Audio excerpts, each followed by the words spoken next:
works. It doesn't really work. That doesn't really work. That doesn't really work. This has to go back a little bit. This has to go over here. Okay, so this goes here. I guess that's good enough. Let's see. See if I can make this go up a little bit.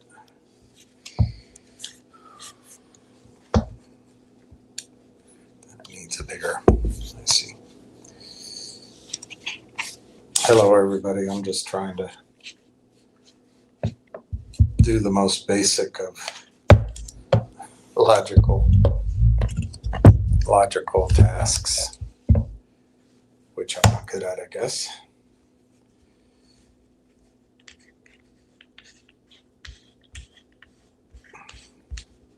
I just feel the pressure to get it done, so it makes me make mistakes. Okay, let's do it there. Here we go. This is my opening. All right, look, let's get one thing straight, Stewie. The only reason you're here is that my boss ordered me to bring you on. All right, this is my show, and it's a serious intellectual hour of discussion, and I want to keep it that way. Hey, no problem. All right, in 3, 2, 1. This is the lunch hour with your host. Hey, what's up, co-host? From the station that reaches the beaches, you're listening to Dingo and the Baby. Dingo and the Baby, let's have one go on. Oh, baby. What the hell are you doing? What the hell does that have to do with anything? They're just wacky sounds, you know, to liven things up. D-I-N-G-O. Dingo!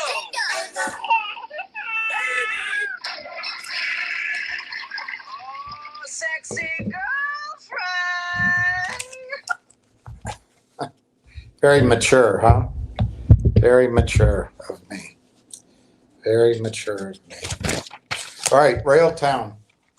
Guys, girls, I don't know when I'm going to be correct in my urgency, but I continue to be urgent.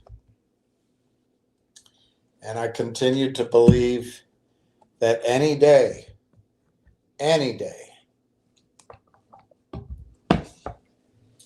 we are going to face higher prices in Railtown. But as you can tell, looking for my pen, which I may not have here. There it is.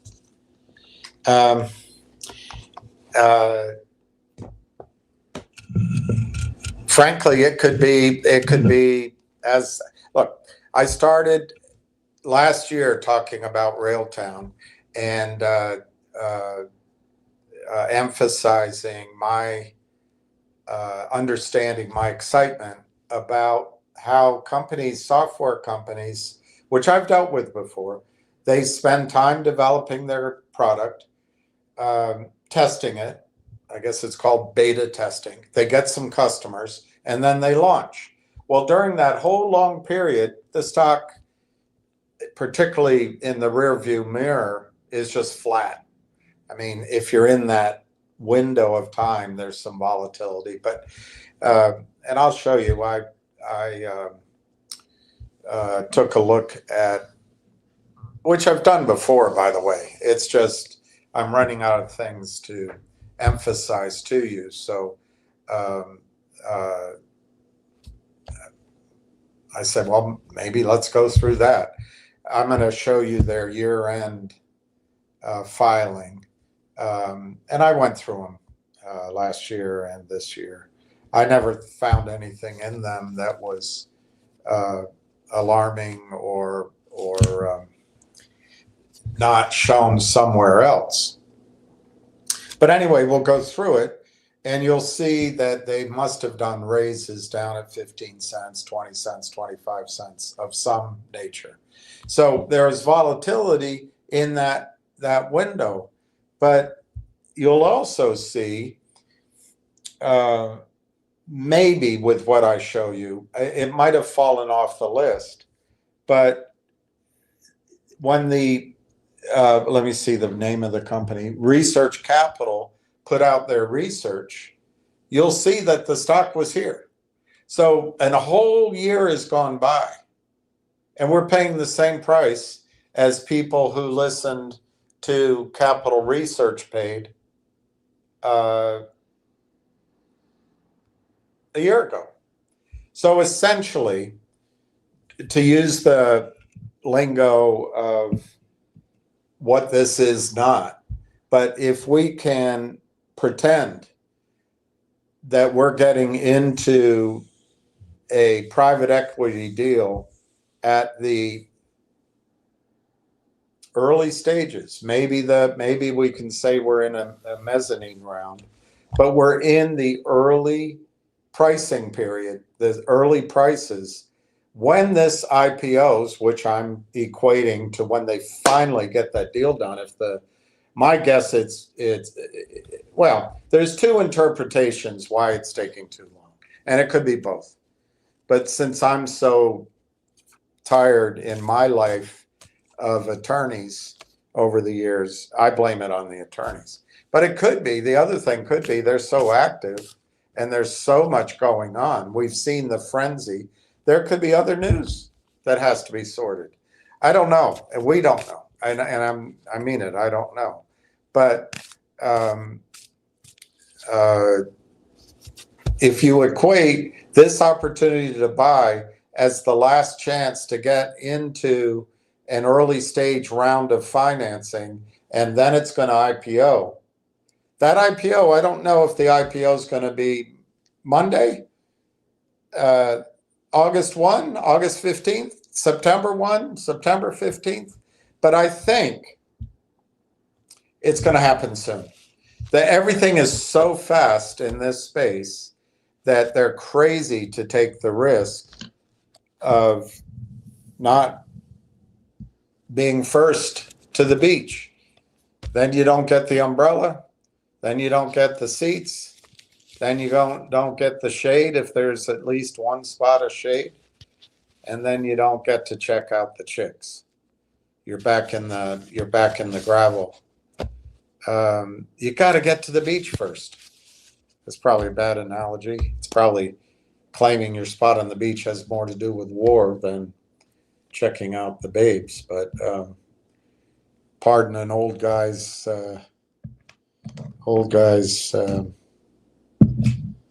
memory. So I think one day we're going to come in and the price is going to be higher. So we still have this opportunity to buy Railtown at, I got to sign in. Yesterday, by the way, I know that my volume went out because you responded to me. Didn't show that here. I got a notice later on that somebody signed in. It said Richmond, Virginia, but I assume it was from somewhere around the world or up in Burroughs Park. Someone signed in to my account while I was live, and Google didn't. Because I didn't confirm. I'm not sure Google let them in, but I don't know. Maybe they came in and turned off the sound. I don't know. Maybe that's paranoia. But my point on that is I think there are people in trouble here, and they don't care. And, there's some other stories that are lifting their head. And if you get in them, they're not going to care there either. We just have to get away from these people. They're no good. They're no good, Nicks. I'd even go so far as they act in the devil's stead. But anyway, let me see where the prices are.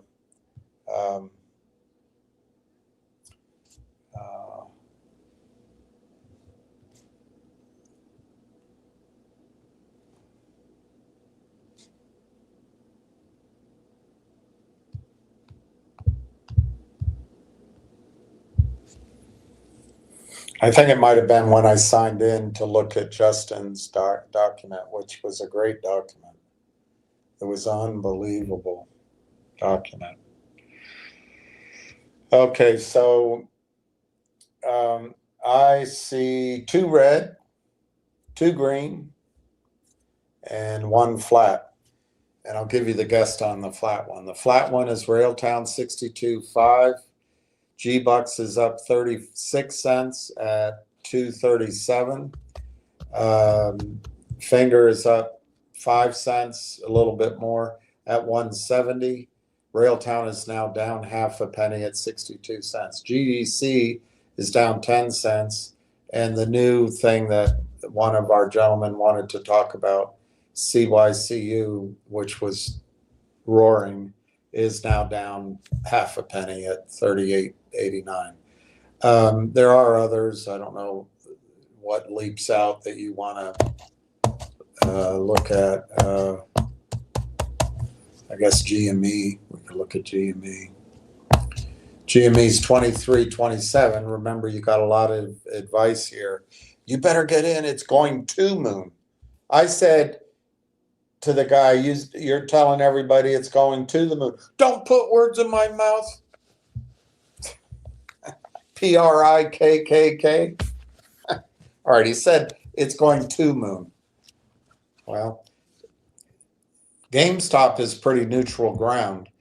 What they do is they need you to run it up so they can they get the computers acting like they're insane, and they go back and forth. They get a deal done, cross money, your money, they cross it, and they bring the stock back down. They do the opposite of Wall Street's, I don't know what to call them, maxim, Wall Street's maxim. Markets or shares go up by the stairs and come down by the elevator. They do it the other way. They try to get you to get it up by the elevator, and then they come down by the stairs, or they get on the elevator going back up and down, stopping, halting, putting a halt, getting some more people on, going back up. They want to take your money, and I'm telling you, you chase this stuff, as I did. I believed it. I thought the idea that this was enforced and you could have a short squeeze was real. It's just not. It's just not real. It's not. Why isn't it real? Because Bill Clinton decided that the banks could regulate themselves. That's as simple as it comes. And he's the greatest president. Oh my gosh, he's so great. I voted for him. All right, let me tell you where we'll tell you where use guys are.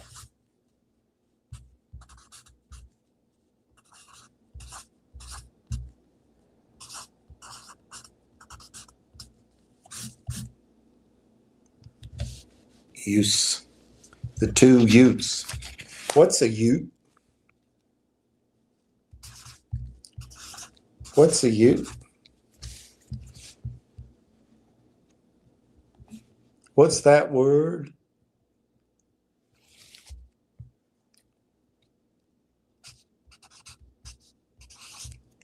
What's a grid? All right, so you are, because you are the best. Oh, what an audience. Oh, what an audience. I'm doing okay now, but I was in rough shape last week. That's Rodney. All right. We are now at 8,728,000 shares. Almost to 9 million of Railtown. I'm sure we're higher than this because I bet a lot of people don't tell me. I know a lot of people haven't said how much they own. They just give me their name. We got almost 200 people, and we got 6%, 6.2% of the Yahoo implied outstanding number. I'm going to show you where something I don't understand. But I took Yahoo because it's a higher number than over-the-counter markets. Over-the-counter markets has the outstanding shares at 139 million. Yahoo has it at 141,740. So Railtown, we have 8.7 million shares, 6.2%, and 172 souls. Good job. Good job. Let's see your comments because we got all day. We got tonight. We've got tomorrow. Why don't you stay? All right, let's see. G-Bucks is the biggest mover in your universe that you might be interested in. The volume is 74,000 already, 230 to 237. If you want information on that, the place I think to go is Twitter and listen to Ham's calls. Ham Short Killer. I just emphasize a couple of things. The market cap on G-Bucks is 166 million. And it's something, it looks like, I'm not saying anything negative, but just if you're playing it, you're in it, you have a tough decision. Do you get out early and miss out on the magnificent squeeze? Or do you wait for the gusher of profits and miss out on selling before it goes down? I mean, we've gone through it so many times. So you got to pay a lot of attention. You got to have your game plan in place. And as Ham says, put your orders out and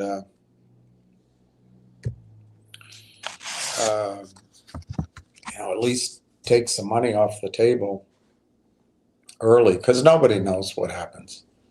But go there for that story. It looks like, obviously, we're not going to hear anything further on Railtown until next week at the earliest. It could be the following. I'm giving you my targets, but there's nothing.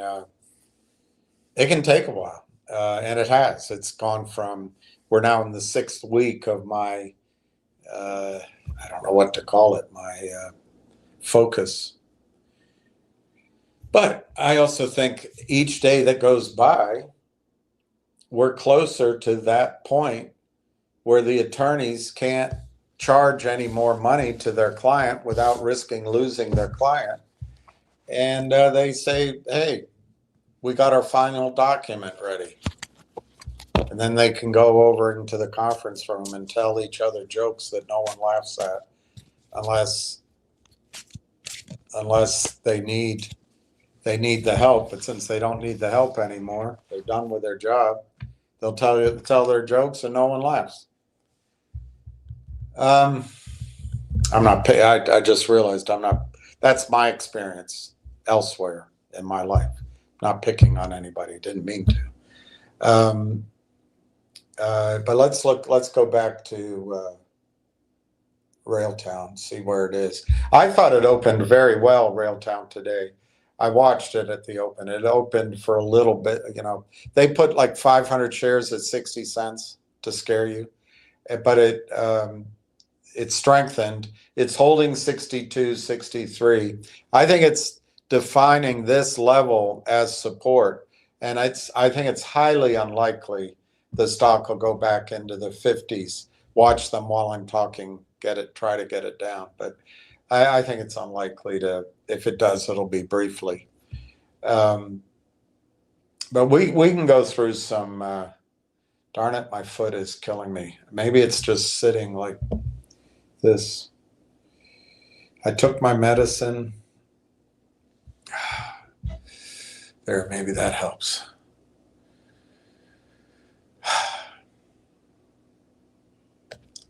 I've had this now for 20 years, 25 years.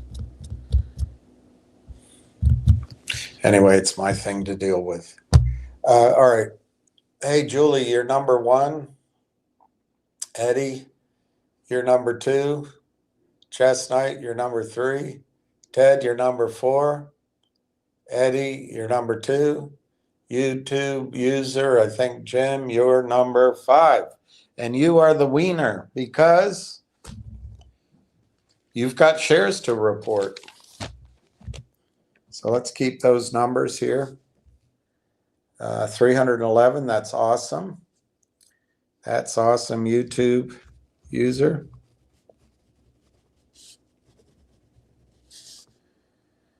So you're at 14.3. That's great. It's a great position. And you guys are going to be happy with any position. That's my judgment. I know you're Jim. Hey, Adam. So you're 7.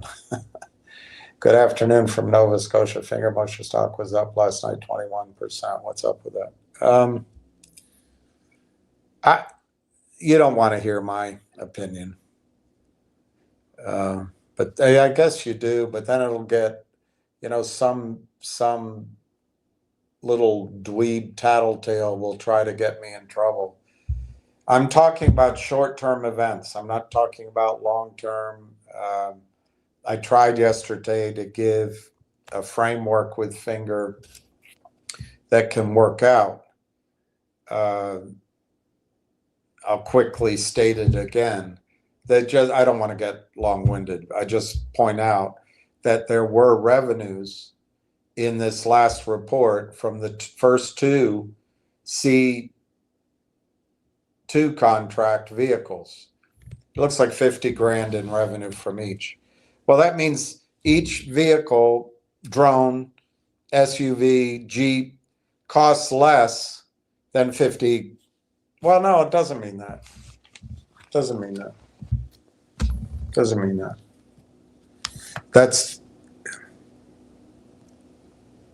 No, I think it does mean that. You can correct my reasoning, but I think it means each of those vehicles costs less than 50,000 and all the accoutrements. Why? Because it's the gross revenues. They announced the revenues. So if they bought the vehicles, put their equipment and their satellite crap on it and set it up, and then sold it, they sold it for 50,000. So it had to cost less. So they raised net probably 3.5, let's call it 3 million in December for a new contract. Maybe the buying the vehicles, wrapping it all up is 30,000 each. I have no idea. I wish that data were there, but that would imply 100 vehicles, and I'm just obviously I'm making up, but I think it's high margin. Maybe they make 20,000 on each vehicle. Well, I would imagine they got that contract fulfilled in the first half of this year.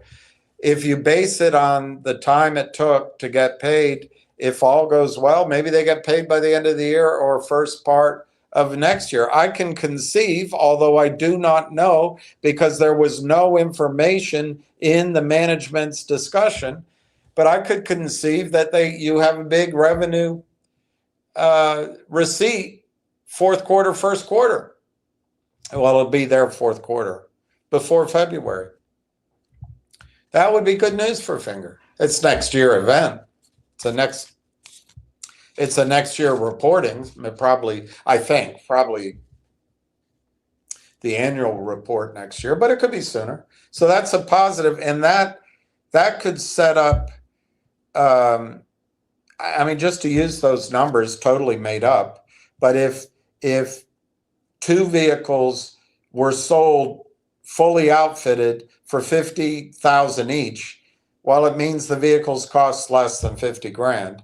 And if they do have a meaningful margin, just for simple arithmetic, we can assume, just picking a number, they made 20 grand in gross net revenues on each, or gross profit on each.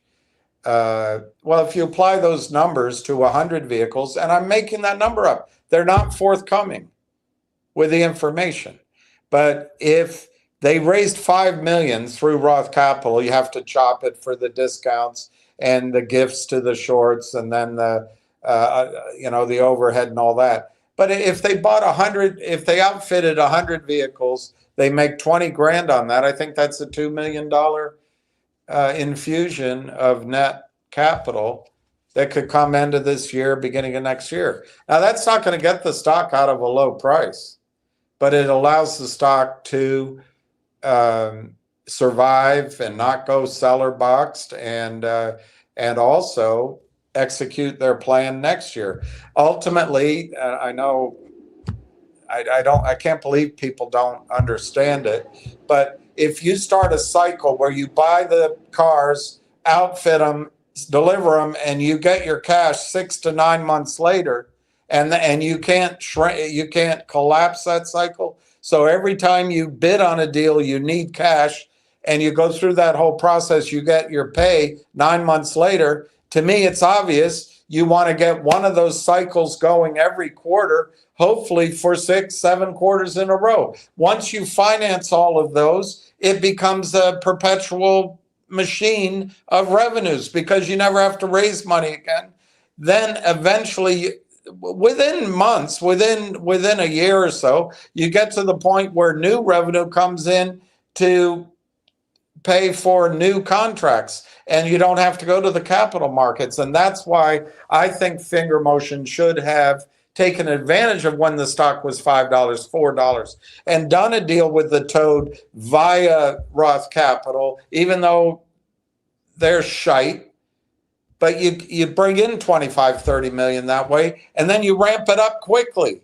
But they didn't do that. I'm not privy to their decisions. They're doing it more cautiously, and I think one good thing about being cautious, you don't lose the company. You're steady on, and so I see that as a positive for Finger. It's slower than I would have done it, but the growth is inevitable, and you'll cross a threshold. Do it a little more slowly, maybe. That could last a long time. Now, I think the risk to that theory is I have no idea how many vehicles they bought or anything. I'm just trying to read tea leaves. But the other risk to that theory is if they don't have the capital to claim the next contract, I think it opens up the contract to competitors, and then they're just in a free for all, always bidding, and it's not exclusive. So that's the negative. That's why I've said, and a tattletale goes on Twitter, William's saying oh God, it drives me crazy. It just drives me crazy.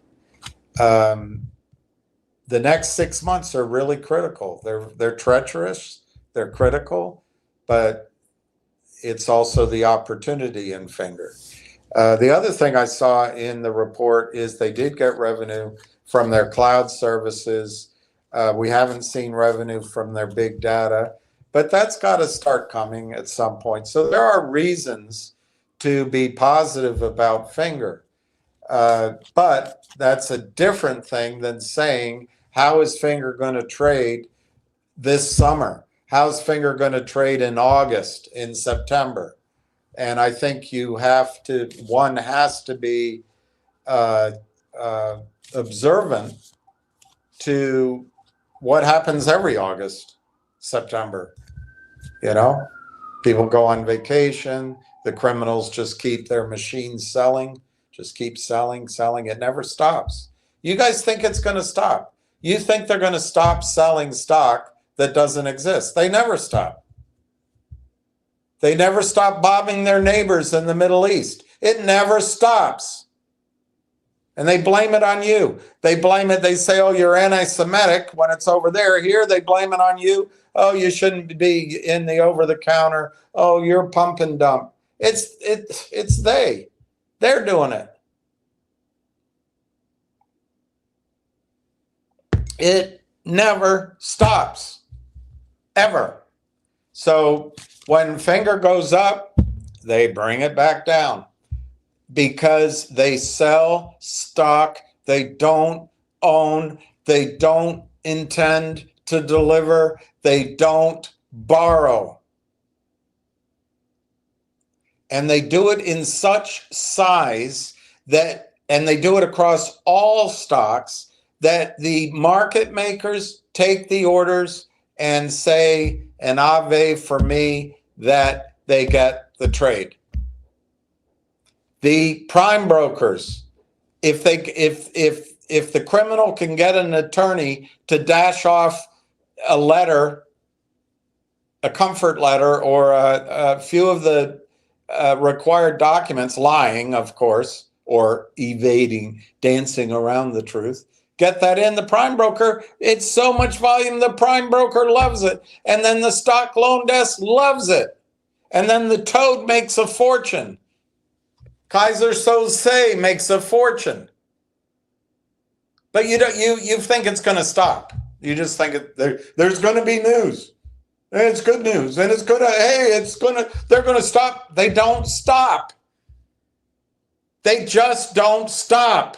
Ever. You can never satisfy them. So why put yourself in front of that buzzsaw?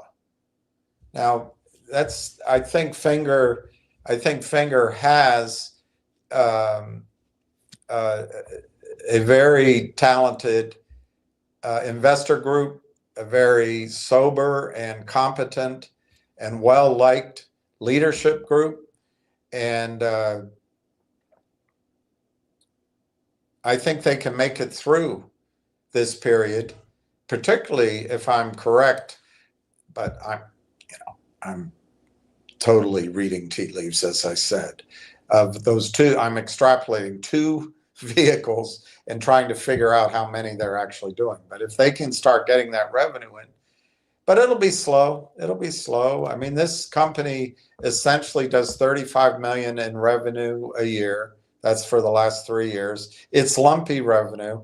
It's not particularly, we saw that there's a glitch 2 years ago where the top-up business did no revenue for 2 months. I think it was 2 months, 60 days. But then they came in, luckily. It was luck. But that doesn't mean it's always going to be there. They came in with the messaging revenue, and that offset it.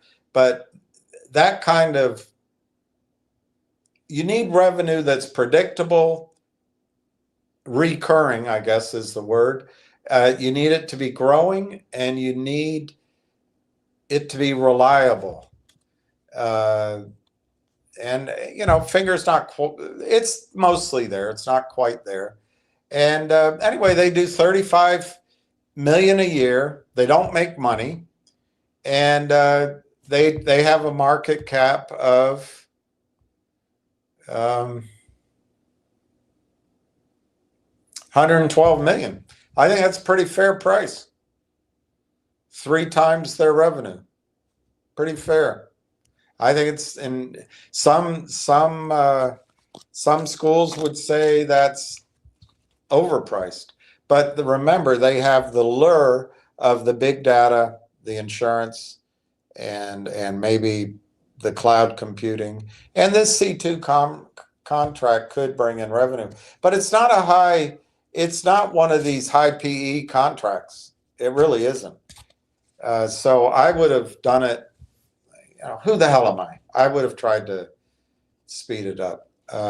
Anyway, that's how I see with Finger. I think what they're doing with Finger, they being the criminals, people, faceless people, you don't know them. They've driven it up, and they drive it up in the morning. You say last night, they drive it up, and then that brings buying in, and then they're going to sell it off, and they sell it off, and they sell it off, and they're just harvesting 5 cents, 10 cents, 20 cents.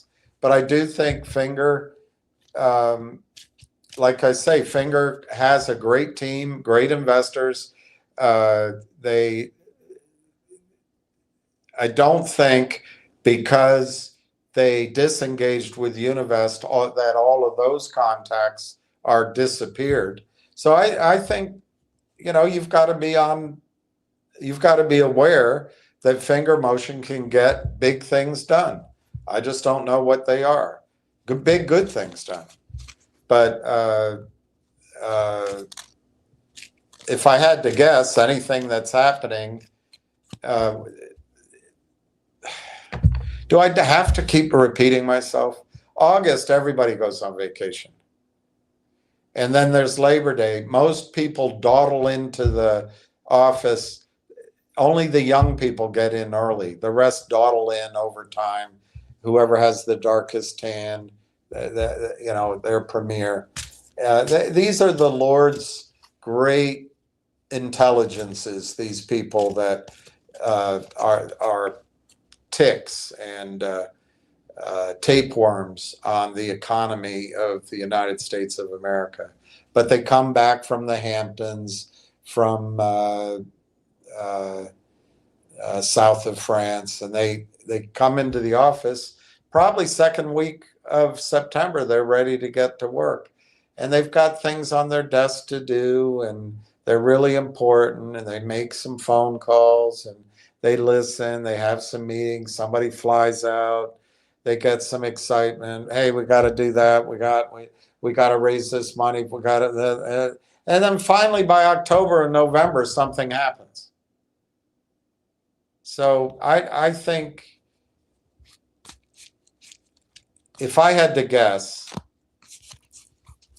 finger could take 2 or 3 months if something good is being done before it starts to show up.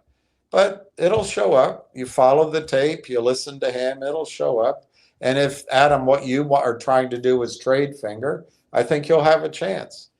Obviously, when it's pulled back, that's a good time to accumulate. When it rallies, it's a good time to sell. And it gives you that opportunity at least once every year. But I think it's broken the 200-day moving average. I think it's clearly broken support. So I would imagine it has to wallow down here for a while, and it may go lower first. But I'm not trying to be negative on finger, and there can always be a surprise out of the blue, an idea. These guys act, they do things, and you could be surprised at something good. It's hard to borrow, so I don't know what else to tell you. I think it went, to answer your question succinctly, I think it went up yesterday, it's up today. They're going to try to take the money. The shorts are going to try to take the money. It's not a hard call. That's what they do. It's all they do. It's all they do. They never do anything differently, ever. And if a stock gets out of control, they do it up there. And if Cindy Lou Who, oh, you're blaming a dead man. Well, all right, he's dead, but he was alive when he did it. But maybe he didn't know. Maybe he didn't know. Doesn't matter. They would have found somebody else. They would have found another method. They would have done something else. The point isn't who, it's that they do it. And then they get the money on the way back down. You guys, you, me, we have our pool of money. They make up money and stock out of thin air. And they're not particularly honorable men, but they probably keep their word on their trades, take a couple of errors now and then, and they know how to handle it. But they handle the relationship with a prime broker or market maker. But at the end of the day, they just keep the good face on because they're making money.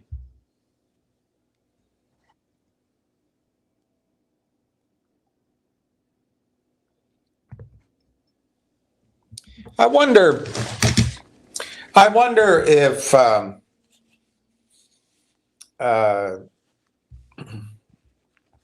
Ayatollah had bombed a Christian church.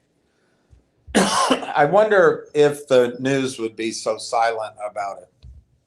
Netanyahu bombed a Catholic church, killing priests and penitents.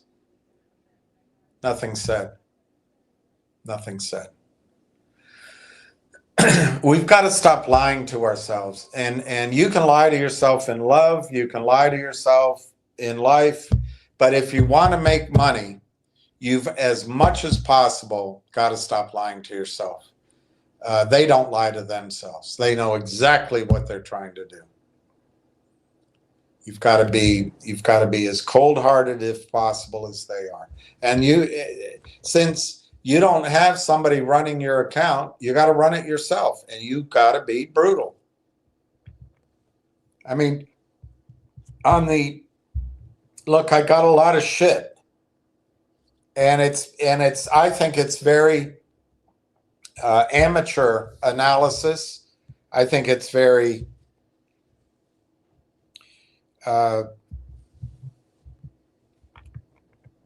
stupefyingly stupid analysis. But there was a woman here, and I think I know who it was, and I think she now has a very nice position in Railtown. But about 6, 7, 8 weeks ago, she said she had 1,000 shares of Finger. What would I do? I made it very clear I can't give financial advice, and I can't. I don't know her the rest of her life. I don't know her dependents. I don't know her income. I don't know any of it. So I twisted it a little bit. I said, look, as a strategy, as education, as theory, I'll tell you what I would do. Anyway, at that point, Railtown was 28 cents and Finger was $3.60.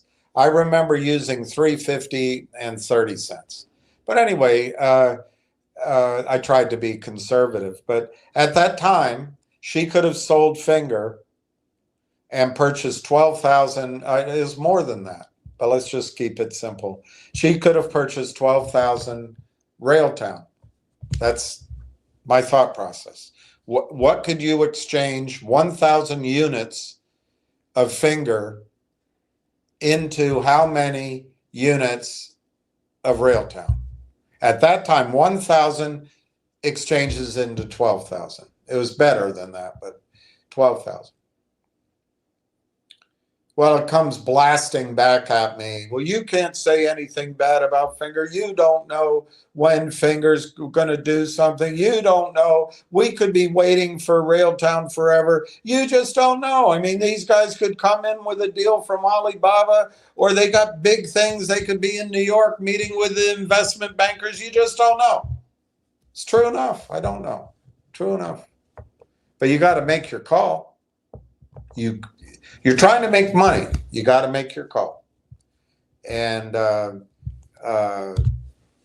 it seemed to me at that time that,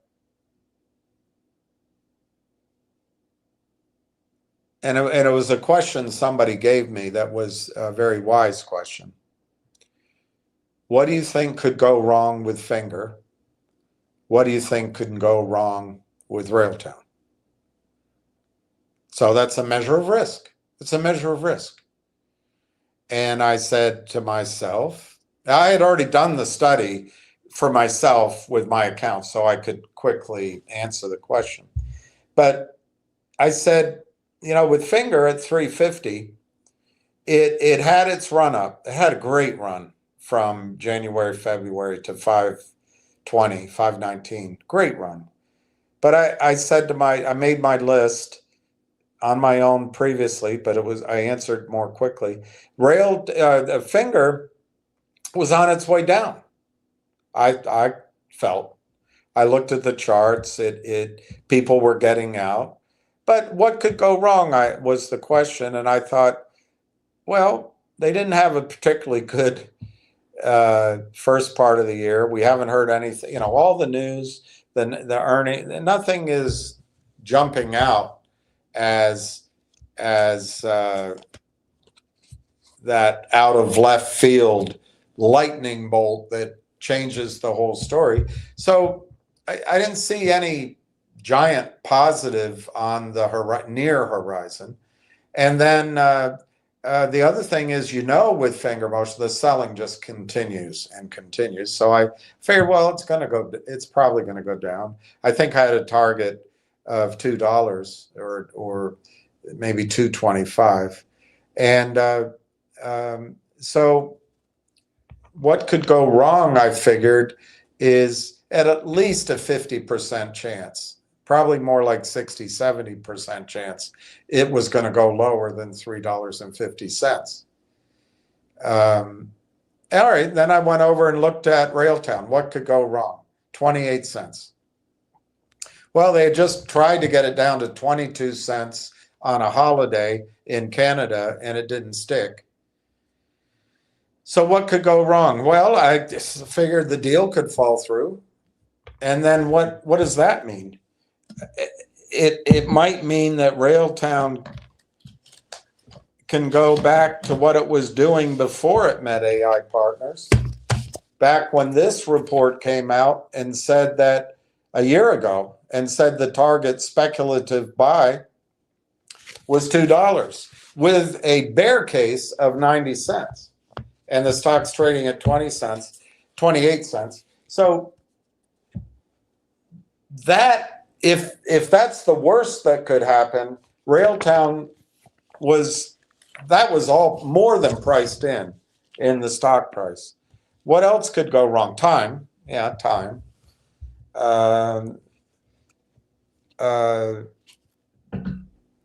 The government could outlaw AI. I couldn't find anything wrong. I couldn't find anything that made the 28 cents price of Railtown risky. Now, it's all risky. It's all speculative. So you look at that and you say, all right, what can go right? Well, with Finger, I guess the short squeeze. They could, all of a sudden, the Trump administration, Pamela Bondi, Ann Wagner, Adina Friedman could all have a weekend meeting and say, you know what, we got to fix Finger Motion and we're going to initiate a buy-in tomorrow. And we're going to wipe out Andrew Left and the Toad and any of the shorts, other shorts. Well, what odds are that? I 1% odds that happens. The other thing is there's some big new contract that comes in for Finger, and that's awesome. But offsetting that, you're going to have to raise money. I've already seen the human nature of the investor group in Finger and the bankers. They always do it below the market price. So I figured if it does get done, it would be done below 350. That kind of good news.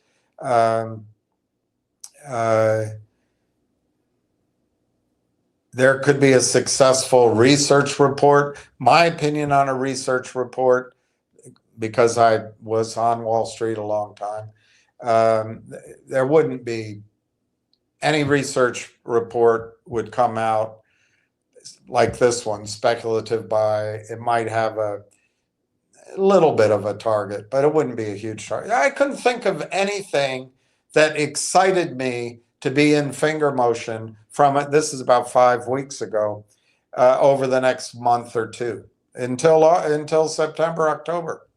Couldn't see it. Railtown, though. What could go right with Railtown? Whoo, boy. What could go right with Railtown? They announce the deal. It comes out of its quiet period, and all the buyers who haven't been precluded from buying can start buying. Just that alone. That could happen overnight. It could take 6 weeks. But I think the good in Railtown will happen within the time frame that something can build up momentum that might be good for Finger. So what does it mean if it's good? According to me, 10x. According to me, it means 10x. But at the time, the stock was 28 cents at the time. So that wasn't as difficult a call as it is now. The stock was 28 cents when she asked that question. And I thought, hands down, that goes 10x. When the deal finally, bloody well right gets done. So you look over an 8-week period and you look, forgetting the long term, all the good things of the long term, Finger Motion at 350, it's not there now. at $3.50 and Railtown at 28 cents, and you say to yourself, you know what?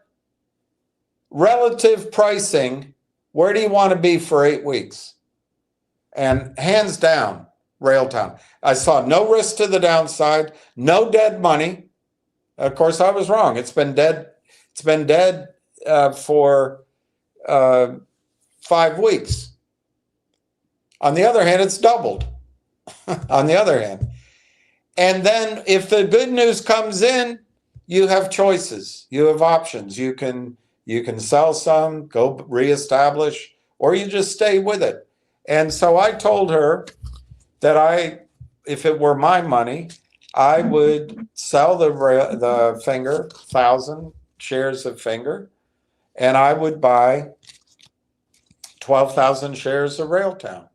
Well, right now, 1,000 shares of Finger is worth $1,700. 12,000 shares of Railtown right now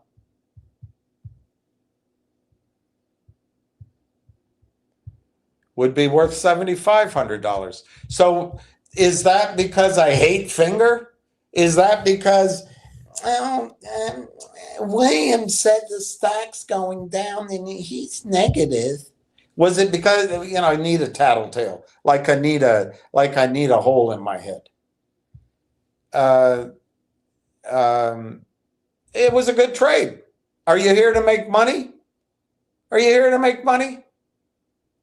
That person had, I think she has shares, but that trade, that person today would be sitting on 12,000 shares of Railtown worth $7,500, which I think it's getting a little harder to make this call. It's at the edge of my range, but I think the stock can go to $7 or $7.50 in the repricing period, whether it's a day or 8 weeks. It's going to move up that value creation curve. Heck, 12,000 shares at if it were to go to $5, she's sitting on 120 grand. At the same time, Finger, no, that's not right. 12,000. That's not right. I mistyped. It's 60 grand. 60 grand. She would be sitting on 60 grand, I think, in the next few days, few weeks, could be 2 months, 3 months. But in the meantime, Finger will still be worth $1,700. And then the tattletale says, well, William is saying it's going to go to 75 cents. God, you got to think. You got to think about what you're trying to do. You're trying to make money, and you have to hop and move. Anyway, I believe if it's the person I think it is, she's in the stock. I hope she is, but that's a blunder, not to take advantage of the overpriced Finger, which I called. And when it was 5, 4, 353, why don't you sell calls? Why don't you sell the stock? No one listened to me. And that's the risk you run. That's the risk you're going to run in any of these stock squeezes, be it AMC, GME, G-Bucks, ZJYL, GDC, Tencent, whatever stock's out there. Are you really going to know when to sell? Are you going to act? I see no evidence that you're, not you personally, but I see no evidence as a collective audience that you're going to sell. I see none. You're just sheep with headlights in your eyes, as you have no idea. So they love it. Your money drives the complex of the computers back and forth. They start selling. They own the cops, and you lose. They love it. They just love it. And then they'll come on and make fun of me.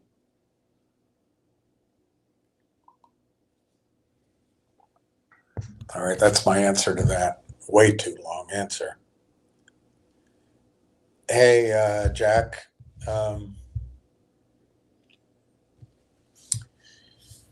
Yeah, it's going to be slow today. They're going to try to shake you out. It's not going to work, I hope. Um, uh, let's see what the volume is. 61.5 to 62.5. Volume's low for recent times, but it's pretty strong for the last many months. 116. And, pretty obviously, Jack, if they get this, I don't know if you've ever been at a settlement table on these kind of deals. I actually have. And it's a really elaborate process. I don't know if it's still that way, because I bet everything's done by some sort of ultra form of Dropbox now. But man, I could see in the Railtown deal to buy AI partners, Jack, that you've got attorneys from Railtown. How many? What do you think? 2 law firms? Probably something like that. An SEC attorney, and then a securities attorney, maybe. I don't know. 1 or 2 law firms, and probably staffed by 5 to 7 attorneys representing Railtown. And then you have their big investors, who some of whom will have attorneys that need to be checked with. Then you've got Canaccord. They've got the overly educated investment wankers, but then they have attorneys that they hire. I don't know how much Canaccord, there'll be in-house attorneys, in-house bankers, and junior bankers, and then the outside. I bet they have a pretty extensive network of attorneys they turn to. And then you've got the AI Partners Group. AI Partners Network, AI Partners Corp, which is the network of 160 companies. And those top guys have long history of doing deals via the retirement plans. They were CEO of that, and the one guy started a venture fund for OMERS. They got lawyers. They probably each have their set of lawyers, and then AI Partners has one agreed attorney. But then you got 160 companies in there, and if you figure, as I do, that the 80-20 rule works in the case of the network of 160 companies, whereby $400 million in revenue attributable to those 160 companies, probably 80% of that comes from the top 20% of the firms. I don't know how they could do this, but let's dream big. Maybe they're locking up 30 companies in the last 3 or 4 months. Well, each of those companies are going to have at least one law firm, probably more than that, which involves 2 or 3 attorneys on the account. And then you have these enterprise sales agreements coming in. You have conferences you go to. You have new products they're rolling out. And we've seen, I'll show you the list here in a second. We've seen some of that, but all of that has to be announced. And how do you announce that? I'm telling you guys, the lawyers don't care about truth. Lawyers don't care about justice. They care about one thing: getting paid. They're like hookers or therapists. If you don't know them, you go in, put your money on the dresser, honey. Now, do you have insurance? Let's go through that because they want to be paid, or they're on retainer, and they get you so sucked in, you have to keep paying because they don't finish the job. They're like a house painter that has only one job and he never finishes the job, and you're so good, you say, all right, yeah, you can do the bathroom later, and he runs off and does a short job somewhere else, but he always comes back because if he finishes the job, he has no more income. Lawyers are just like that. It's all about the money. Drive you crazy. But on the other hand, I'm trying to talk about the other side. I'm trying to talk about the threat, the lawyers that are a threat. On the other hand, the attorneys who are helping Railtown and AIP create this juggernaut, in my judgment, they're looking out for all of us. So on the other side, let me just give you an example. Yesterday, Railtown announced something that I don't know if it's good or bad, sounds good, but they don't put any revenue in it. There's no, it's a big ho-hum. As far as the market's concerned, because nobody big can buy. Anybody that understands what this means can't buy right now. But for you and I, we don't understand what it means because there's no revenues in it. But so why'd they put it out? They announced yesterday, Railtown AI announces a new feature called auto triage. And this is part of the company's best-in-class conductor developer platform. Railtown, leading innovator of AI-driven developer solutions, is excited to announce the launch of auto triage, a groundbreaking new feature within its conductor platform that works in concert with the conductor root cause agent. Triaging in software development involves identifying and prioritizing critical code issues, similar to managing a hospital ER. It categorizes issues by severity, priority, type, and status. The conductor root cause agent, or RCA, automatically detects and analyzes software errors in real time, with the auto triage feature prioritizing the most urgent issues for immediate action. Auto triage eliminates the delay between error detection and action. When the conductor root cause agent identifies a new issue, automatic triage immediately notifies the team of an urgent and critical issue which needs to be addressed. Or a bug ticket is instantly created on the team's board. And that includes detailed RCA data. As the error propagates to other environments, auto triage adds live updates and comments to the same ticket, keeping the entire team aligned.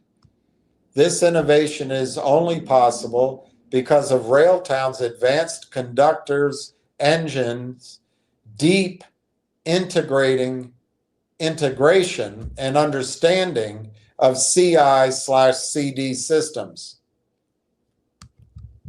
which I don't know what those are. Conductor RCA detects errors early and often during the test or staging phase of a build and intelligently groups the errors by root cause, and it proactively pinpoints the exact lines of code. It identifies the systems which have been affected, and it outlines potential fixes. This dramatically reduces mean time to resolution. Honey, when's your MTTR? What do you mean? Well, when do you think you're going to cool off and we can resolve this argument and go to dinner? Your MTTR, your mean time to resolution. Well, mean time doesn't exactly mean that. Anyway, quote, this is about getting the right eyes on the right problem instantly, unquote, said Marwan Haddad, CTO of Railtown AI. Further, he said, quote, auto triage gives engineering teams the context and clarity they need to act quickly and effectively without slowing down development, unquote. Corey Brandolini added, CEO added, quote, as we continually expand and deliver our best-in-class tools and services to the market and to our broadening vertical customer base, that's different than the open AI. That's going to a customer and you dig deep. You know, the vertical customer base. Broadening our customers, they go vertical with the customers. To broadening our vertical customer base, the company will remain constantly committed to innovation and research and development. About Railtown. Railtown is a leader in developer productivity tools and agentic frameworks.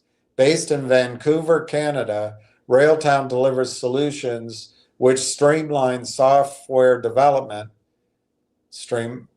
workflows, they reduce downtime, and they increase the speed of innovation for engineering teams.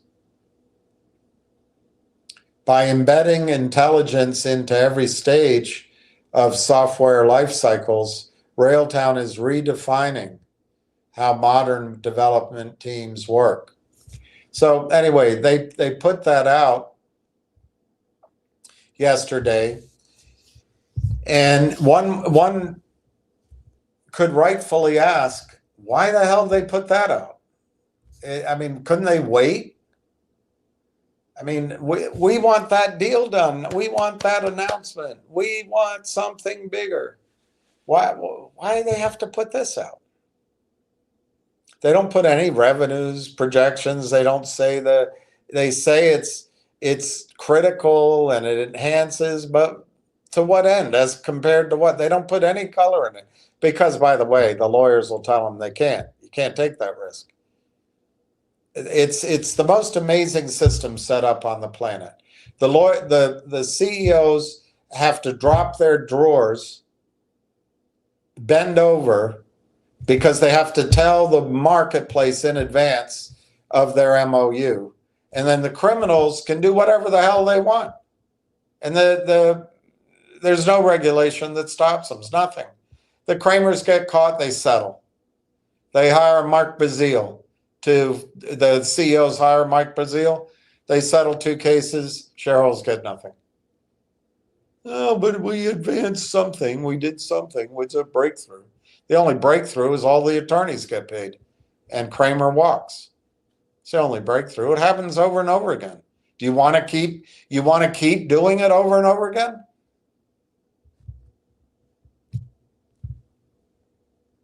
I told you that when I was younger, I was in love with this woman, I guess, but very young age.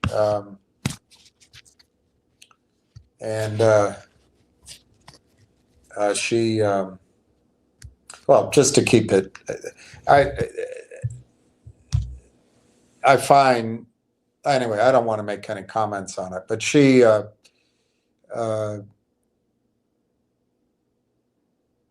broke my heart by breaking a date, and we were living together, and it turns out she was out all night as some asshole that she used to know. She was out. Anyway, we went through that, and of course, back then, sometimes I would talk to my mother about those things, seeking advice, and totally insane, no reason to ask her. But I did it just because you're in pain. You don't know who to talk to. So anyway, as life goes on, the girl comes back, and of course, I was in love, and so I forgave, and we went forward, and but many months later, oh, she had a great dog. Oh my, what a great dog! But I came home and walked in, and somebody's in bed. And it just started all the same feelings, all the same pain, all the same crap. And uh, without going into too much detail about the nature of it, and I was again sent into a pit of I don't know what you can call it, but just, I mean, the one thing is pain, but it's also just questions and self-doubt and self-worth and all those things. Anyway, I brought it up, eventually brought it up to my mother again, and was asking her, and she listened, and I don't remember anything else of the conversation except she said, "Did you learn anything new?" That's what she said. Well, honey, did you learn anything new about the girl? And that, I think she also in that conversation said, you have a choice. You can stay in it. It's going to keep happening. But if you can live with it, stay in it. Otherwise, you can't blame her. You know what she does. You're not here to judge her. If you can accept it, stay with it. Otherwise, hit the road, Jack, and never come back. No, more, no. And that's what I'm suggesting here. We have to leave these uh, intricate, these tangled webs of criminality behind. No one's going to rescue us except ourselves. Except ourselves. So anyway, going back to this, why would they announce this? Why would they announce this? Because there's no buying. What appears to be, this doesn't seem to be an important announcement. Can you get to something good? Well, I'll give you one idea, I think, why they do it. And it's lawyers. Remember, this is not the business people making the decision. It's attorneys. I've never known an attorney to create a business, ever. Just think of Peter Angelos taking over the Orioles. It just doesn't, they don't think that way. But they do think about risk. How can they think about getting paid, and how do I make sure nobody sues me? That's all they do. So I think you can imagine a situation that Mrs. McGillicuddy in what country, what state, where do they reside? I don't know where they reside. Somewhere in British Columbia, maybe? Anyway, let's say Mrs. McGillicuddy out of Toronto, Canada. She's in her 70s, and she owns a small position of Railtown, let's say 5,000 shares, and she follows it closely. And but she hasn't heard anything. She doesn't know what's going on. Her brokers at Canaccord, she can't call Mrs. McGillicuddy and tell her anything. She doesn't know anything. She just gathers assets. So Mrs. McGillicuddy doesn't do anything.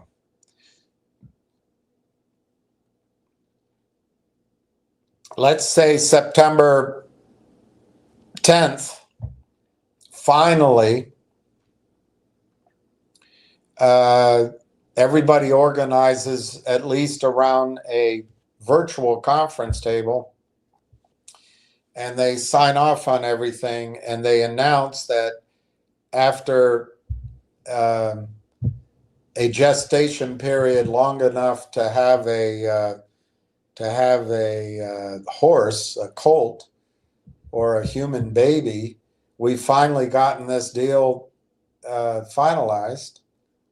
And let's say that it needs shareholder approval. So maybe there's a delay of 45 days or something. But let's just say once they announce it on February, let's say September 11th or 12th, let's pick a different day than that, September 12th, the stock goes from 70 cents, and let's say it goes to the number I'm picking. It goes to $7. That's not the outside edge. I'm much more comfortable saying it goes to $3.50, $4.50. But anyway, I'm willing to stick by that. Let's say it goes to $7.50 in a matter of 48 hours. Well, Mrs. McGillicuddy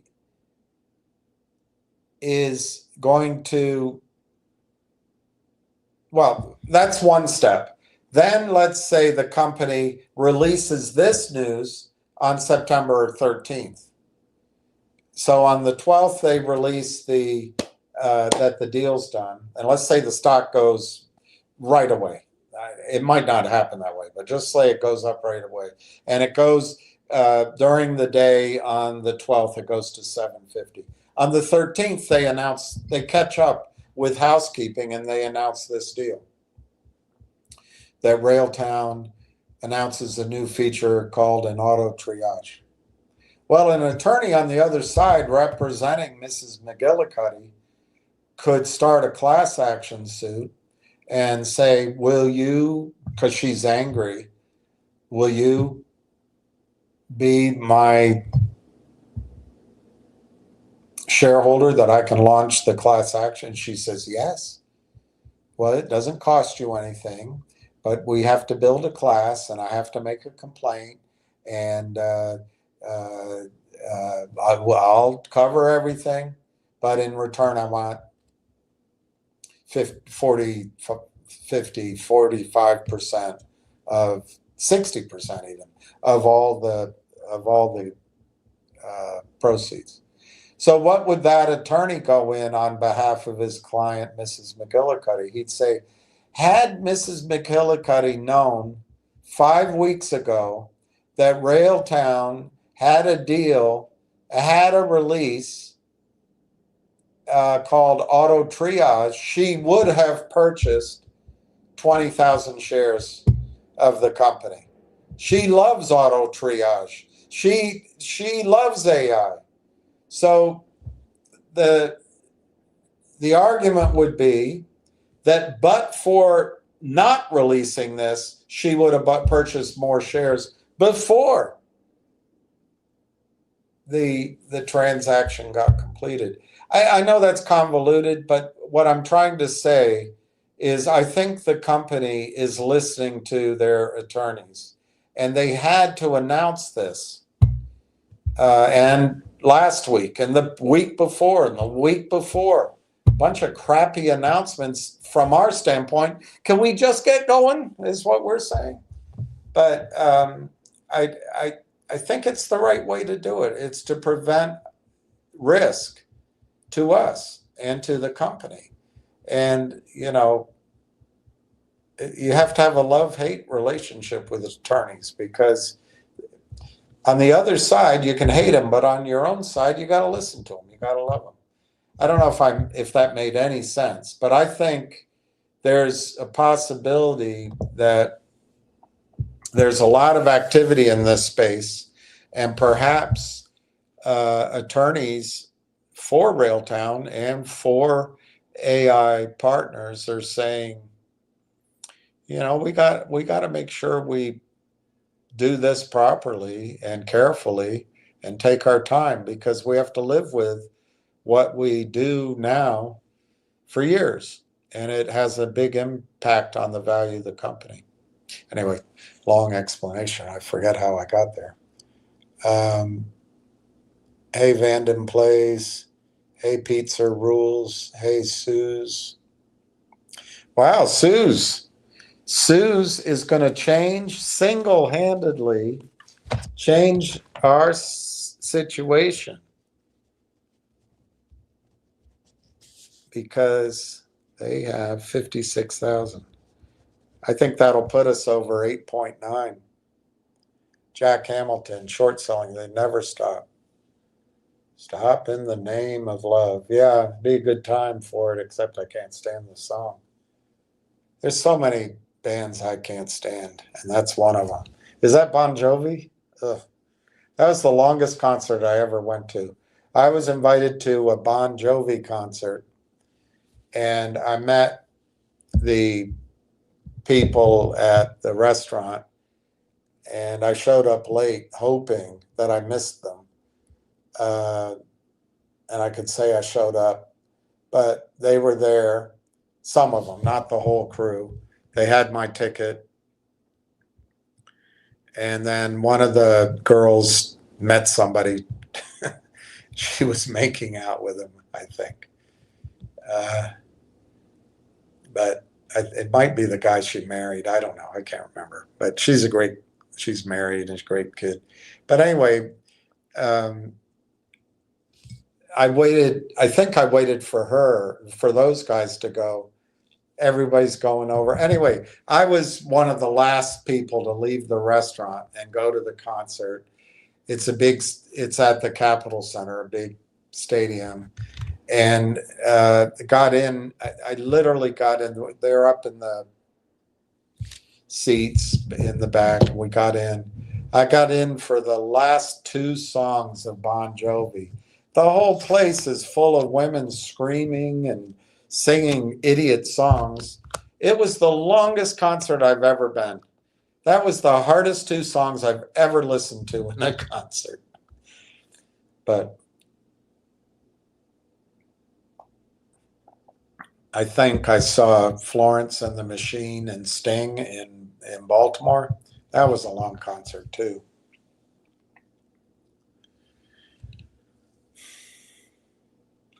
On a serious note, it's comforting to be out of the rat race and in Railtown. Yeah, Jack, I spend time sometimes late at night. I don't sleep that well, and I'm constantly thinking, have I missed something?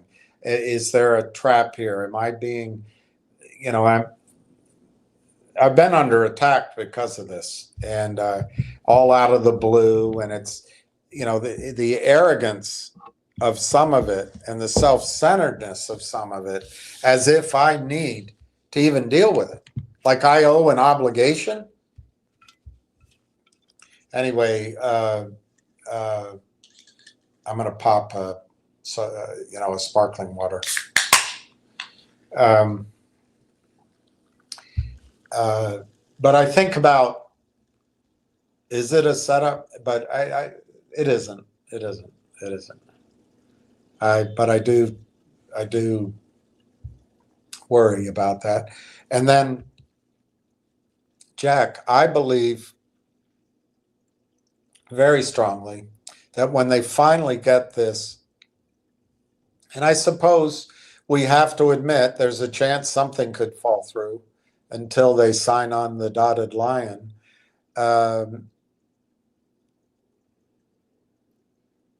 There's always a chance, but I think it's very remote. But when they finally get this done, whatever the new price is, and I'm still saying it's 10x, although I will admit it's at the edge of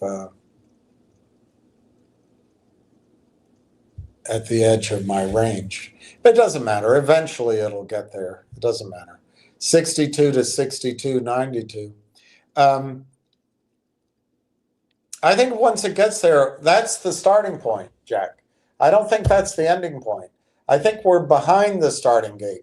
We're like the horses being walked into that movable gate. We've come out of the paddock and we're walking around the oval, and we're waiting for one horse to lift its tail to poop, and that's the one to bet on, and the other ones go in slot, and the ones come back. Once they get to the gate, that's the starting gate. And I think it'll be $6, $7 is the starting gate, according only to me. So you have to come up with your own number, but that's what I think. And we can go through some revenue guesstimates. That's what they are, but I think look, that company that just got bought out did 80 million on an ARR. And it was clearly not trailing because they were doubling every quarter. So on a trailing basis, it was less than that. I mean, from the information that was in the press release, best I can understand it. So, Jack, my point is, once this quiet period is over, once this comes off the restricted list at Canaccord, which could be delayed if they're doing a financing, or it could be delayed if there's a share. I don't know the rules on that, the shareholder vote. But if there's a financing, it'll stay on the Canaccord restricted list. However, if it's an offering going to institutions and possibly to retail, the brokers will be picking up the phone and telling the story to their clients as a secondary offering. And there's nothing that precludes the client from giving an unsolicited order or buying the stock elsewhere. So anyway, once the news is announced and once the stock's higher and it's off the restricted lists, and we go to the starting gate, whatever that number is it 350, 650, 750? Is it $10? We'll find out when we get more information. But it doesn't really matter where it starts. All I know is it'll be a lot higher than this, and that's where it starts. And then you're looking, I think, depending on where it comes in that range, I think the goal will be another 10x. If it starts at 750, I think a goal of $75 a share is achievable. But that's really staring out into the mist right now. What I think is completely reasonable. Let's say this gets completed the first week of September. I think it could be any day, but let's say it's the first week of September. I think it's completely reasonable that this could be a $30, $35, $40 stock by the end of next year. And the key is, and there's some variables that, nothing's straight line, nothing's perfect, but just as a goal, the key is I don't see any reason it'll ever pull back. So if it takes a little longer, we can wait, because as it goes up, it's going to stay there. I mean, there might be temporary corrections or even violent ones, but they won't last. And storms never last, do they?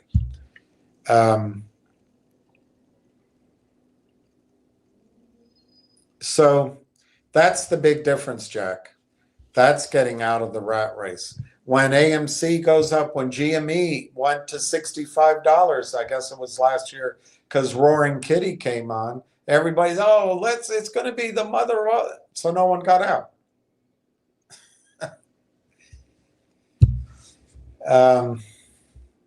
We don't have to be that way here. We don't have to be that way here.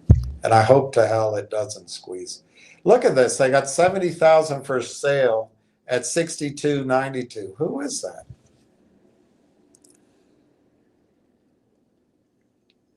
Hey, somehow what? Great day to you. Adam, if GameStop bought so much Bitcoin's at the record's high, how come the stock is not moving? Are you? I guess you got by in life on your looks.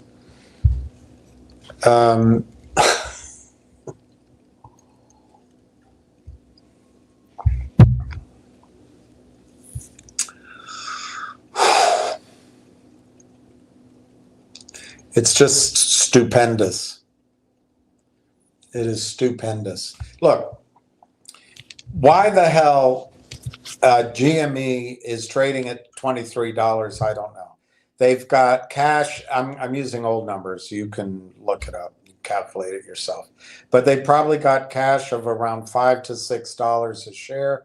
To break up their leases would probably cost $1 to $2 a share.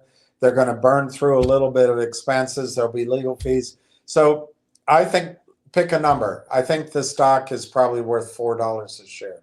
GME trades for $23 a share. Call it $24 a share. So GME trades $20 premium because Ron Cohen is the CEO. He's no genius. He's connected. He's connected. He's part of a network that does the shorting, and I'm not sure he's shorting, but they can rely on him to get a deal done. So that maybe that's why you're in it. But the reason Wall Street works with him is to bail out the shorts and the hedge funds. So you got that going for you. And then he owns Bitcoin. Why the hell would you even think that you need to buy Bitcoin via Ron Cohen? Whatever the hell his name is. Just buy Bitcoin yourself. It's such a blindingly idiotic question. I don't know what to say. GME owns Bitcoin. Out of their $6 a share, a percentage of it's in Bitcoin, and you think that's going to make the $20 premium go up? That stock should be trading at $5. But it stays up on hope, on pumping, on people not letting go of their dream that this is going to be the biggest thing. They got, I was thinking about that the other day. I watched The Sting about a month ago for the first time in years, and it's amazing how bad movies used to be. But it's a good movie. But just movies used to be made on sets rather than real locations. But the way they got Lonergan in is they let him win the first time. And they had to scramble for that money. And I forget. I think some of the money was his own money because I think Paul Newman stole it from him in a gambling game. But anyway, the thing is, the first one worked. For me, can't talk about you. For me, the first I heard of the story of Finger, it went up. I was, wow, this is working. And of course, I didn't sell. It sold 1,000 shares or something. And then GTII, all of a sudden, from the mid 40s, it ran. I'm like, woo, this there really is something. And then CRTD similarly, like, wow, there really is something here to these squeezes and these catch outs. But you know what? That was just the whistle, and I'm not blaming anybody, but that's just the whistle that gets you in. That's the first win that gets you to thinking this actually works. It's all a con game. The over-the-counter markets and these small price stocks that are surrounded by the Borough Park boys and the Toad out of Canada and the Germany offshore extensions of our own big hedge funds run by Stevie Cohen and Ken Griffin, and then our banks at Goldman Sachs and elsewhere, and then offshore in the Bahamas and maybe Panama. It's just a big sting operation. And you actually are stupid enough to believe that you can make money in GME because they bought Bitcoin? That's an astounding level of ignorance to me. And I'm sorry to be so direct. I don't think you should be in the stock market. Can't you buy Bitcoin directly? yourself? You think Ryan Cohen has some magic formula to make money in Bitcoin? It is ludicrous. It's a sign of the top of the market is what it is. And if you stay thinking that way, you're going to lose everything. You will lose everything.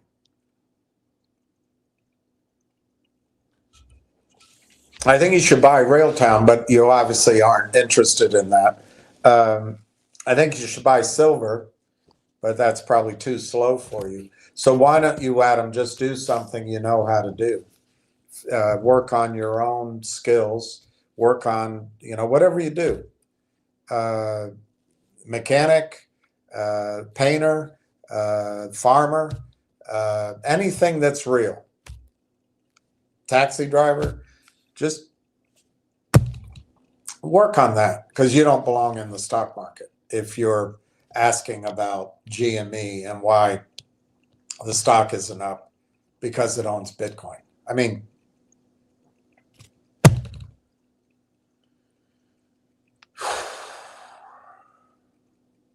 I'm going to leave that question because I'll be too insulting. Hey, Ryan. The news is silent over the massacre of Christians all the time. Yeah.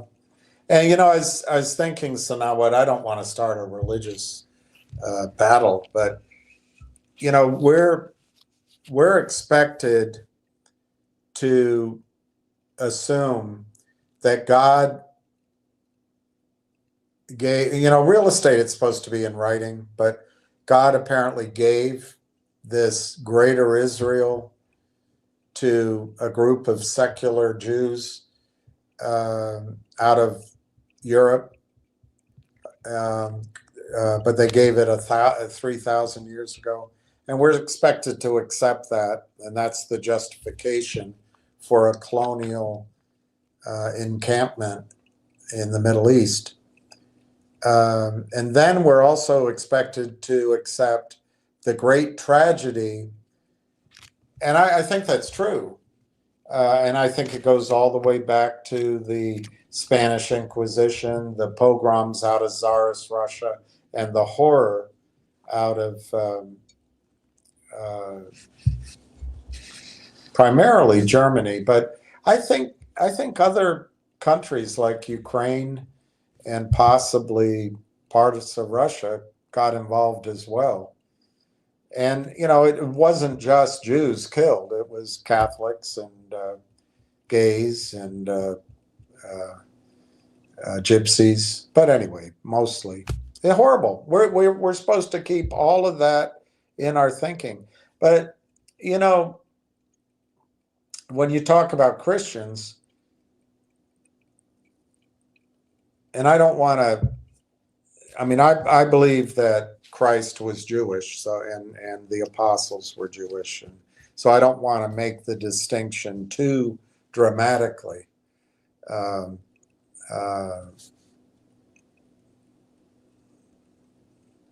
But Christians were killed, and Christians were driven out of their homes 2,000 years ago. But we're supposed to forget about that. It's a weird combination of victimhood and supremacy. And my suggestion is we all just accept where we are today and live together today as best we can as God's children, rather than having maybe the Lord's Prayer is, I think the Lord's Prayer predates Christianity, but forgive us our trespasses as we forgive those who have trespassed against us. Maybe that's where we should start. Anyway, hey, Gary Maddle.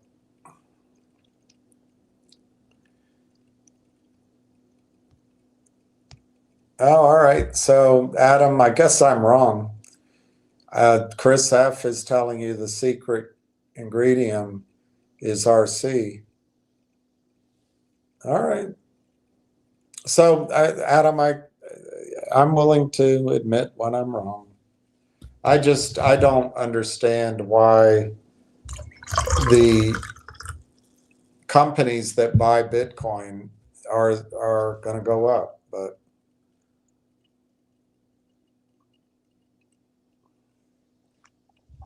I suppose if a company's share price is $23 and they buy $22.50 worth per share of Bitcoin, that's a different story.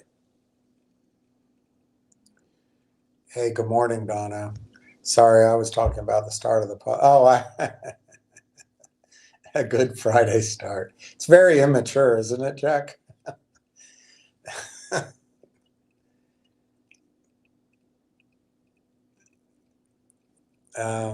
Hey, Mike. Yeah, you did. That stock this morning was, oh, it's not on my list. It was the only red one this morning, but I bet it's green by now. No, it's red, but it's basically flat. It's 38 cents to 38.74. Hard to borrow. CYCU.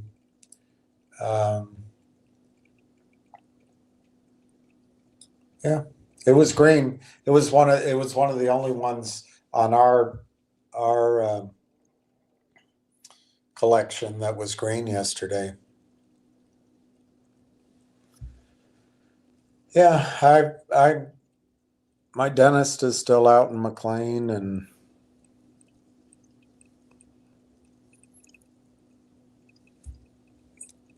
I spent a lot of time in McLean. Not recently. Hey, Giuseppe, saw COD CAUD being sold. That's a complete ripoff. It's a complete ripoff. I think the CEO must have been in on it, and I think I don't know that he seemed very fair-minded when I interacted with him, so I don't know that. But no, I didn't see that. Let me look. By selling it, they reduce the risk and they lock in for Aubrey advisors all that profit. So it's 2 cents. I don't see that it's being sold. Where do you see that? Where do you see that? Huh. Is it a press release? Let me see. No? News? All right, maybe it's on a different, let me try on OTC markets.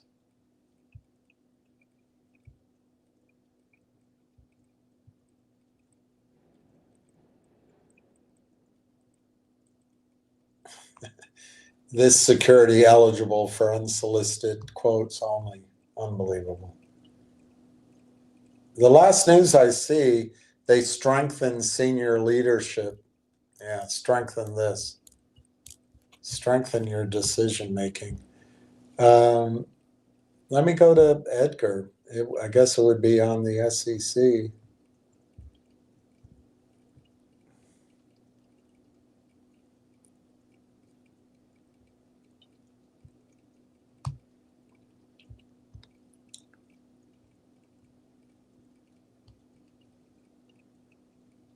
Search by.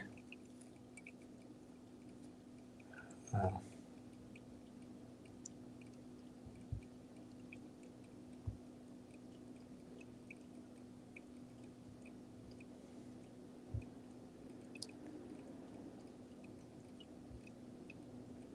I don't even see it. I don't get anything on the SEC. I wonder why. Would it be under a different name? Oh, there it is. I see it. July 7th, definite proxy statement relating to a merger or acquisition. Unbelievable. Let's see what that says.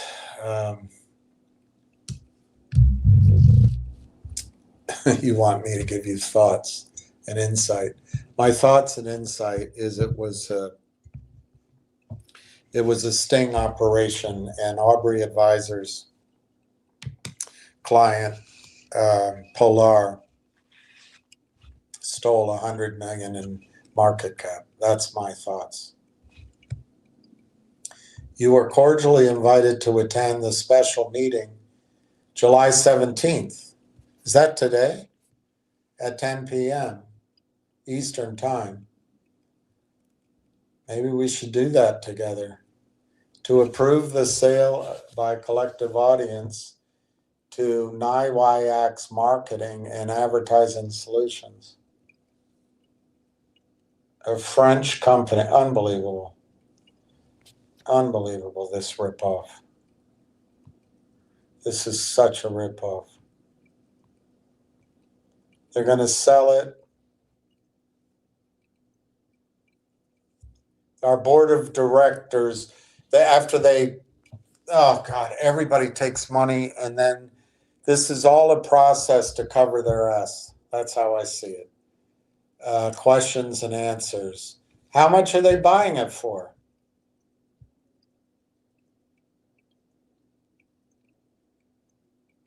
Oh, it's a subsidiary? They're only selling a subsidiary? Let's read the... Oh God, so much to read. Summary. Collective audience, leading innovator of crappy stock action, bad decision making at the board level, dealing with their friends at Aubrey Advisors. Greenberg. Do you notice something there? Greenberg. Oh, you can't notice that. Yeah, well, I notice it. Greg Greenberg, 49% owner of DSL.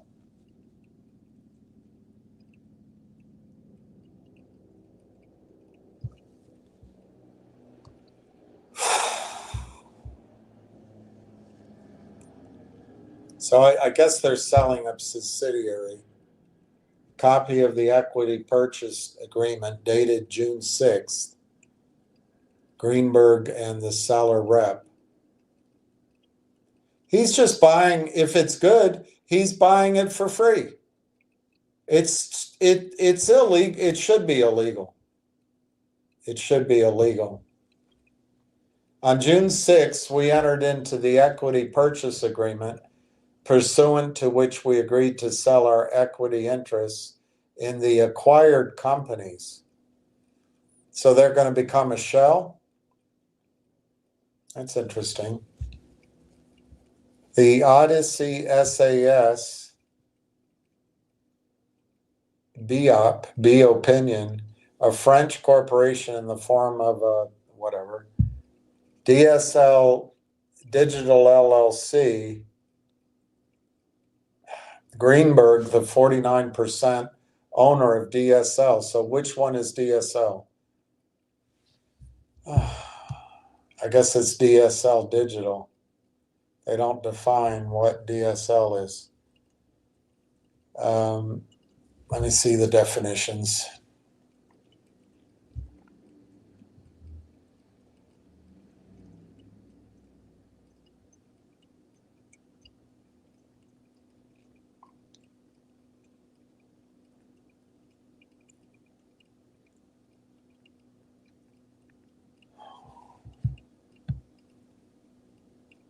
All right, DSL is DSL Digital LLC, a Utah limited liability. So they just set that up. This is a bunch of guys working in collusion to lock down the last bit of this crime. That's my opinion.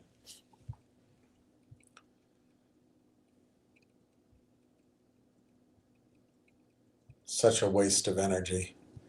It's an energy sink hole. All right, let's see.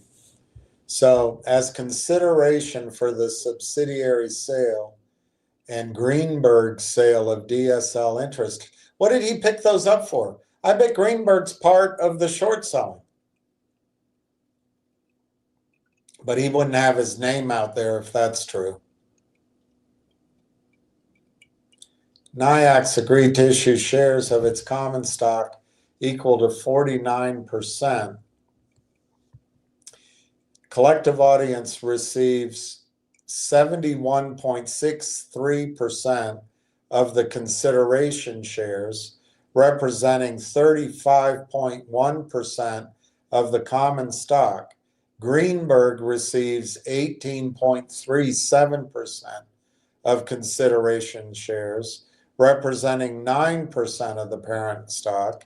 10% of the consideration shares are being held back in escrow for potential indemnification claims, as described in more detail below. I wonder how much the board gets for putting this piece of crap together. I don't know if this might be the best thing they can do now. I'm talking about putting the Aubrey Advisors deal together. And I'm not sure it is Peter Boards. He came on afterwards. After careful consideration, yes, sure. The collective audience board of directors have unanimously decided to wash their hands and cover their ass and get the hell out of here by agreeing that the terms contemplated by the equity purchase agreement, including the subsidiary sale, are advisable and in the best interests of their spotted behinds. They approve the execution and delivery. What a disaster. But it won't change their summer in the Hamptons.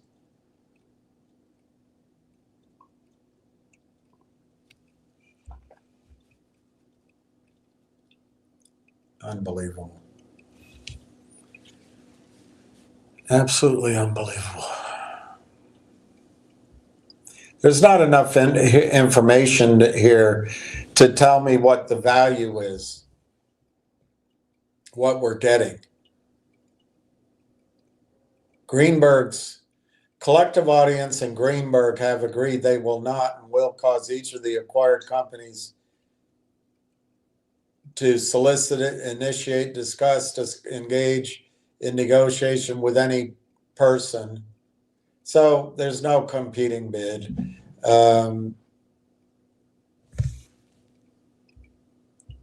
In consideration of the recommendation of our board of directors with respect to the equity purchase agreement, holders of shares of our common stock should be aware that our executive officers and directors may have interests in the subsidiary sale and that may be different from those of our stockholders generally. Of course, they all work together. Of course. There are no appraisal rights.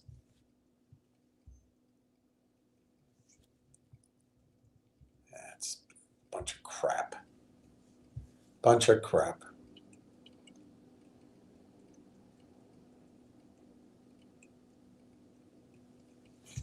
NIAX is a financial planning technology company, financial platform technology company known for its advancements in intelligent contracts and futures trading. They're in on it. They're in on it. They're on the second floor of 244 Fifth Avenue. These are all just a bunch of criminals working with each other. Greg Greenberg is 7 Valleyfield Road, Westport, Connecticut. He's in on it. These are all my initial opinions. Absolutely in on it. He's going to have a big payday, Greg Greenberg.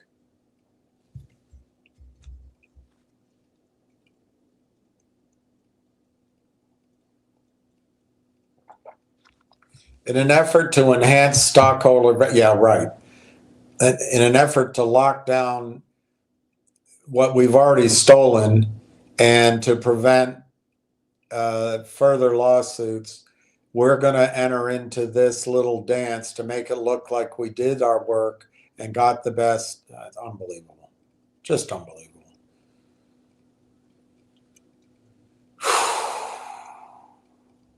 On August 14, 2024, the company received a letter, NASDAQ delisting. Of course, because the shorts are, I'm just so tired of this. It's all circular, but you can't point out who's doing it. You just cannot point out who's doing it. Had determined to delist the company's common stock. So now you're stepping in. I warned them that that was a crappy deal, and everyone came down on my ass. But now the solution, these band of very sober and responsible men and women, is to give the company away for nothing.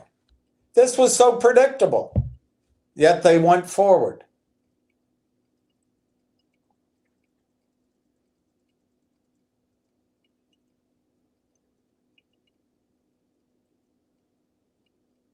They met with the NIAX advisor at the Think Equity Investor Conference. That's where these criminals prey on companies.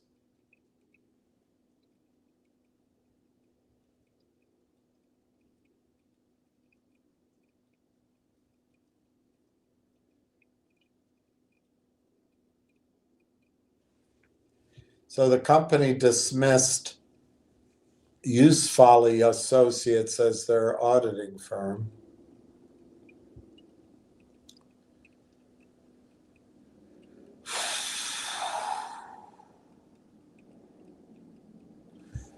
In November last year, they had a follow-up meeting with Ms. Gallo and Mr. Einbinder that concluded with a decision to engage Joe Savadsky to analyze the market fit and synergies.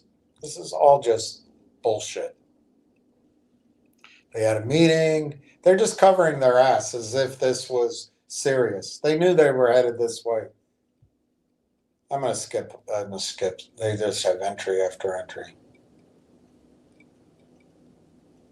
On January 16th, 2025, the company announced its common stock transition from quoting on the OTCQB to the expert market, which means it's not real.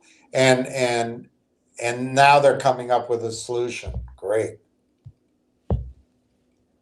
Chief Executive Officer Terry Gallo and our CEO Peter Boards reassess the transaction, changes the price. NIAX Chief Financial Officer Bill Feldman prepared a joint market pitch. Teams got together, lots of meetings, lots of important things, didn't interrupt our vacations. On February 26, 25, Aubrey Ventures exercised its conversion right in a series of convertible notes to receive 136 million shares of the company stock, representing 87.4% ownership stake in the company. And I got so angry. And oh, no, there's systems in place. This is a good deal. This train wreck was planned and it came down the road 3 years ago. And Brent signed this. Oh, I don't know if it's Brent's fault. It's all this legal wording is so when we vote, they're protected. But this should be illegal. This is daylight robbery. So they get 87%. So we get crammed down to whatever that is, 12%, 12.5%. That's our cram down.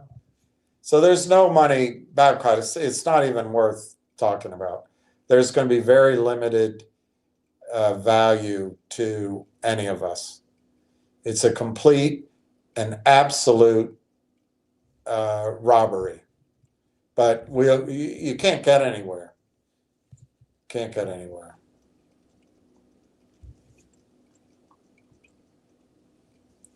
They're just covering their ass because they want to get on the board again of other companies.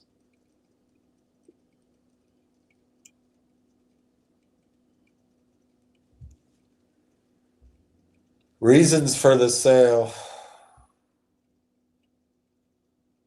We have suffered significant losses since inception, and the uncertainty over our ability to raise additional capital. This is what the criminals do.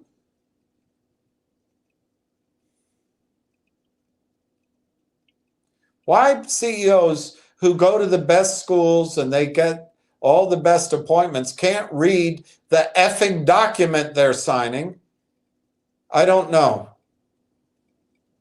I just don't know. I think it's worthless, Babcock. I don't want to read it anymore. It's upsetting me. I think it's completely worthless to you and to me. There's no chance in hell this means anything to your pocketbook. It's just a complete write-off. That's my opinion. And please, I just want to move on. We've wasted enough time on effing Aubrey advisors.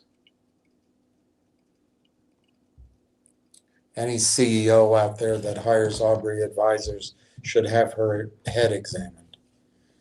Hey, Emil. Good morning, Northwest. I'm glad oh, you did do it? Yay, yay, yay, yay, yay, yay, yay, yay, yay, yay. That's all I got left, Northwest. I don't have any. I'm glad. I wish I had as many shares as you do. I wish. CYCU has been ravished by the market since listing. I suspect it hit the very bottom. Yeah, but be careful. These guys know what they're doing. I mean, they build a good story, so you bring in your money, and they all work together. And I'm not allowed to point out that they have a loyalty to each other that supersedes the American legal system. Not allowed to point that out. Oh, they don't trust. I know they may not trust each other, but they're not going to rat on each other either.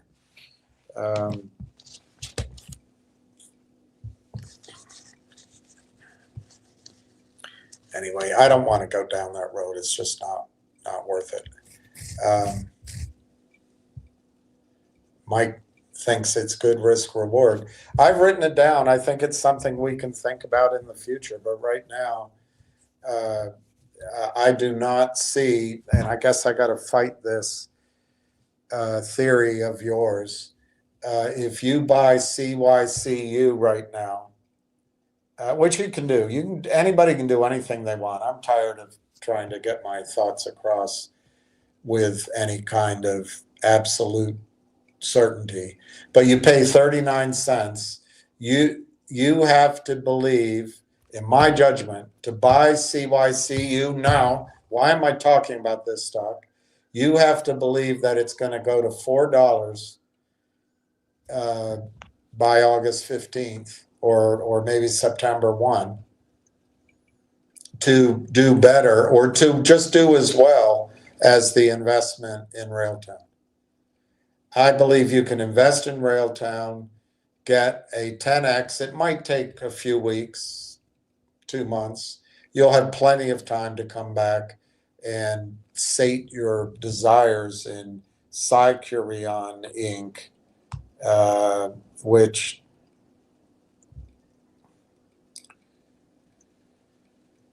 is just a distraction as far as I can tell from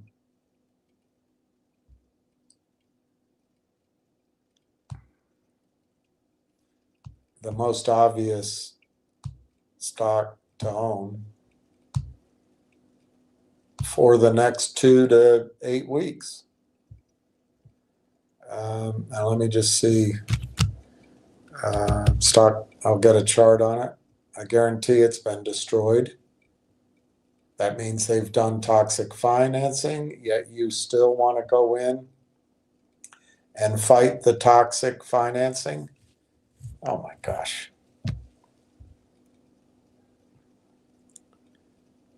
Let's go back 5 years, see what it shows. So the stock was basically flat forever. And they obviously turned to a toxic group.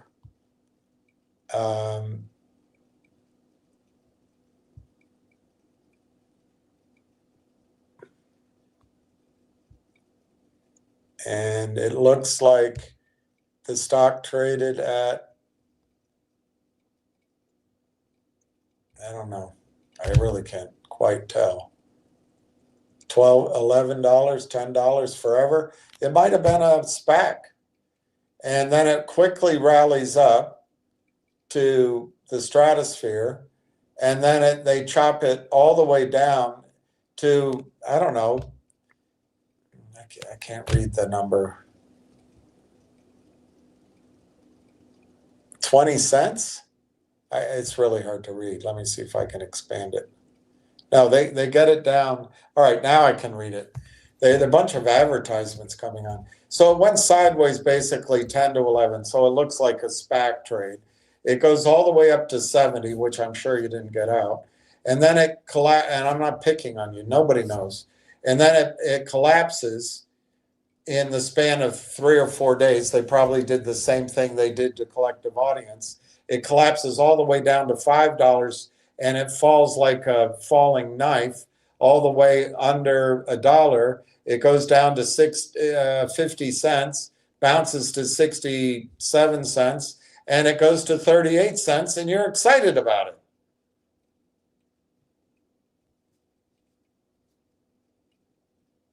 Guys, there's the story and there's the financing. It's like if you buy a house with a toxic mortgage, it doesn't matter how great the house is, where it's located, all the improvements you put in the house. If the mortgage sucks, you're going to lose the house.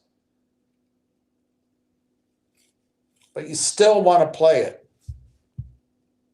I think you're insane to be in CYCU. I think you're insane. I'm showing you a stock, Railtown, that will, in my judgment, of course, it's according to me by myself, will give you 10x. Now, you got to give a range around that. Let's say 10x, and I could be off by 5x either direction. Give you 5x. In the near term. What's this going to give you? My prediction? Pain. It's a piece of shit on the chart. You actually asked me to look at the chart? Are you insane? I think I'm dealing with insanity. I'm very lucky in my decision to substantially reduce finger in the last two and get rail. Yeah, I like your strategy. That's interesting, a very thoughtful strategy that you had. As I mentioned a few days ago, we are lucky to have Ham fighting the shorts, but his last few updates sound like desperation updates, same thing over and over, and a little too much rumors. Well, I think Ham has been fighting the shorts, and I think he's sincere in that fight, and I think he's given it his all.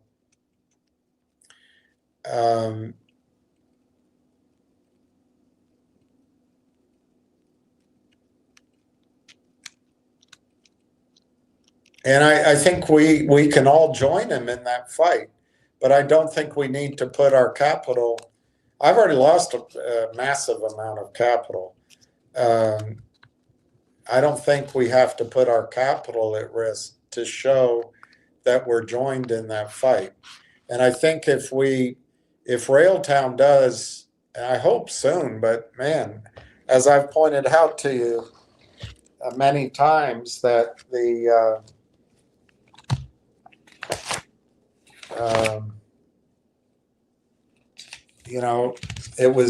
it was June the 5th that I started being so focused. And there's other things I'd like to be talking about, but that's 1, 2, 3, 4, 5, 6 weeks ago. We're in the 7th week, and I've been wrong. I've been wrong. I thought any day, any day, any day, any day. I still think any day. I still think any day, but I've been wrong. And could I be wrong for another month? Sure. Sure. All I do know is when it happens, it'll be too late to build your position. And I was right. I was correct in that window of time that the stock has doubled in price. So already you've had some benefit. That gives you the strength. It gives you a position of strength to wait. And I think if it works, Mike, which I think it will, we will be in a much stronger position to help him fight the shorts when we have our own financial independence or our own financial strength. And that'll put us in a much stronger position to help him in that fight. So I don't see buying Railtown as abandoning the fight against the shorts. In fact, it looks like Tom Ronk, I showed you his report. You can follow it. I forget his handle on Twitter, but there may be, how many of those shares have been crossed and settled up? I don't know.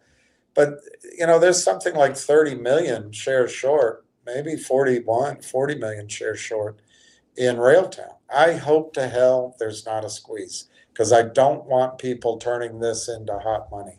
This is our way out. No, Jesus gave us the Lord's Prayer. Yeah, it's interesting. I know, but I think I agree with you, but I think that what's that faith out of Persia, Zarathustrian or something? Ancient faith. I think they had a prayer in the mists of time. I don't know. It might have actually overlapped. That was very much the Lord's Prayer. I'd have to look it up. I'll try to find where I saw that. But yeah, I know he gave it to us. And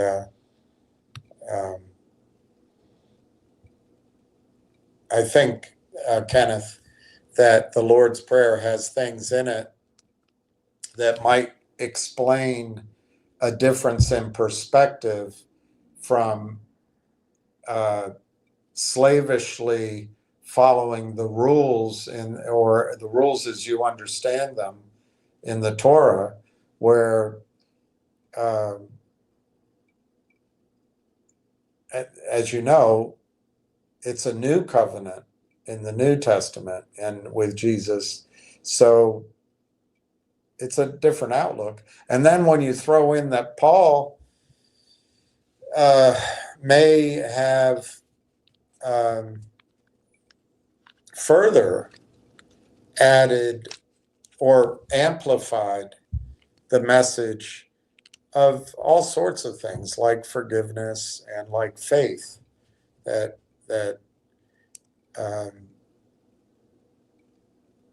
and I know there's divisions in Christianity too, but the idea that if you believe, and repent, that's the key.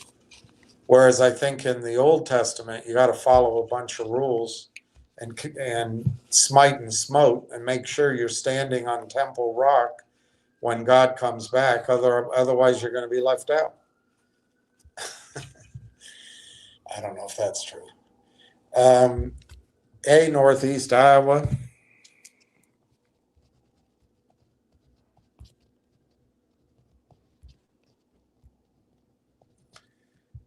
2042, that's awesome. I still think Suze is going to put us into a new rarefied air. I think. My other question is, when Rail announced the MOU, they said it would be completed in coming weeks. Now you would think all those companies are probably unaudited in the magnitude of this. So they never should have announced in the coming weeks. Yeah, I think that's an interesting point. You got to manage your manage people's expectations. I don't know about that. I'm making an assumption about how they want to get these other companies involved. They may not be doing that, number one. Number two,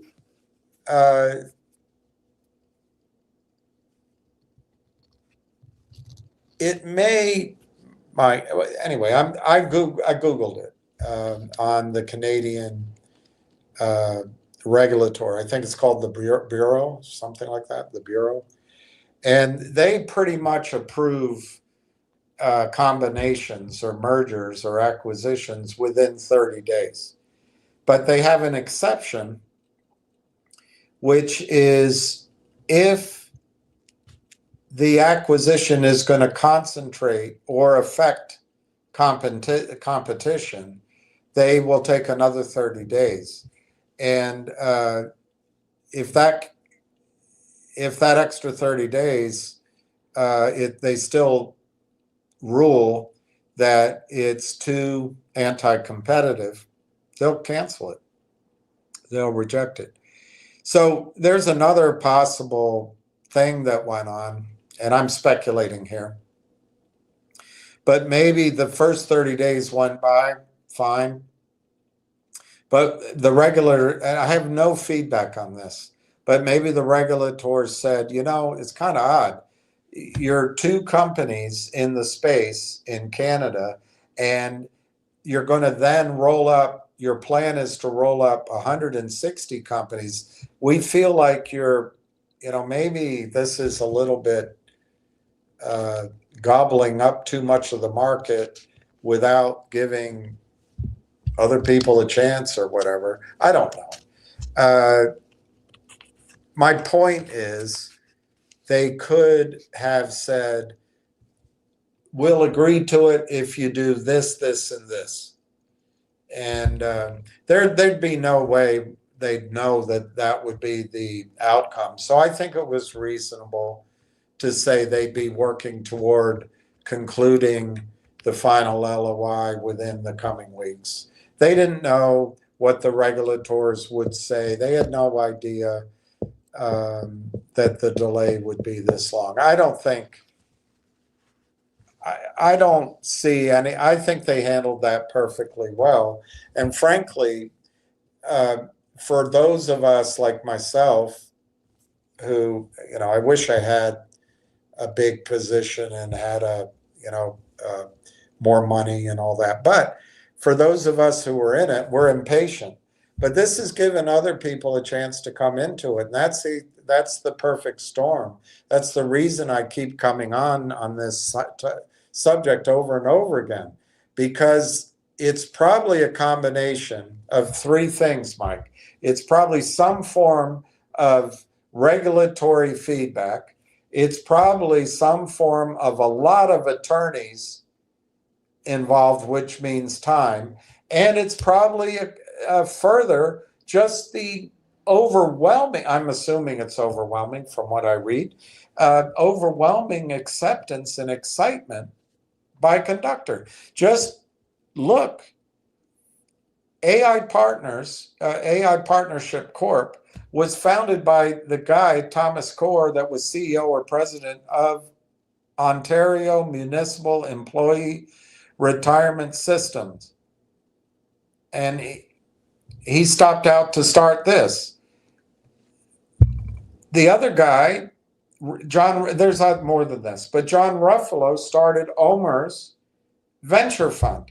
These guys were early backers of Constellation Software that went from $1 to $5,000 Canadian over a decade and a half. And it really started its run about 12 years ago. You can look at the charts.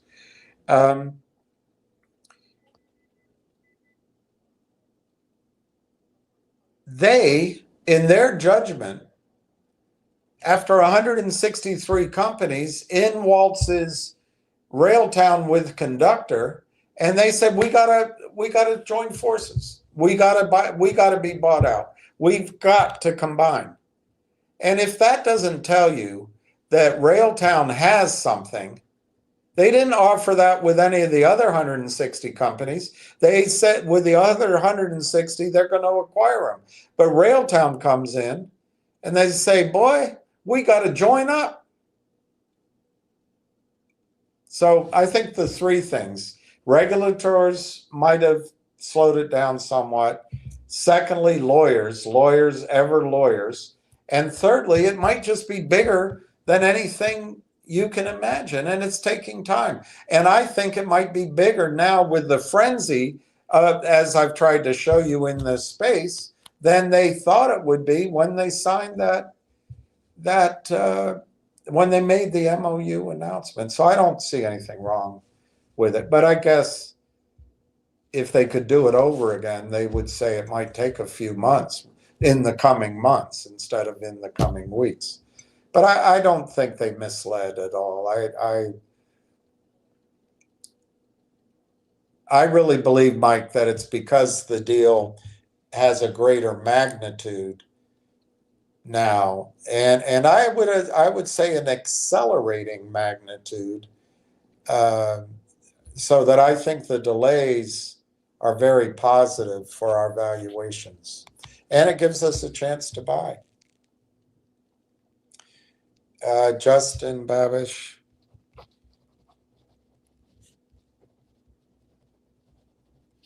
$19,000. All right. I believe it's ripping the wrong way.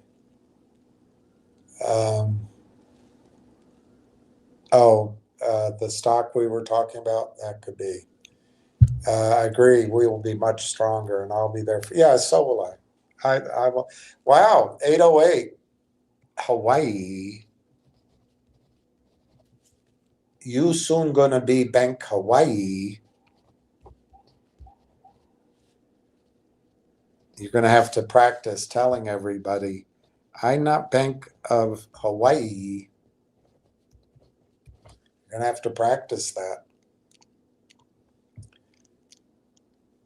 I appreciate your honest and caring response. For your information, Railtown is 60% of my portfolio, and yay, yay, yay, yay, yay, yay, yay, yay, yay. Oh, and you're in Vancouver, Emil?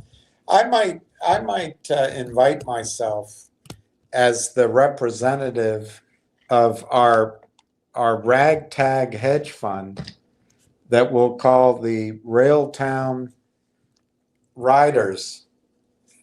The Railtown CB Riders. I might say, hey, we own 6% of the company. Do you think you have time to see me? Anyway, I might come out to Vancouver. The more I study AI, Emil, I missed the conference last week on the gold and silver. I've studied gold and silver, oil and gas, and invested and raised money and networked for over 25 years. There's always something to know, but I find that I already know the big themes. AI, it's something to learn to learn, and I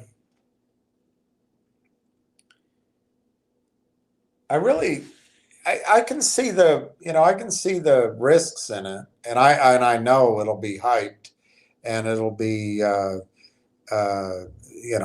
it'll go through the same washout as the dot bombs or the crypto or any mania ultimately.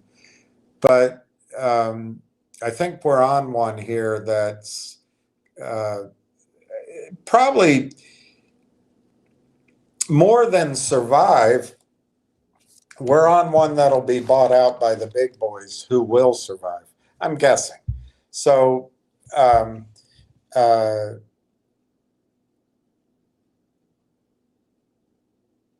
I guess my point is, Emil, that AI 2.0 may be as significant an investment class, in my mind at this point, as mining, oil and gas, other hard assets, which I think is going to be the focal point of creating wealth over the next 5 or 10 years.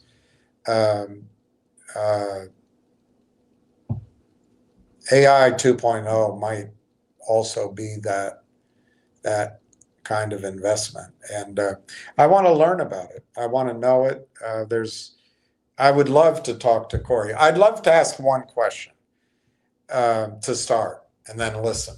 But I'd love to know: is this conductor agent a competitor of that Devon agent at Windrift, or is it a collaborator? In other words, it looks like everybody's breaking up into their own corners, creating or acquiring these AI generative, these assistants, AI assistants. But it seems like to me that Railtown's conductor, it is an assistant, but it's assisting the developer, not general use. Now, I can see where that overlaps, because internally, or if you're a one-man shop, you're creating your own code or you're creating your own spreadsheet. I can see where it all starts overlapping. But my point is, it seems like Railtown's conductor increases the ability of each, it might increase the ability of each of these other agents and teams to accelerate their development of software and do it better. It seems complementary, not competitive. But I could be misreading that. Kenneth Martin, good thoughts. Unsure if it's less volatile as the OTC. Yeah. Do you know that Railtown is in the CSE 25? Or it was, I don't know if they change it every quarter. But the I guess it's the Canadian Stock Exchange Index. They take the top 25 and they created a separate index. And apparently that top 25 represents, essentially the 80% of the CSE that's big. So Railtown's in it. Hey, Adam, sorry. I've been buying Canadian silver. Great. You did buy. Wow. GameStop. All right. Bitcoin's the one. I'm so mad at myself. I could have purchased, Adam. I could have purchased in London any number. I had a lot of cash, but I could have bought 100,000 Bitcoin. It was under $1. I was listening to Max Kaiser. I studied it. I chickened out. I bought silver instead, and real estate and mining shares and gold companies. But I think it's great that you have Bitcoin, and I think it's great that you own it directly. And thank you for owning Railtown. That's awesome. I'm confused why you hang on to GameStop, but you're not the only one. The guy, I met him about 2 years ago when or was it longer, when everybody came up to DC. I want to say George Thorogood, but that's not his name. George. Anyway, I met him. You know him, I think. He's fantastic, and I'll think of his name correctly. But he works very hard on GME, and he makes very compelling cases. He's an attorney, I think. But Adam, I think the flaw in everybody's reasoning on these short squeezes became very clear to me after fighting it so long. You know, and I read Dr. Tremblath's book over. I think I read it 3 times. She's not the most exciting person to ever put prose to the page, but she does call it out right in the summary, the first page, and during it, she calls it out. And but I got to find it here. I can't wait till I get a better setup because I keep ruining my photo library with a bunch of things to show you guys.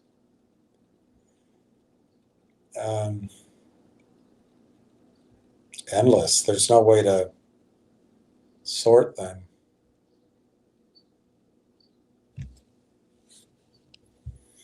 I'll find it.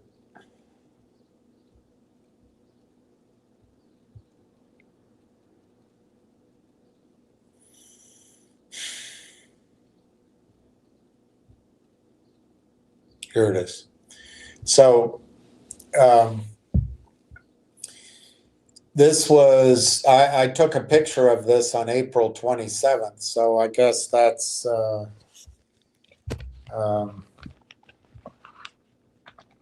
and that's the first time I read it to you. But I had seen it probably a week before, or a few days before anyway, or that previous week would be best to say. That's April 27th. So 1, 2, 3, 4, essentially 4 months ago. No.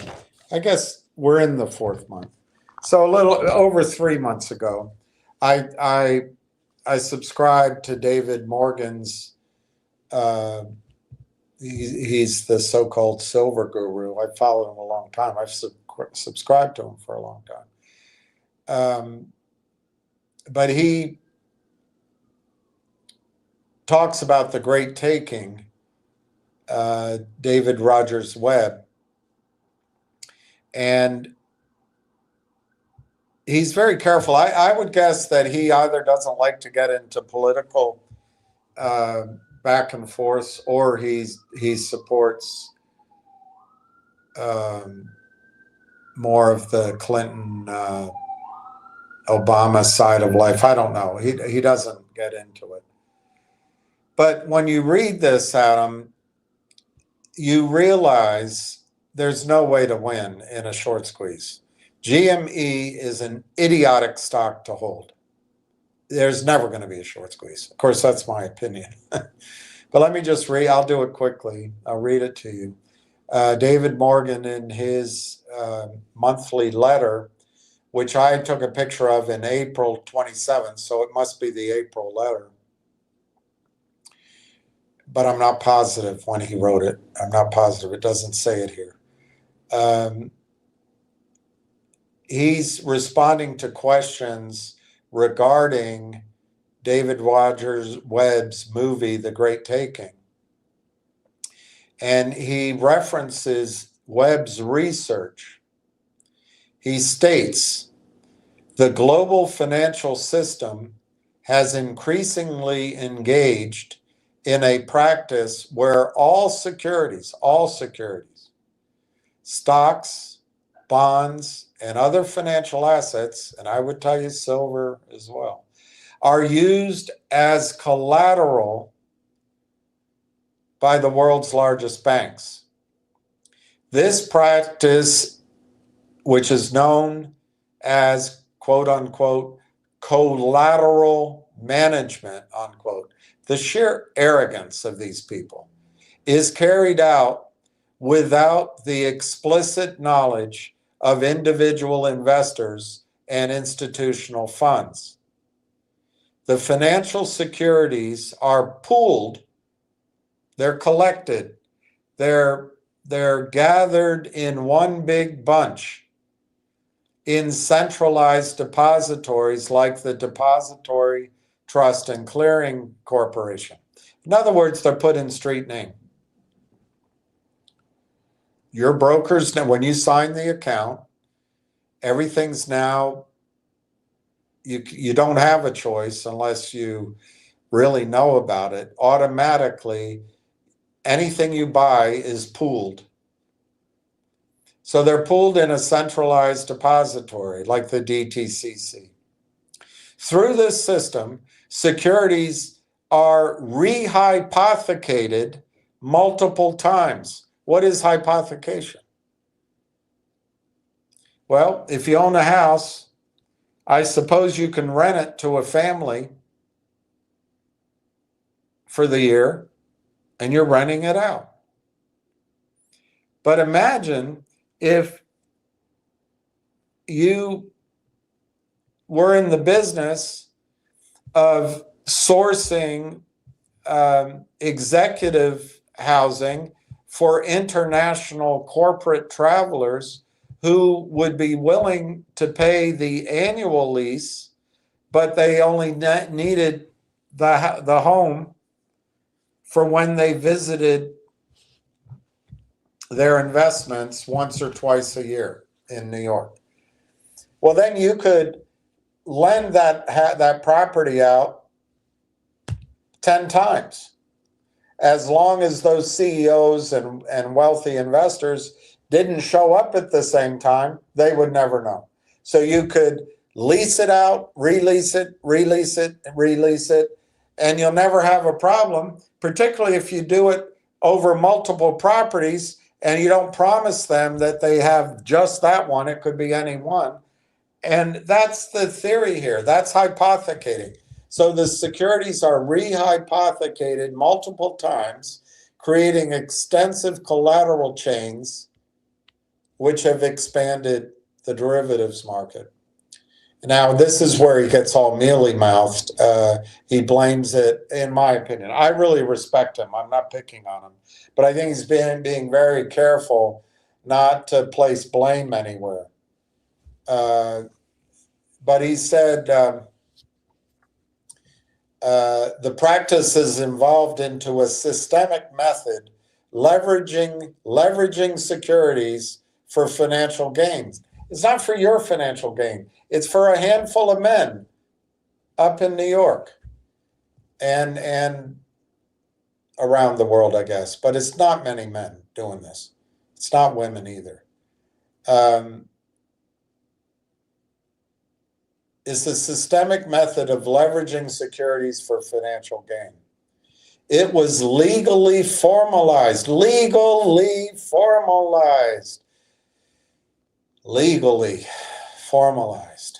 through the 1994 revision of Article 8 of the Uniform Commercial Code in the United States.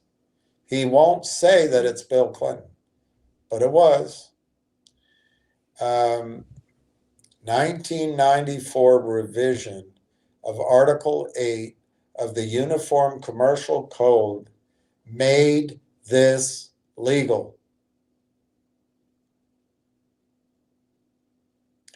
These legal frameworks effectively transferred ownership of securities to central depositories, stripping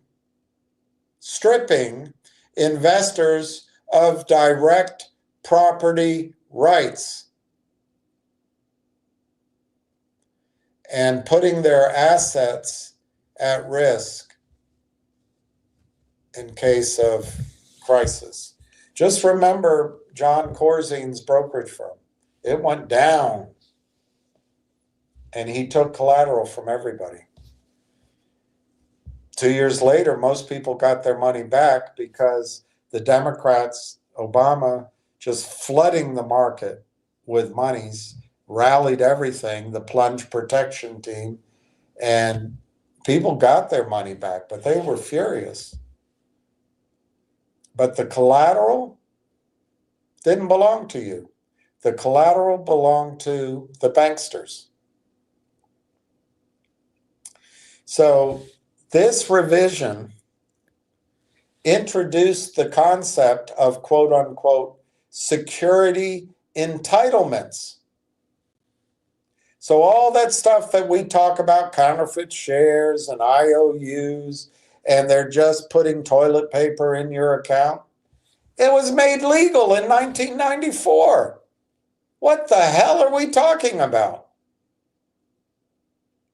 The revision introduced the concept of securities entitlements, which replaced direct ownership of securities with a claim, a contractual claim, effectively allowing central depositories to utilize securities at will.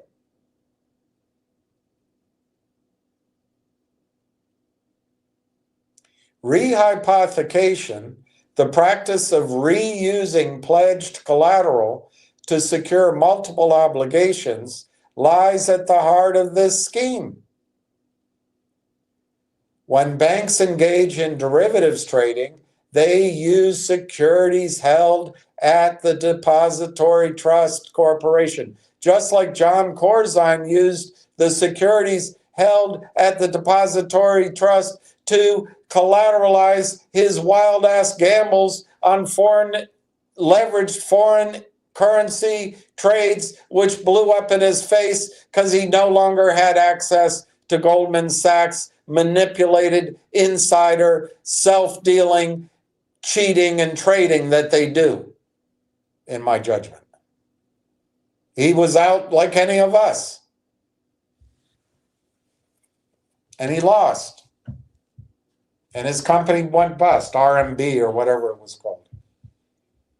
RBM or BMC or whatever his firm was called. The U.S. Federal Reserve acknowledged this fact, explicitly stating that, quote, investors do not have rights attaching to particular securities in the pool, unquote. Instead, they hold only a pro rata claim to a collective securities pool, effectively making them unsecured creditors in the event of insolvency. I don't know why you'd hold on to GME. It's been hypothecated and rehypothecated and used as derivatives, and but anyway,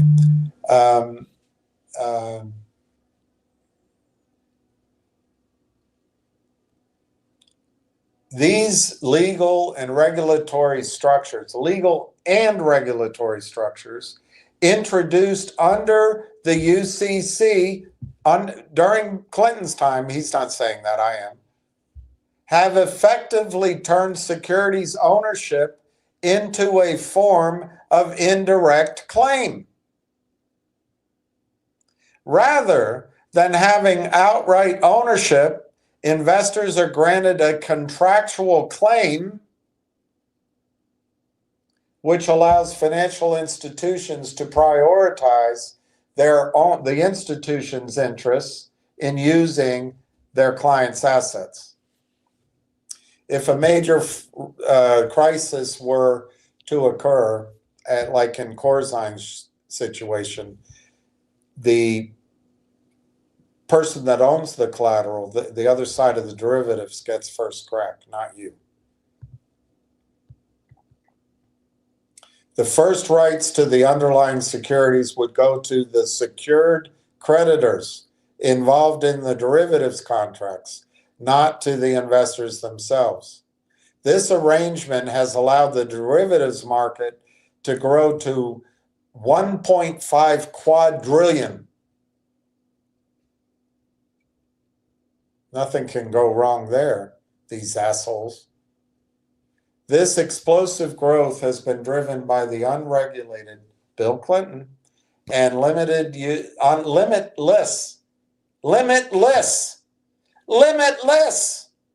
use of client securities as collateral. There's no restriction on using client securities as collateral.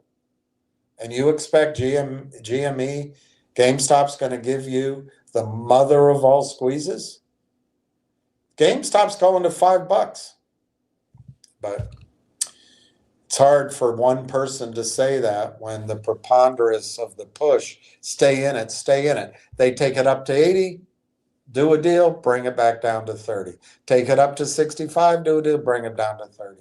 Take it up to 45, do a deal, bring it down to 22. Take it up to 38, do a deal, bring it down to 25. Take it up to 30, 28, 32, get on, everybody's excited, do a deal, they bring it down to 20. And they still have you in it. And every time somebody says something, it's like your brain, not you personally, anybody, we're so wired into the abuse. We're so wired into the negative, positive, addictive channel of thinking and just automatic reaction. We're like the rat that keeps taking cocaine till he has a heart attack. It's a strange psychological thing we fall into. But GME is totally under control. And it's up here to bail out, and I think they're mostly bailed out, Melvin Capital, Stevie Cohen, Kenny Griffin, the others. These are not good people. They're just greedy acquirers. And they cheat, in my judgment. But it's bloody legal part of it.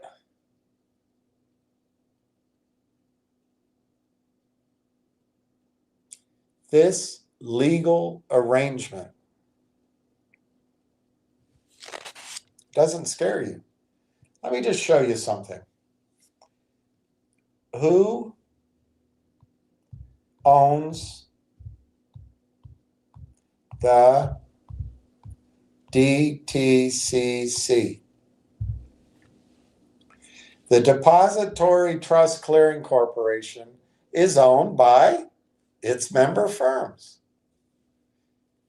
primarily large financial institutions who utilize its services. These member firms include banks, broker-dealers, mutual funds, and other financial institutions.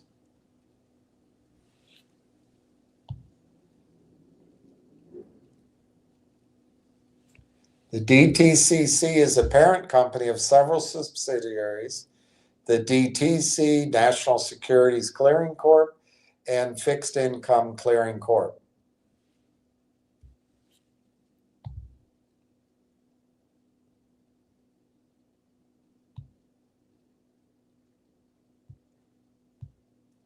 Well, so they don't want to give you,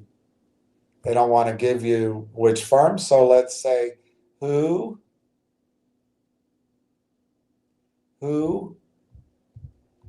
are the board members of the DTC.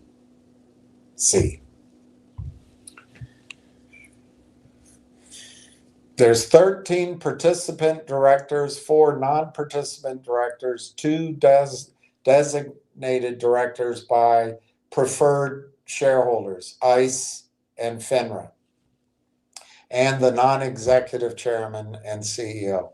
So let's dive deeper. The depository trust and clearing is covered by 20 members of the board. They don't give any information. Oh, here they come. Here's the leadership. It's leadership. Bloody leadership. All right, I'll accept the companies. All right. They've got 20 of them. They've got, as CEO, well, I'll just read them in order. I don't know how they put this out. They've got William Bill Capuzzi, CEO at Apex FinTech Solutions. I'm sure he's on your side. Kelly Conway, head of strategic change, young, feels like she's smart, DEI hire, I'm sure. Head of strategic change, data and digital at Northern Trust. I'm sure she's on your side. She probably doesn't know better. She just gets her straight A's and can't think it through. Nigel Faulkner, he's a non-participant director. I don't want to look at his bio. Then you have Brian Gallagher, global head of market operations at JP Morgan Chase. I'm sure he's on your side, Adam, particularly in the silver market. Christopher Gelvin, Group Operations Technology Chief Operating Officer, UBS. I'm sure they're on your side. John Herrick, Chief Product Officer, NYSE ICE. Oh, I'm sure they're on your side as a shareholder of GME. William Hirschhorn, Managing Director and Head of Shared Services and Banking Operation and America's Branch Operations, Morgan Stanley. I'm sure they're on your side as a holder of GME. David Ings, Global Head of Operations at Citadel. Yep, he's in there looking out for your interests as a shareholder of GME. Cenk Kamis, Chief Financial Officer at Citibank. Again, I'm sure he's there protecting your interests as a shareholder of GME.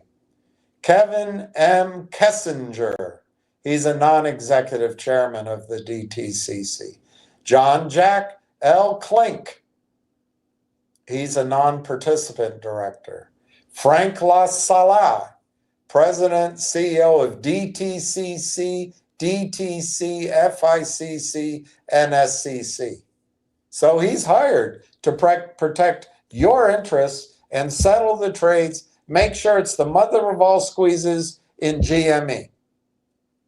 And then they have an African woman, not African American, I don't think, an African woman, young, quite attractive, Lyde Majiyagbi, Managing Director, Global Head of Financing, Liquidity, Collateral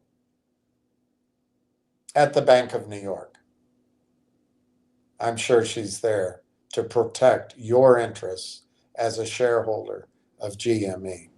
Anthony Tony Miller, President and CEO of Janney Montgomery. I'm stupid enough to believe that that guy actually is on the side of retail. But it's just stupidity, because Janney Montgomery used to have a reputation as the biggest schlock firm trading, shorting, and all that. So I'm going to take my endorsement back. Anthony Miller, he's not there to protect you. Igor Modlin, Global Head of Prime Services. Oh, Prime Services, Prime Brokers. I'm sure he's there to help you as a shareholder of GME make sure that the mother of all squeezes comes and takes money away from his firm. He's on the board, Global Head of Prime Securities Product Development, stealing at Goldman Sachs. Anthony Murphy, he's a non-participant director. Ann N. Reese, a non-participant director She looks like she belongs on a TV sitcom. Douglas Spell, Global Head of Markets, Operations at Bank of America. Oh yeah, I'm sure Merrill Lynch is looking out, Adam, for your interests in GME. Just keep hanging on to it. Just keep hanging on to it. It's going to work. It's going to work. And then Nathaniel Stankard, Executive Vice President and Chief of Staff at FINRA. Oh my gosh, FINRA. They're there on our side. That's the thing we know. That guy will get it done. He'll be able to break through the resistance of the rest of the board and make sure that shares in GME, who could hurt Goldman Sachs, could hurt Citadel, could hurt Merrill Lynch, they're going to make sure that that squeezes. Oh, yeah. And the final one is James M. Tabachi, CEO at South Street Securities Holdings. I'm sorry, everybody. GME's never going to squeeze. And it's way overpriced because people believe it's going to squeeze. I think it's time to get the hell out. And you've got, I'm just going to put it out there. I'm going to write it down so I remember this. 5,200 GME.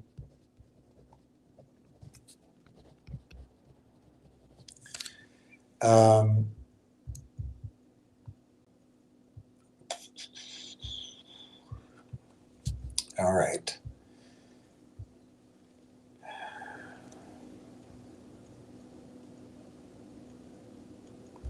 I would stay away from CYCU. They're trying to get you buying it so they have something to steal from you. All right, you could get 23.33 to sell it today.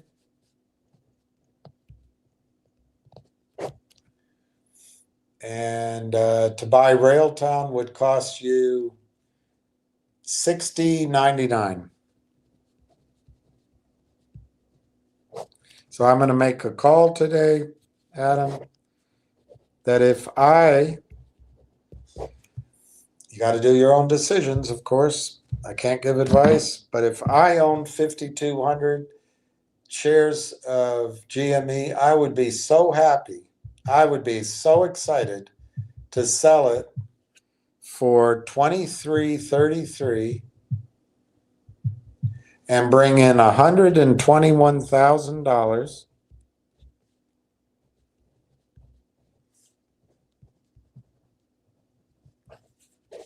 And then I'd immediately buy Railtown while the shorts are giving it to you.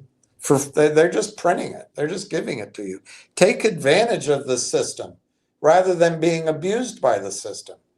I would then go buy 6099, 198,911 shares of Railtown. 198,911. I'd probably try to round it up to 2,000 of Railtown. So we'll just check, Adam. We'll just check how that does in. Let me pick a time frame. Let me look at my calendar. Nothing's going to happen this week.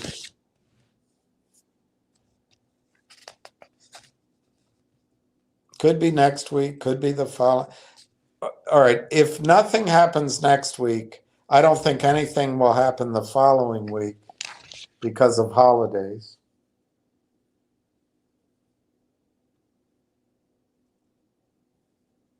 August has a lot of holidays. Labor Day's the 1st. I don't think people will come back to their desks until Wednesday or Thursday. So I'll say September 8th. We'll see where this trade is, Adam. September 8th. And I will predict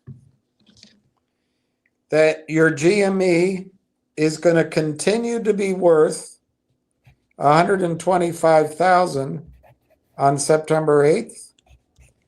And I will predict that your Railtown will be worth 10x. So I'll say $6.10. I think your Railtown will be worth 1,213,358 if you were to do what I would do, but I can't give you advice. So I think you should stubbornly hang on to GME because they own Bitcoin, they have Ryan Cohen, and it's going to be the mother of all squeezes, can't you tell?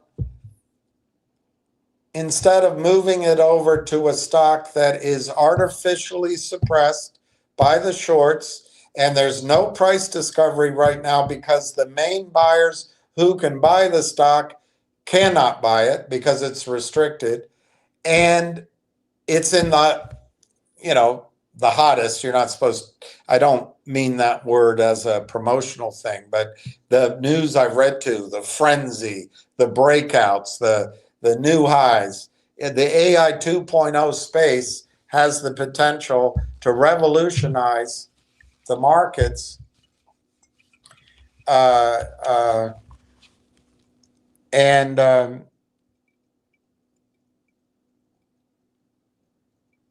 Further, I'd say this: not only will your GME still be worth, this is how I'd look at it in my account, it would be worth $125,000 September 8th.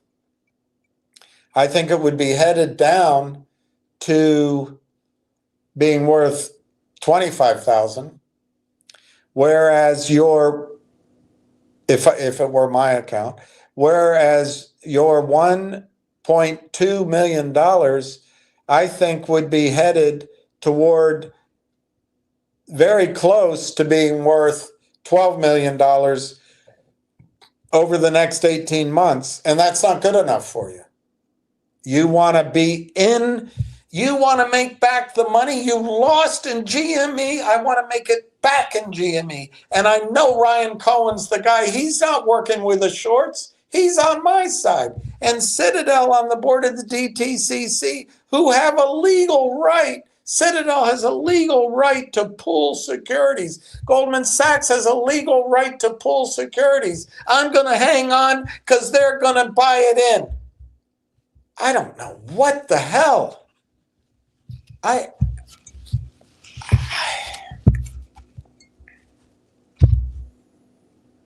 don't know how to break through. GME's not going to squeeze. Ryan Cohen's a doofus working for the other people. And he's smart. He's raising billions and billions of dollars. But to get the stock to where it is now, he's got to turn his $5 billion in cash approximately, and Bitcoin. He's got to make it 5x just to get to the price the stock is trading for right now. And he's got to get out of his leases and his lawsuits. And somehow he's got to convince Wall Street that a bunch of geeks playing PlayStations is a place to invest. I don't get the thought process. I don't get it. Adam, I'm not picking on you. I'm trying to break through. You could turn your GME, if you wait 18 months, 2 years, 2.5 years, you have the possibility of turning that into $10 million. It's not a promise, it's a prediction. By owning Railtown, that would be Railtown going to about $45 a share, 40, something like that, give or take. Is that a stretch? I wouldn't be saying it if I thought so, but yeah, you might not agree with it. But you're going to stubbornly hang on to GME. So anyway, all right, I'm going to move on. That's a very good point, William, with delays and questions that they never thought about. They have to be careful, yeah. All right, GameStop has 9.5 billion in cash. All right, everybody, I, maybe I'm not. Maybe I'm the one not thinking correctly. You know, it could be. You guys look certainly. Ryan's a lot wealthier than I am, and you guys look smarter than I am. But let me look at GME's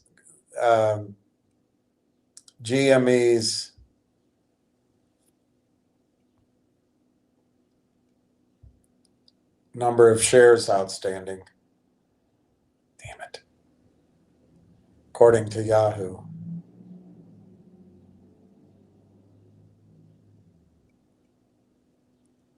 Okay, they've got 447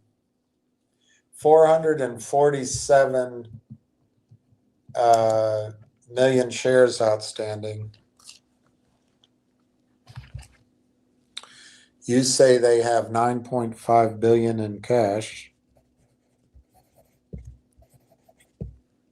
They've got 447,340,000 shares outstanding.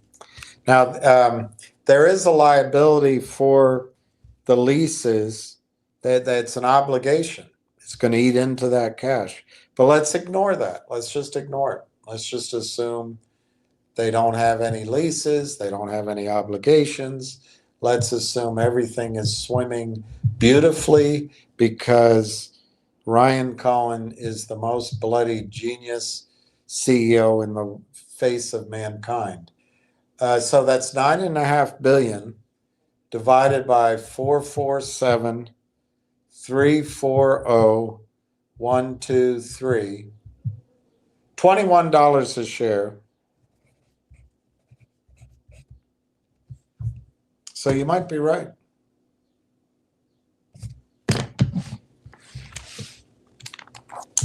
I guess you're right. The stock's worth, if you take the leases off, the stock's probably worth $20 a share. So I guess I'm wrong. So if the stock's worth $20 a share in cash, do you think over the next, do you think by the second week of September, GME is going to be worth $210? I stand corrected. I didn't know they had nine. I was using old numbers. 9.5 billion. That's worth $21 a share. So you're getting the genius of Ryan Cohen and the upside of Bitcoin for $3, $2. I mean, that's a small price to pay for a guy as smart as Ryan Cohen. So I guess you could argue, Ryan and Adam, that, and I stand corrected. I guess GME is worth more than I thought. Let me see if there's any obligations on their balance sheet on this, if they have any debt. But you're wrong. It shows total cash 6.39, Ryan. It says it here, 6.39. So excuse me, let me use the correct number. Total cash 6.39 billion. So let's divide that out. Let's work with the correct numbers. 6,390,123,123 divided by 447,340,000. That's 14.28 a share. 14.28 in cash. Now, maybe what you're saying is Bitcoin. You might be saying that the Bitcoin, you're including Bitcoin. Let's see. So the total cash per share is $14. Total debt is 1.7 billion. So the book value per share is $11 a share. They have operating cash flow of $448 million, but their levered free cash flow is $220 million. And I guess that's what you're paying for. The book value is $11 and the stock's trading at twice that price. And I guess you're paying for Ryan Cohen and the levered free cash flow.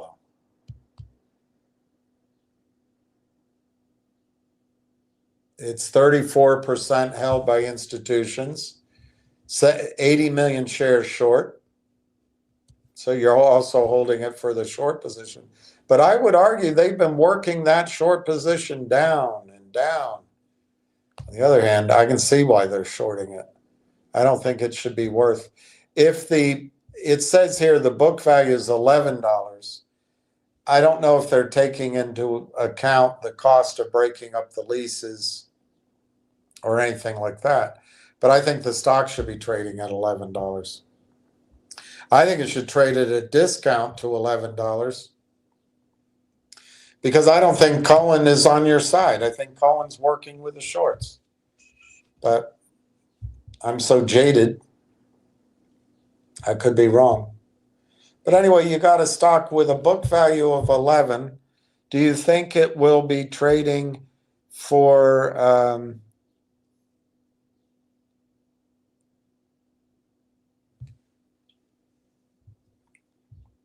do you think Railtown will be trading, GME will be trading at, I'm going back to Adam's case, $233 a share in the second week of September? Do you think that's going to happen, or can you take the chance? I can't give advice, but this is how I'd look at it. Do I think GME's been flat on its ass except for some bouncing balls for 3 years? Do I really think GME's going to be worth $233 September 8th? Because I feel like that money could be worth $1.2 million September 8th if I put it into Railtown.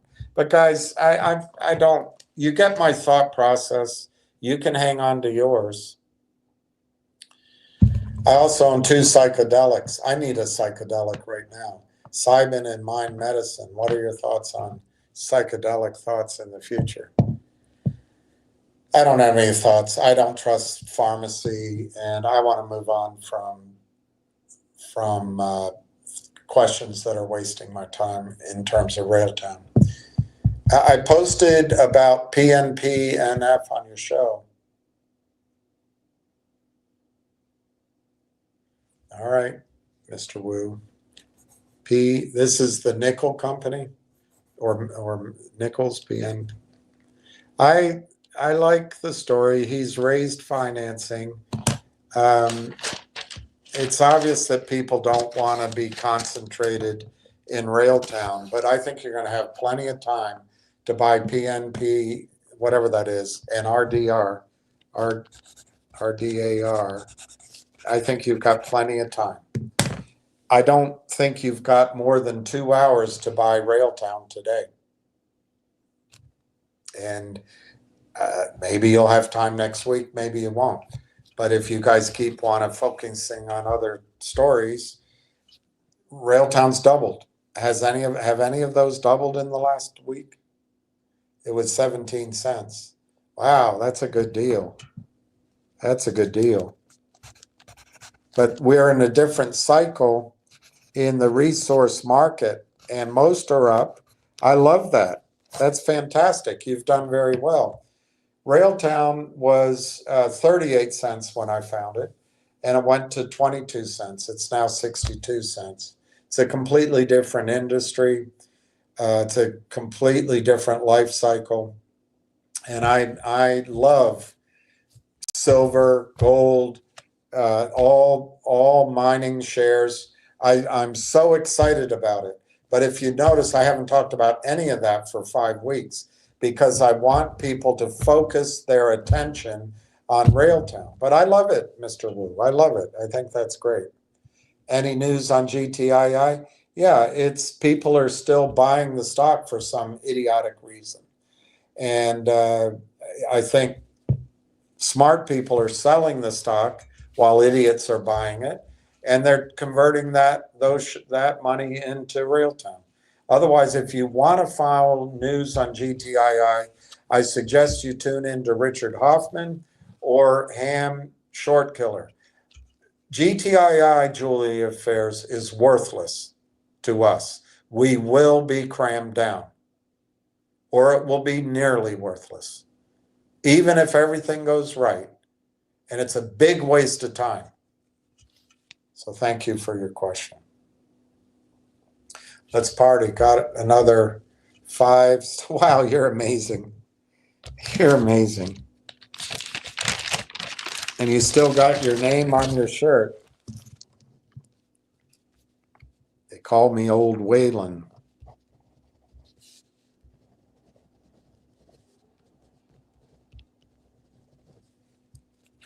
I grew up in the mountains, in and around Jackson's Hole.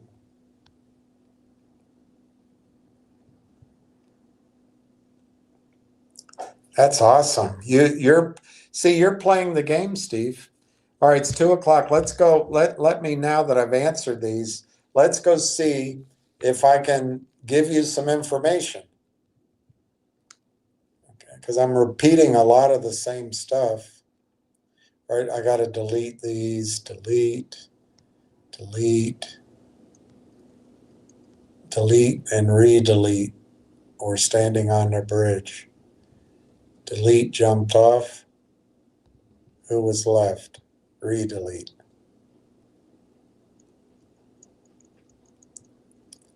I grew up in the mountains, in and around Jackson's Hole.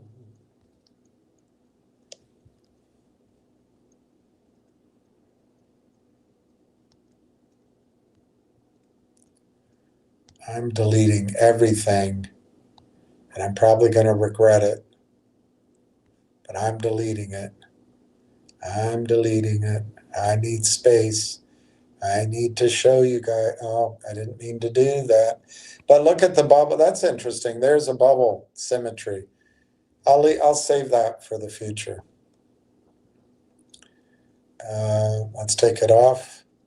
I didn't mean to show it to you. It was just trying to hit the buttons. I hit it by mistake. I grew up in the mountains, in and around Jackson's Hole. I always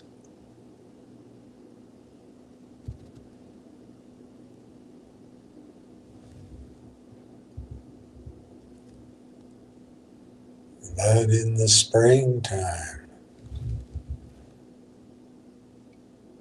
All right, let's just look at these again. These are the companies. Railtown AI. You got rail tracks building better RAG applications. They connect external data to your language models, no matter the source, using a translator, basically, I guess, using universal retrieval engine for large language models. It's access to unstructured data from any source.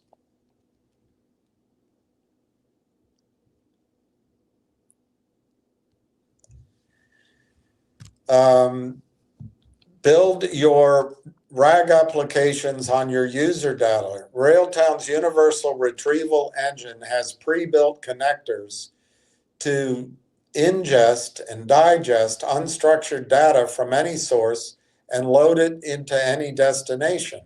Railtown ingestion pipeline allows developers to send data by event or in batch format, and it allows the team to run multiple cleaning and transformation steps to the data before it is saved in a unified database structure.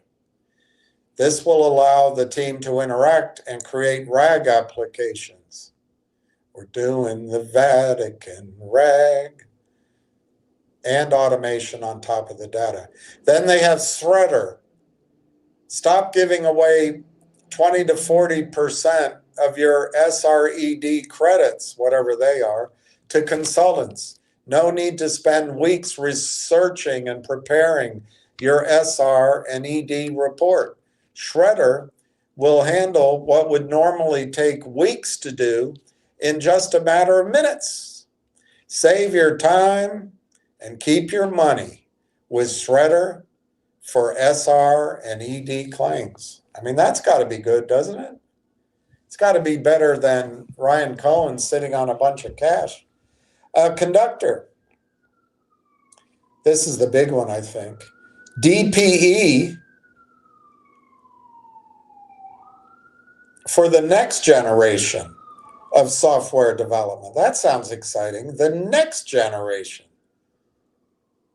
The first end-to-end developer productivity engineering platform, DPE, for the entire team.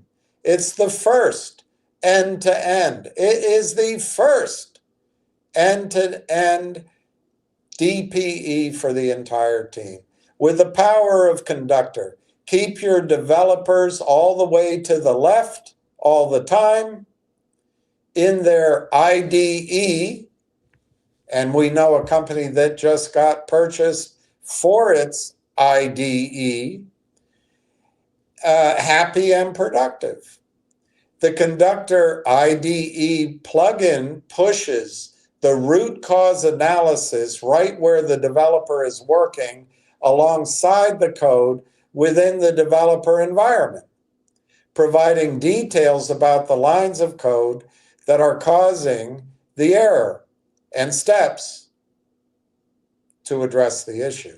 Conductor will help the rest of your team stay all the way to the right,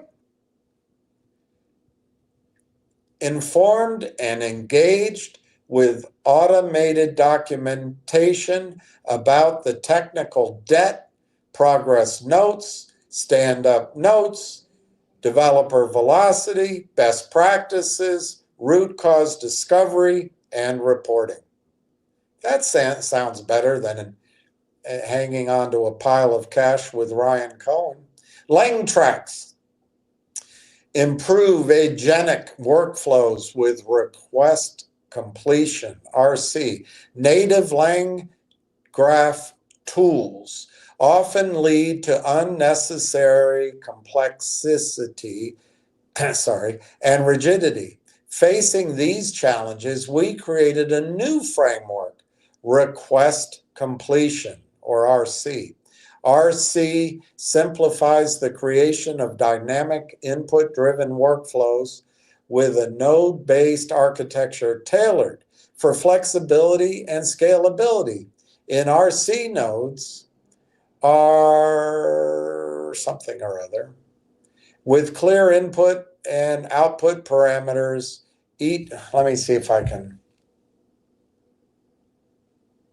Okay, with RC node are something with clear input and output parameters, each capable of invoking others to build modular, interconnected workflows. What sets RC apart is its approach to decision making. Each node determines its subsequent actions internally, eliminating the need for external control flow layers. Beyond its architectural innovations, RC includes robust features to streamline development, including debugging tools, comprehensive error handling, real-time streaming of intermediate outputs, and automatic parallelization to handle complex workflows efficiently. RC is a direct substitute for Lang graph, which often lead to unnecessary complexity, designed to natively support dynamic, evolving workflows without the friction. Explore its features to see how RC can improve your engineering process. And if you look up top here, our partners, Mila, that's Montreal uh, something learning institution, or that's the other one, AMII. Anyway, they're very related. They're sources of brain power and non-dilutive financing. They help Canada go beyond oil and timber and baby seals as their main products. Microsoft partner, Microsoft co-sell ready, Microsoft Founders Hub. That seems like a hell of a lot of attention to Microsoft. NVIDIA Reception Program, UBC, and I guess Canaccord jumped in front of them. And then AMD, and then at the end, AI Partnerships Corporation. All right, let me see if I can get more into your brain. I grew up in Wyoming, in and around Jackson's Hole.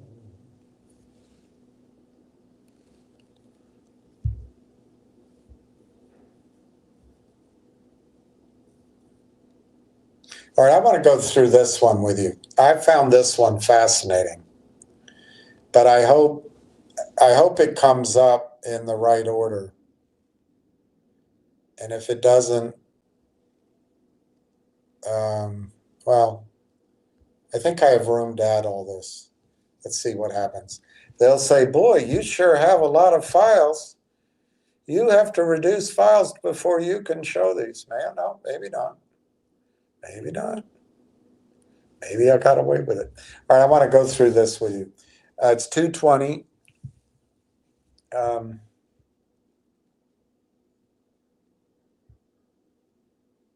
Let me just see what the one text message said. No, I don't have any messages. All right, no messages. Okay, let's go with this. Let me look at the quotes though. I want to keep track. Railtown is 60 cents. So Adam could buy Railtown at 60 cents. Unbelievable. I would be pouncing so quickly, but I guess I just have a different thought process. Everything's red right now on my little 5-screener. Railtown's down 2.5 cents at 60 cents. GME's down 3 cents at 23.36. CYCU, predictably, they'll walk it back down in my judgment. It's not the house, it's the financing. It's down 1 penny, 38.38. But I'm willing to be open-minded because Mike brought it. And I like Mr. Wu's 2 ideas, but not at the moment. I don't. The focus should be, if you have any interest, it should be establishing or adding to your position to Railtown. And of course, you have to do your own thinking. It's just because it's lasted 5 weeks under 60 cents doesn't mean Monday morning it's not going to be $1.20. But it could be another 6 weeks. I don't know. But man, I wouldn't want to miss it. I mean, I'm sure GME's going to run now. Now's the time. Anyway, G-Bucks is up 17.6. That's green at 218. So fingers 162 and GME's 23.36. Railtown is 60 cents. The bid is 59.6. The ask is 60.68. You can buy all you can. You can buy all you can of Railtown at 60 cents, under 61 cents right now. They're giving you 56.5 at 60.59, 34.5 at 60.59.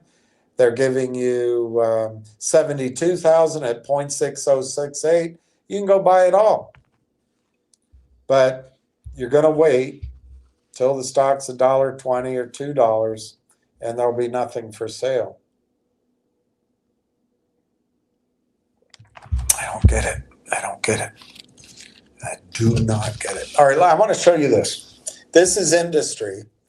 And let me start at the very beginning. That's a very good place to start. Here it is, I think. No, I don't want that. I guess I can't use that. That's not my password. I was trying to invent one.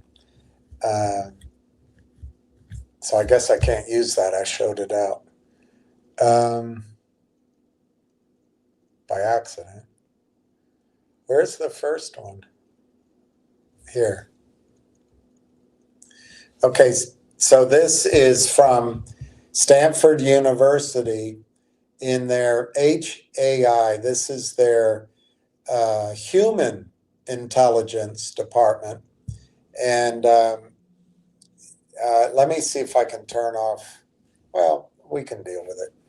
This is the global private AI investment hits record high with 26% growth.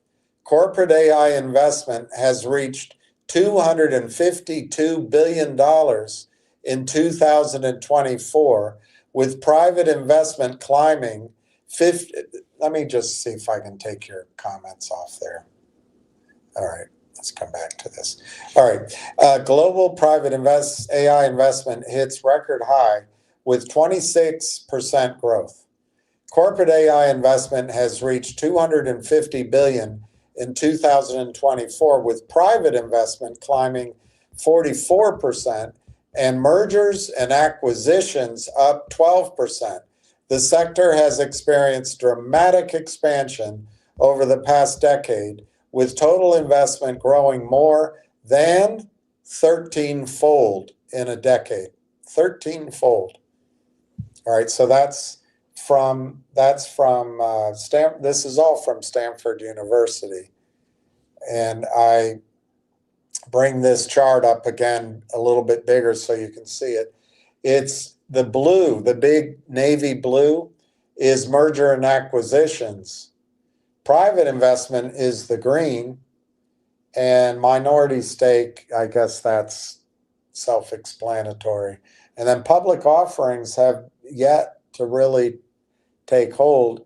And I would argue that we're coming in at the private investment valuation. That's my opinion. It's not factual because we're buying it in the open market, but that's the valuation I think we're getting. All right, the next point, generative AI funding source. Generative AI funding source. Private investment in generative AI reached $33 billion in 2024. The whole market cap of Railtown, according to my service at the moment, is $84 million. Private investment in generative AI reached $34 billion in 2024, up from 23, and 8 times higher than a decade ago. This sector now represents more than 20% of all AI-related private investment. Generative AI. I think that's where we are. I'd love to ask Corey. But look at the massive increase in funding in private investments. If you choose to participate in Railtown, I believe you're getting a private investment valuation, and you're coming, if you like to be part of the crowd, if you like to have confirmation that what you're doing makes sense, I think here it is. And this is last year. This is not 25 yet. All right. The U.S. widens its lead in global AI private investment. The United States private AI investment, which is great because the criminals can't destroy it and steal it. The U.S. private AI investment hit $109 billion in 2024. We are now in 2025, and all of the reports I read over the last 2 days, everything I see coming out of Wall Street is leading to a massive increase in 2025 over 2024. But anyway, US private AI investment hit $100 billion in 2024, 12 times higher than China and 24 times higher than the UK. The gap is even more pronounced in generative AI, where US investment exceeded the combined totals of China and the European Union plus the United Kingdom by 25 billion.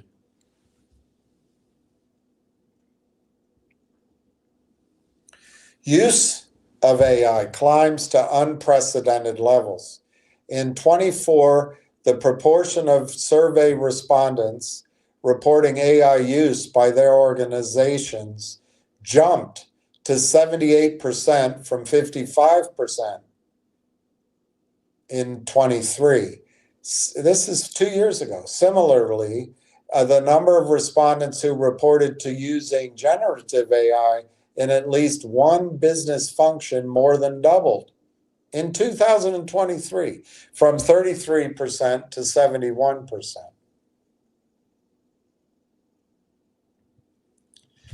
AI is beginning to deliver financial impact, in other words, margins, profit, sales, across business functions, but most companies are early in their journeys. Most companies that report financial effects or impacts from using AI within a business function estimate the benefits at being at low levels.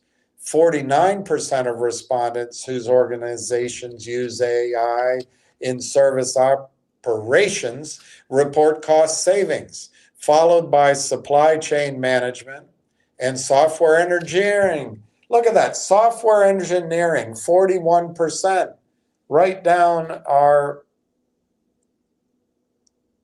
runway.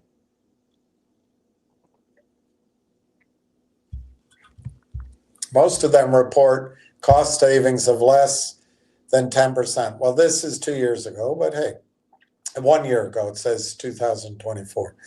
With regard to revenue, 71% of respondents using AI in marketing and sales report revenue gains, 63% in supply chain management, and 57% in service operations, which is positive. But anyway, it's early stages. This chart is a little bit cluttered. I'll see if I can zoom in on it a little bit for you.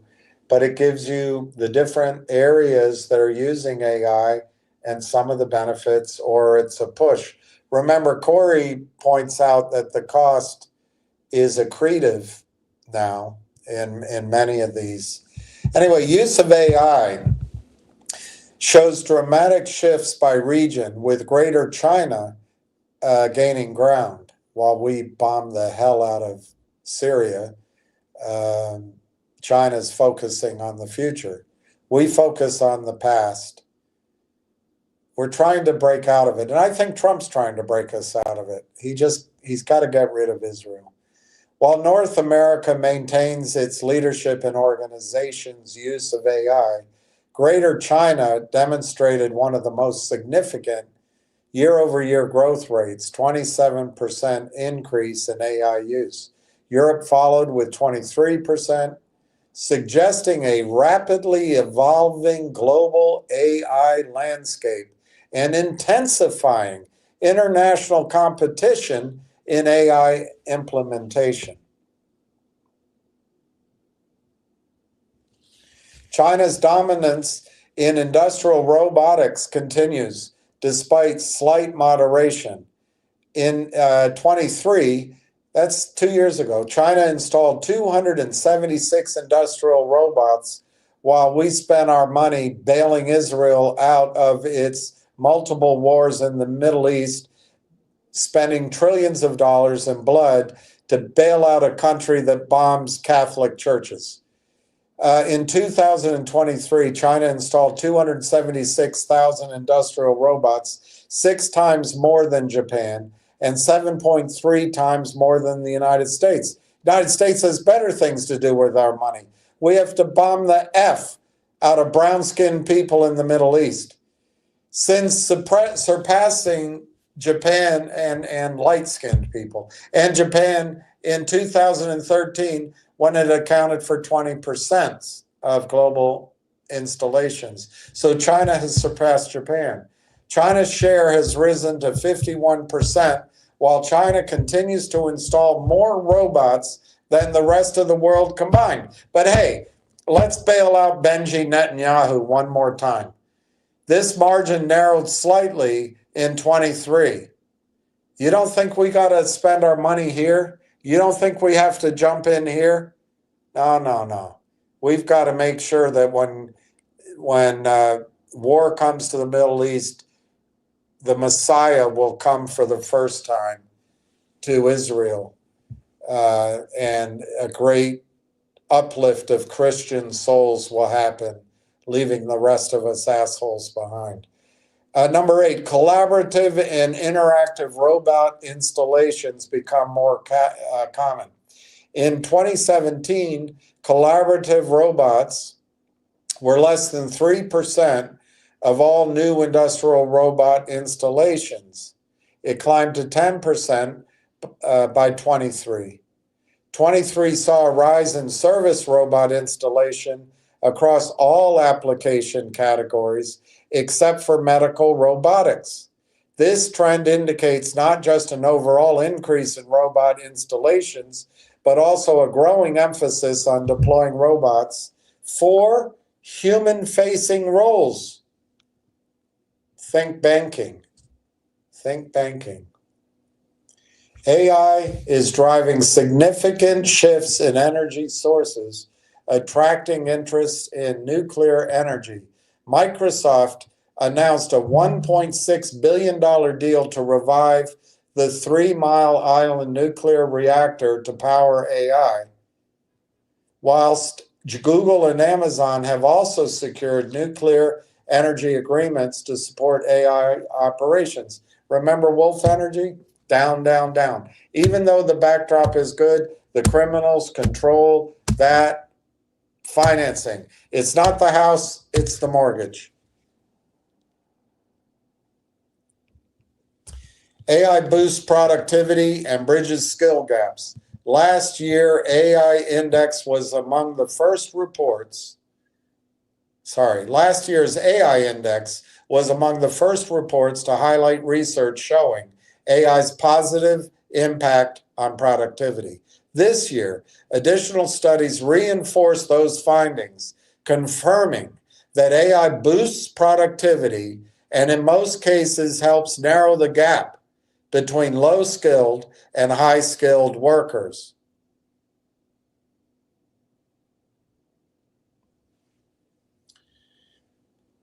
All right, I want to take all of this down.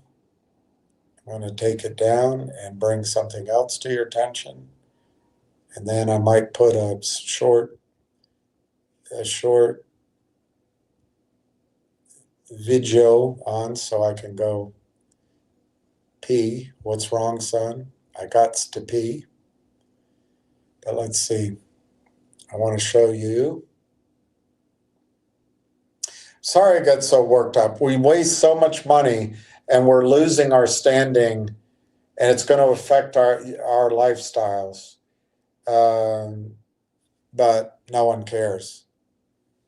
No one cares. All right, 1, 2, 3, 4, 5, 6, 7, 8, 9, 10, 11, 12, 13, 14, 15. I don't know if they're going to give me 15. They're going to say, wow, you sure have a lot of files.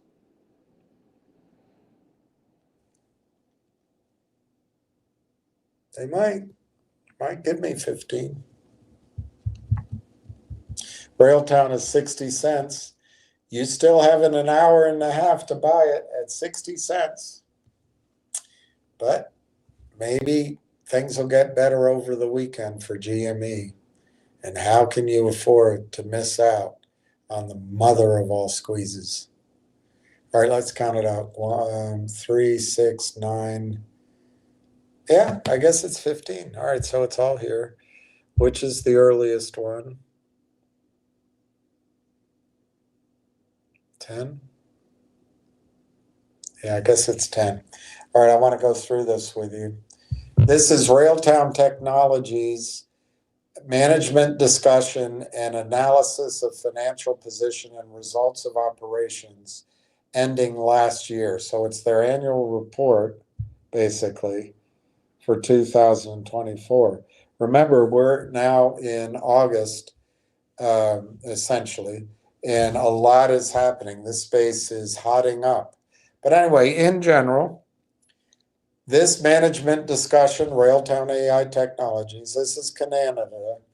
This management discussion and analysis has been prepared by management as of February 28, 2025, of the financial position of the company and results of operation for the period ended December 31, 2023. And should be read in conjunction with the financial statements of Railtown AI Technologies for the year ended September 30, 2024. So let me just point out, I didn't go copy. They have a bunch of these postings. I didn't go copy them all. I think all the financial data is essentially meaningless. But I want to go through some of the disclosure, some of the discussion. But some of the data is useful too. But they haven't made really any disclosures for that I've seen anyway for 5 months. So I think this is all very dated, much like Kim Kardashian, well dated. They're all in Canadian dollars. All right, the description of the business. The company was incorporated under the Business Corporation Act. Okay, let's not go into all the details. May 11th, 2011. They didn't do an IPO then. And then the company on August 15th, 2019 changed its name to Railtown AI Technologies. On November 1, 2019, the company entered into a technology transfer agreement acquiring rights to software technology and the development and subsequent commercialization, which has now become the company's ongoing business. The company is located in Burnaby, British Columbia. And on that bottom of the page, I think that'll show up on the next page, but just in case it doesn't, Railtown has developed a suite of AI solutions for developers built upon its Conductor Application General Intelligence Model. Railtown AI Conductor 1. That's the first iteration of this model. They're trying to get this stock, right now it's 58.89 to 60.29. And I'm telling you, a guy like Adam, you don't have to do the whole position, but I don't know. If it were my account, I would, but you can buy the stock at 60 cents. And that means if it goes to $6, you'd have to see GME go to $230 in the next 60 days by my schedule. I guess it's an intelligent thing to just hang on to. Railtown AI AGI Conductor 1. So what did the first format of the conductor do? Ingestion of all forms of development and application data, tickets to build and deployments to log. Also, it did development of an AGI model which understands all aspects of software development. It always is available to assist users by answering questions related to their project, automate simple tasks like progress reports, release notes, onboarding, and can also understand and make sense of events like bug discovery, root cause understanding, and ticket matching. Okay, they went on to the second 2.0, if I can use it that way. Conductor 2.0. Railtown AGI model integrates with all data sources and can streamline, manage, and automate all aspects of development and the continuous integration and continuous deployment process. Oh, that's CI/CD.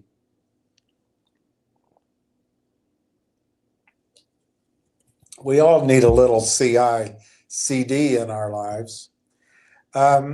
It can also understand and respond to information ingested into Conductor, and it can act by pushing data and decisions back into integrations. So, for example, it can generate tickets automatically, write and test bug fixes, update infrastructure settings, for example. Anyway, another item on another benefit, it works toward complete automation of the entire process through additional integrations such as code co-pilots and infrastructure and deployment management, multi-step reasoning, and higher order insights, increased efficiency, and increased velocity. And then it goes to Railtown Conductor, let's call it 3.0. They added additional functionality focused around source and code integration and understanding actions and orchestrating sequences of actions to accomplish specific goals to improve developer and team cohesion. Let's see what it says. To developer and team productivity. They're going to work on productivity. The functionality will enable teams to identify and resolve issues earlier in the development process and move more quickly.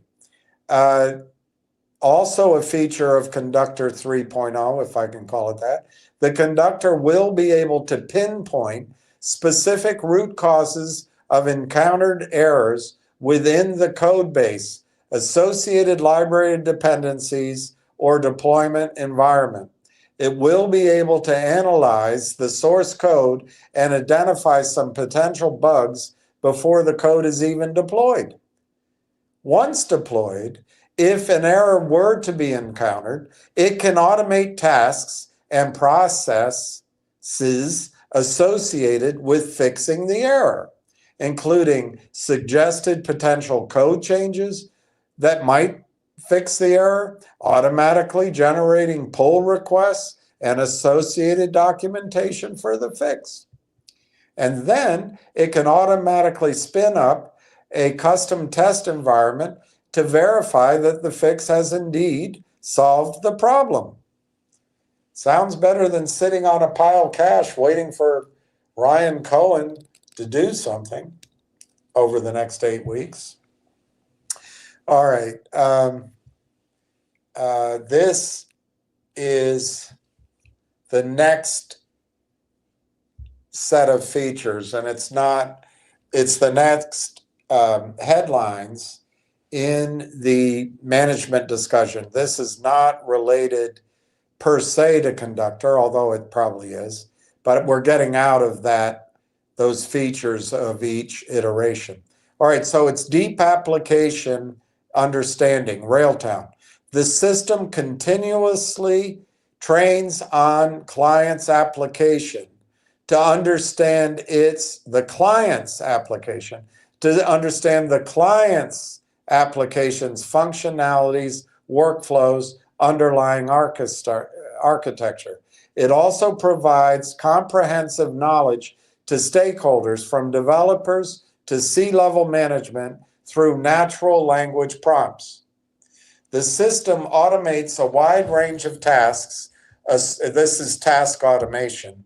The system automates a wide range of tasks associated with the client's application, from routine and repetitive processes to more complex workflows. This automation capability can significantly increase efficiency, team velocity, all whilst improving documentation, technical debt, and reducing manual effort.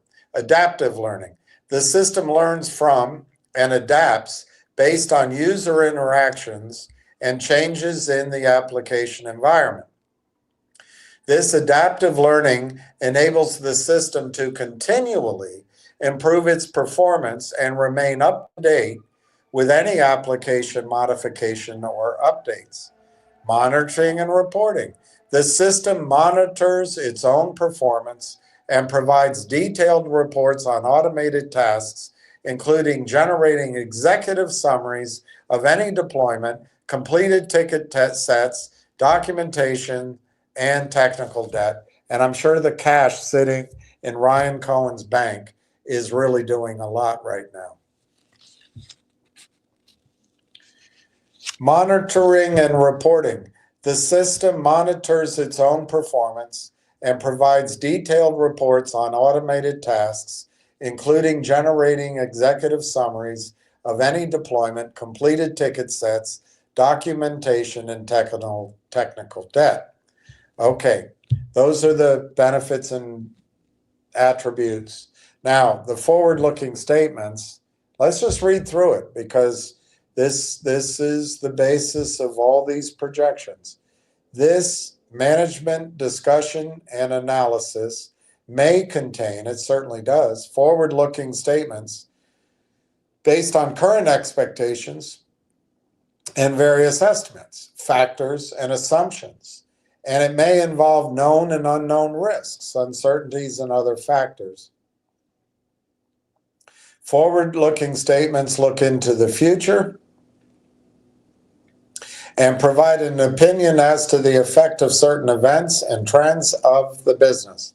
Forward-looking statements may include words such as plans, intends, anticipates, should, estimates, expects, believes, indicates, suggests, and other expressions.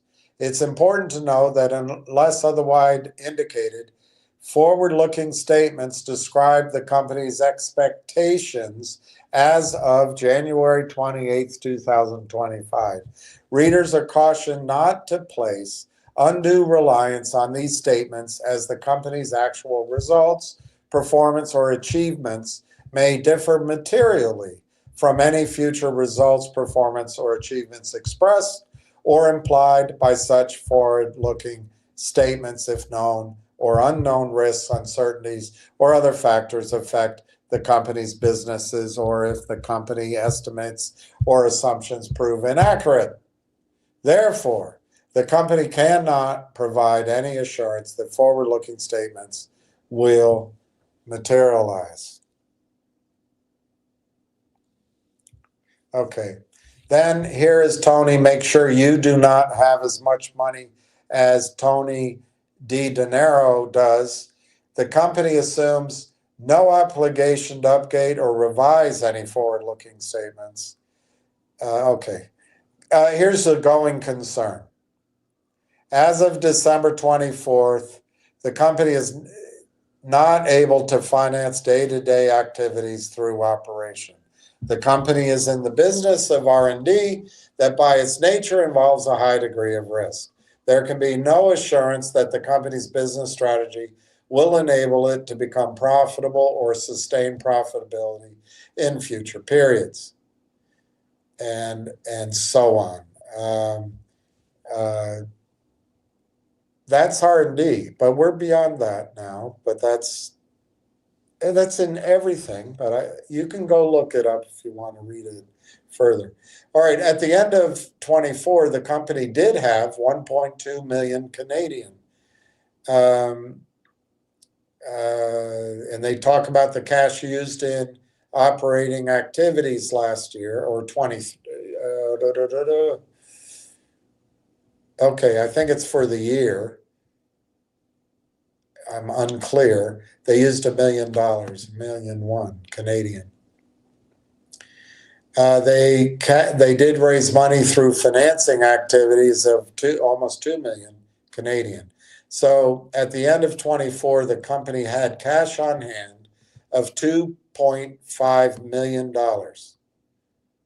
And they still have something like that. They have a 5-year lease agreement, and they entered into a proposed transaction, which they executed an MOU for the acquisition of AI Partnerships Corp, AIP. It's a Toronto-based company that has an established affiliate network of over 160 AI service as software companies who provide AI-based vertical market solutions and AI development and management tools. The acquisition will create a dynamic organization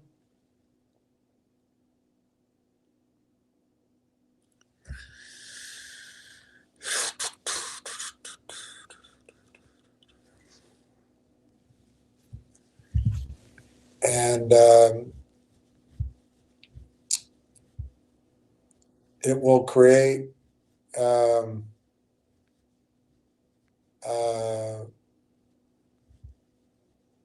create dynamic organization that derives substantial revenue growth and scales enterprise AI solutions worldwide. Both companies are working toward finalizing a letter of intent to formalize the acquisition. That's our buying opportunity. This period of time continues, so you can still buy it using my vernacular at the pre-IPO price. You can still buy it at the nice price. All right, I just want to go through this quickly. I don't want to spend a lot of time. This is an area that interests Jennifer when she occasionally shows up, and I appreciate it. I'm not being critical at all.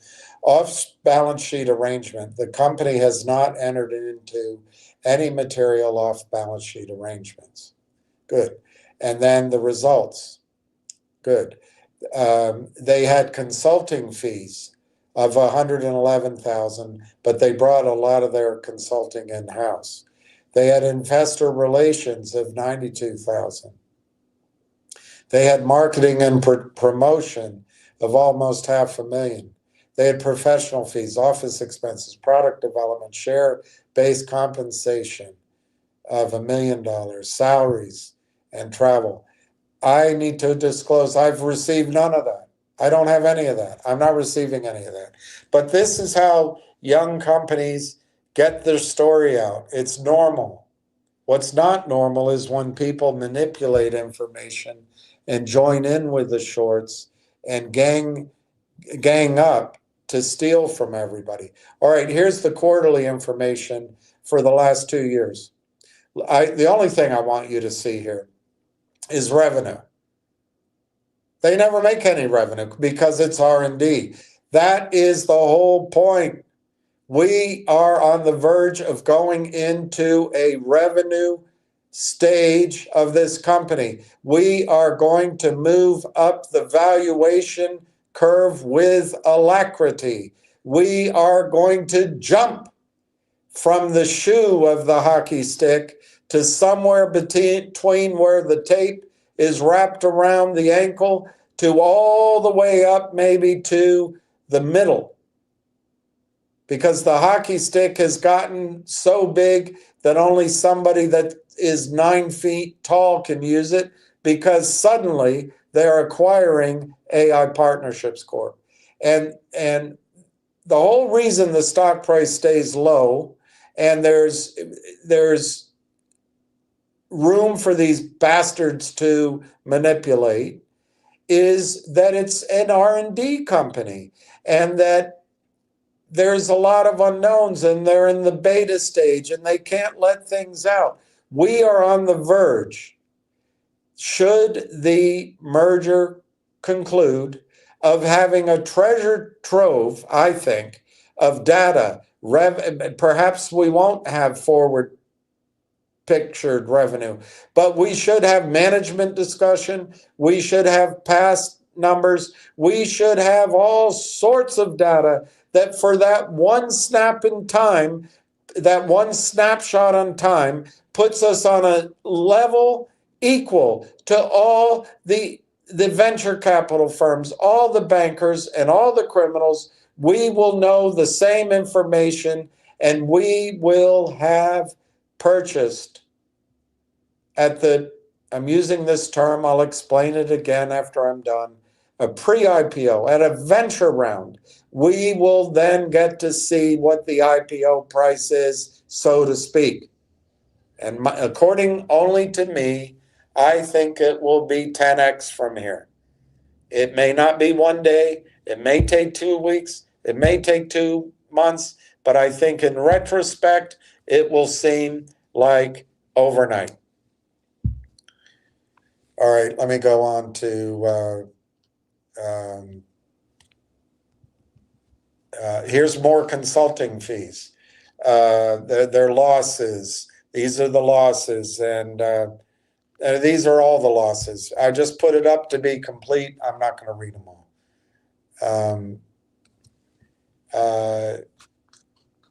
There, that's where I saw it. The share-based compensation, $588,000 to officers and directors. It happens. It happens. They had a loan out, and they call your attention if you want to find more information to cedarplus.ca. So it's SEDAR plus.ca, and you can find all these numbers. And I encourage you to do it. And then I want to bring this to your attention. They have a lot of options out there. Options normally go to employees. That's usually what they mean. And then they have warrants. Warrants usually are issued in financing deals. And so over the last period of time, they have warrants expiring this year at 30 cents and 15 cents. Next year, well, I left some out. They have some at 24 cents. They have some next year expiring 42, 21, 30, 15, 30, 15, 30, 15, 25, 15. I would imagine you're disappointed to see the low price. Okay, but these are going to be sources of capital which come in over the next year, less than a year, 9 months. This and I haven't calculated it out, but this capital goes against Tony. Make sure you have no dineros, ongoing negativity. These will be sources of cash, so the company doesn't have any of this need to go back to Tony Dinero's rapacious friends. The employee options, obviously, there's only next spring. There might be an exercise. My guess is they'll just extend it. That exercise will never happen. They'll just make them all 2028. So I wouldn't count on that part, but I could be wrong. And then let's summarize it. Last page. They have a fully diluted number there, common shares of 172,556,000, which is really confusing to me, because when you look at Yahoo, the number's lower, and when you look at over-the-counter markets, the number's even lower still. So I think from now on, when I do my calculations, instead of using maybe 150 million, I'll use 175 million. But for purposes of calculating our percentage, I'm going to still use Yahoo's numbers. And let me go see if the new and everlasting covenant. Exactly.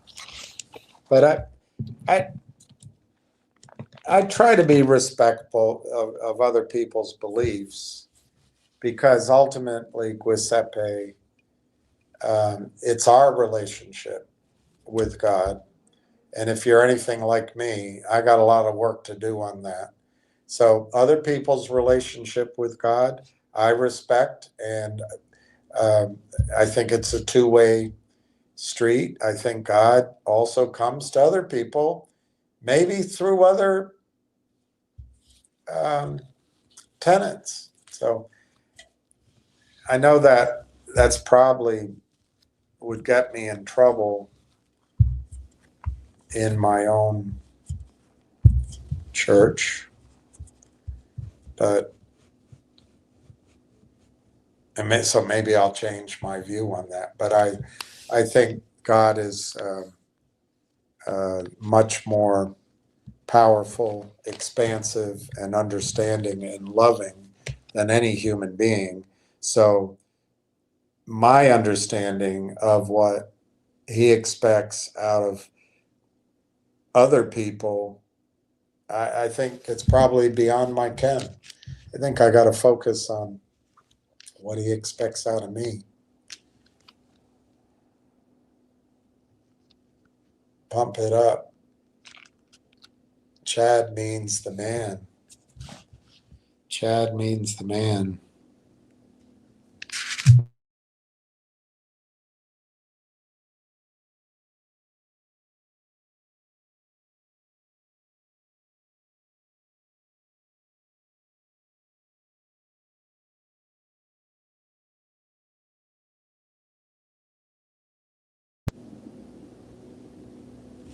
It's just incredible. Can never, let me just go to audio. It's all good. All right, I'm going to try to set it up so I can take a quick break, because I'm going to try to go to the end of the day. I don't know why Adam isn't acting, but that's fine. I mean, he's a wealthy guy. But I just want to make it clear to each of you, now's the time to ask me questions. I think there's a couple more things I have here to show you. But just because I've been wrong, I've been a broken clock for 5 weeks or 6 weeks, doesn't mean that my clock is going to be broken by Monday morning. On the other hand, I have no idea. It could be the following Monday, or the following Monday, or the following Monday. But Railtown has doubled. And I don't think it's we. I really don't. I think it's Canadian demand that we're shadowing off of. We're in their wake. And I can't tell you how long you're going to be able to have to buy Railtown at 60 cents. My opinion, this next hour is your last chance to buy it at 60 cents.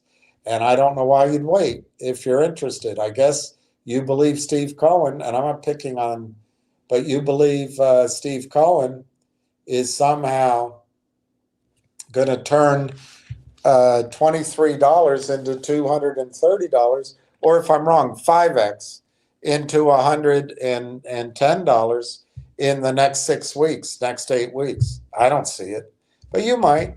I think Railtown, simply because Railtown is held back, it's a restricted stock. The people that know what they're talking about, I have limited understanding, but I keep repeating it, trying to get you to understand it. They would be bored listening to me. We don't need that. We already know we want it. Put me down for 5 million shares. That's coming. And you wait, and you wait. You'll see. It's all right. But the reason I know there's always other opportunities. There always seem to be. But this one, with what I judge to be extraordinarily limited downside risks. Of course, it's a speculative stock. Setting up this leap because an R&D company is going into commercialization. It's going to have revenues, and it's buying this gigantic brain trust of capital ideas, capital formation, the guys that backed Constellation Software. This is such, we have stepped in to such an incredible story that I know Mr. Wu found Terry Nichols, and I congratulate him. I can show you, I brought you silver. I can show you companies in that space that have made that move because and I've been talking about it.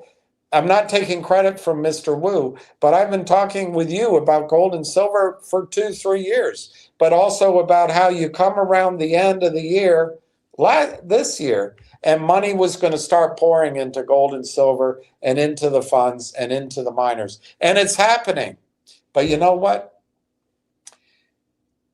I think at least temporarily, a bigger thing going on, which I hate to admit because my avocation, my knowledge, my belief that you can make 10, 20, 30, 40, 50 times on your money in the precious metals and the oil gas space over the next 5 years or so, that's my conviction. But right now, Railtown is in this thing called AI 2.0. And from the gentleman that my compatriot who I used to work with, my old office, sent me Morgan Stanley's research analysts on robotics and AI. I've played it for you. Maybe I'll do it again. What it means is Morgan Stanley is teaching its sales force the story on AI 2.0. Why would they do that? Because they're going to raise money for ETFs and partnerships and retirement accounts and managed money and IPOs and closed-end funds. The money's coming. Altucher puts out his video. It's a sales pitch, but he puts out his pitch and he says AI 2.0 is going to make the crypto wealth creation look like a blip. Ripple. He said a ripple. It's going to look like a ripple. So there's my opinion. People listen to Morgan Stanley. They listen to Altucher. Money is going to come in to the AI 2.0 space. And you sit in GME, I'm not picking on you, Adam, it's a lot of people. You sit in GME as if the system, which has abused you now for 4 years, is going to stop abusing you. I don't get it, but this is the way out. Railtown is the way out. Now, I want to show you, while I take a break, I want to show you a video that came out 3 years ago. 3 years ago. And this is how long Railtown has been developing its tools, and this is the forward planning of Railtown to be ready for AI 2.0, which boils down to data centers and NVIDIA's massive chips, whatever they're called, computational power. And the world is now moving to it.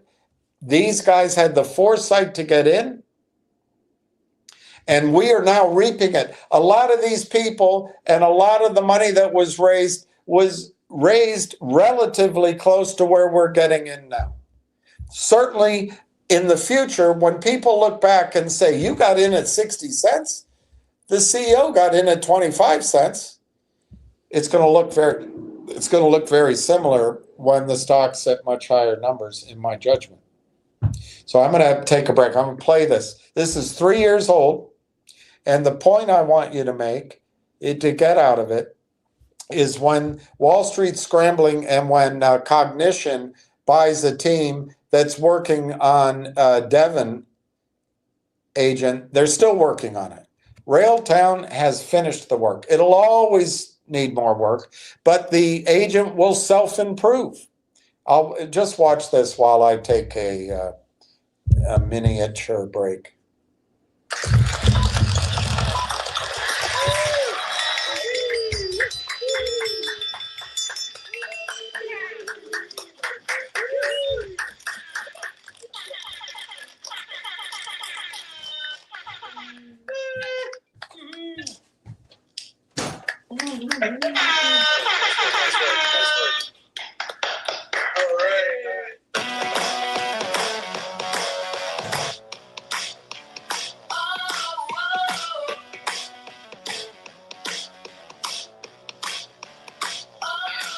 Tuning into another newly listed on the CSE series. Today's clip, I am joined by Marwan Haddad.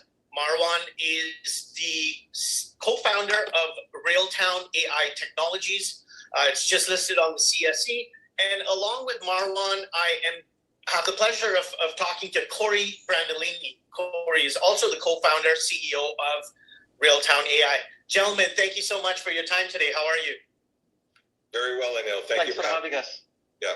Of course.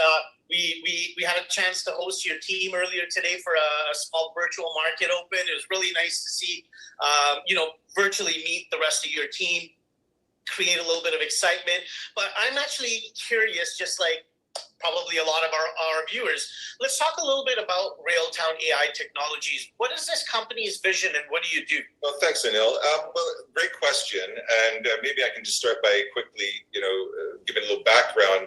Myself and my three other co-founders, we've worked together over the many years in software. And all of us have had the experience of software errors and software bugs causing issues to whatever application that we're building. And over the years, we've had many conversations about this issue and the amount of dollars and resources it takes to deal with errors and bugs that are arising in your application.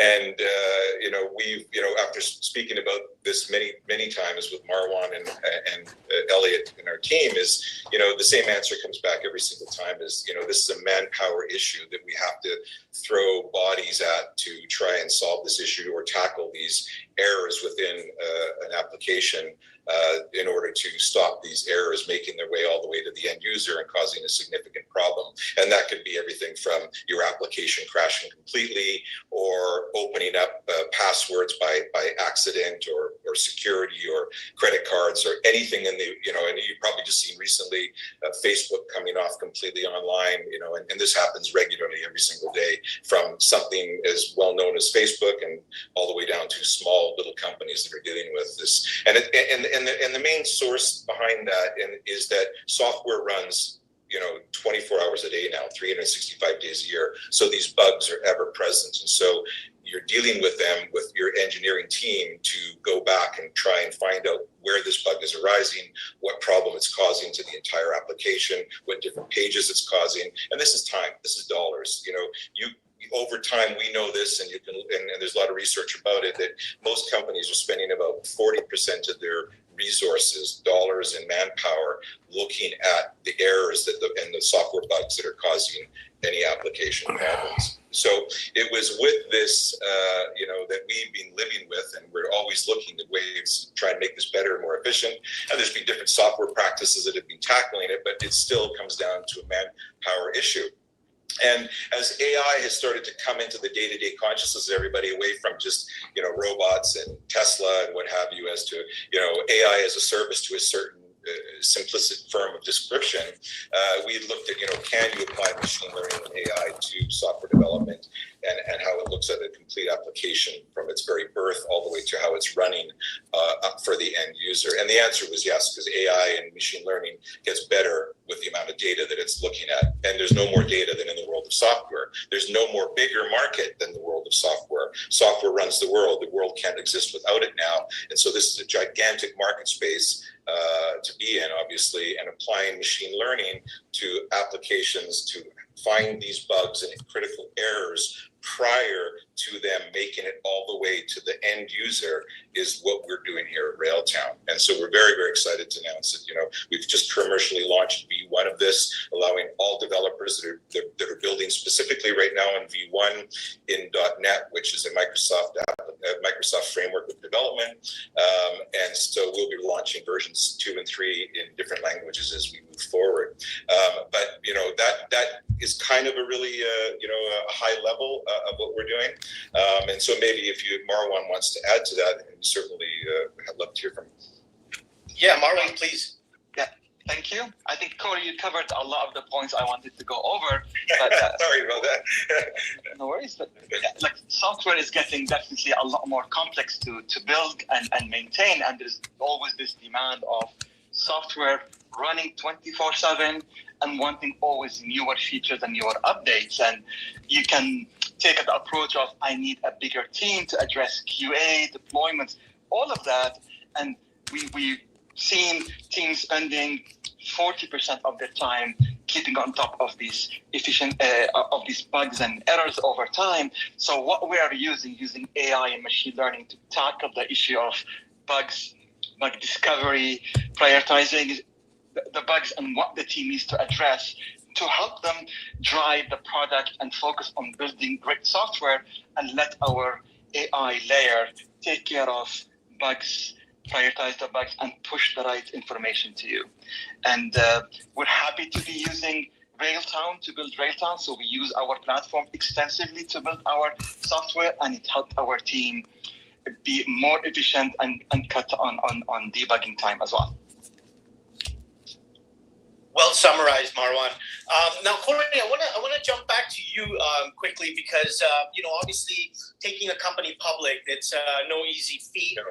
What was the strategy behind taking Railtown AI the public route? Well, that's a great question. We have the benefit with our founding group and our board group that we do have a lot of experience in capital markets and raising in the public domain. Most startups in Canada have 2 avenues to go by. You can go south of the border to the BC markets, if you will. We've done that in the past. We've raised lots of money through that markets, but we do always seem to come home to the public markets in Canada. It's a great platform. We know it well. We've done it our whole life. Our CFO, myself, one of our co-founders, we were all we were investment bankers or in the financial markets for many years of our lifespan. So we know it very, very well. So we feel comfortable in this area. Where some people might feel their route might be better through private sector, through the BC. So it's an area we have experience in, so it doesn't scare us or cause us any concern about going public. So as Marwan was describing it, once we got to the point where we can commercialize version 1 of the platform, we thought this was a perfect time to reach out to the Canadian venture market to do a growth raise. And again, as you know, our history with the CSC, we felt very, very comfortable to come back this channel to go this way. So we're really happy to be raised a very successful round that will be really applying to accelerating our customer acquisition for 2022. So it's an area that we all know. We're very comfortable here. Some people feel private's better, but we feel public works best for us because it gives us a broader exposure of what we're doing, and it allows investors to participate along with us where they wouldn't if a company chose. And as you probably know, Anil, many Canadian startups end up going down south of the border. We try to encourage, and I speak to a lot of other young startups, and I sat on some advisory boards, encourage them to not turn their nose away from what's going on in the Canadian venture marketplace. And once you get in with a good group like we do with the CSC, a lot of the young entrepreneurs will feel more comfortable about taking their companies this route as opposed to going private down in the US. Absolutely. Thank you for that, Corey. I know you touched very briefly on your background as well, but I'm going to jump over to Marwan. Marwan, how did you get into this space? Can you talk a little bit about that? And then why don't we talk a little bit about the team and the members that you've assembled to make this company a success? Great. Awesome. So I have over 25 years of development, building software from the early days. We were using different methodologies, and I seen the evolution of the methods we use to build software. So we went from the very archaic, slow to move to the market, which is called waterfall, which takes long time to build and test and ship to the market. And we evolved to Agile and Kanban recently to help software and companies deliver software faster. But the tooling is always trying to play catch up, and I saw an opportunity to take my experience and how we're heading with the market and modularizing software development to make Agile and Kanban a lot more efficient, a lot more effective, and help the teams focus on delivering a great product and not worry about bugs and issues. Our AI platform is helping them prioritize and catch errors and point them to fix the immediate issues and the concerns that they have. The team we have, I'm very fortunate to work with a great skilled team of where most of us are 20 years plus, worked with them before in various companies, and we have team members that span in the AI machine learning world, is very passionate about powering the machine learning in our team, and other members that are focused on platforms and scale and making sure our service is available and running 24/7 to also serve all our users using our platform. Perfect.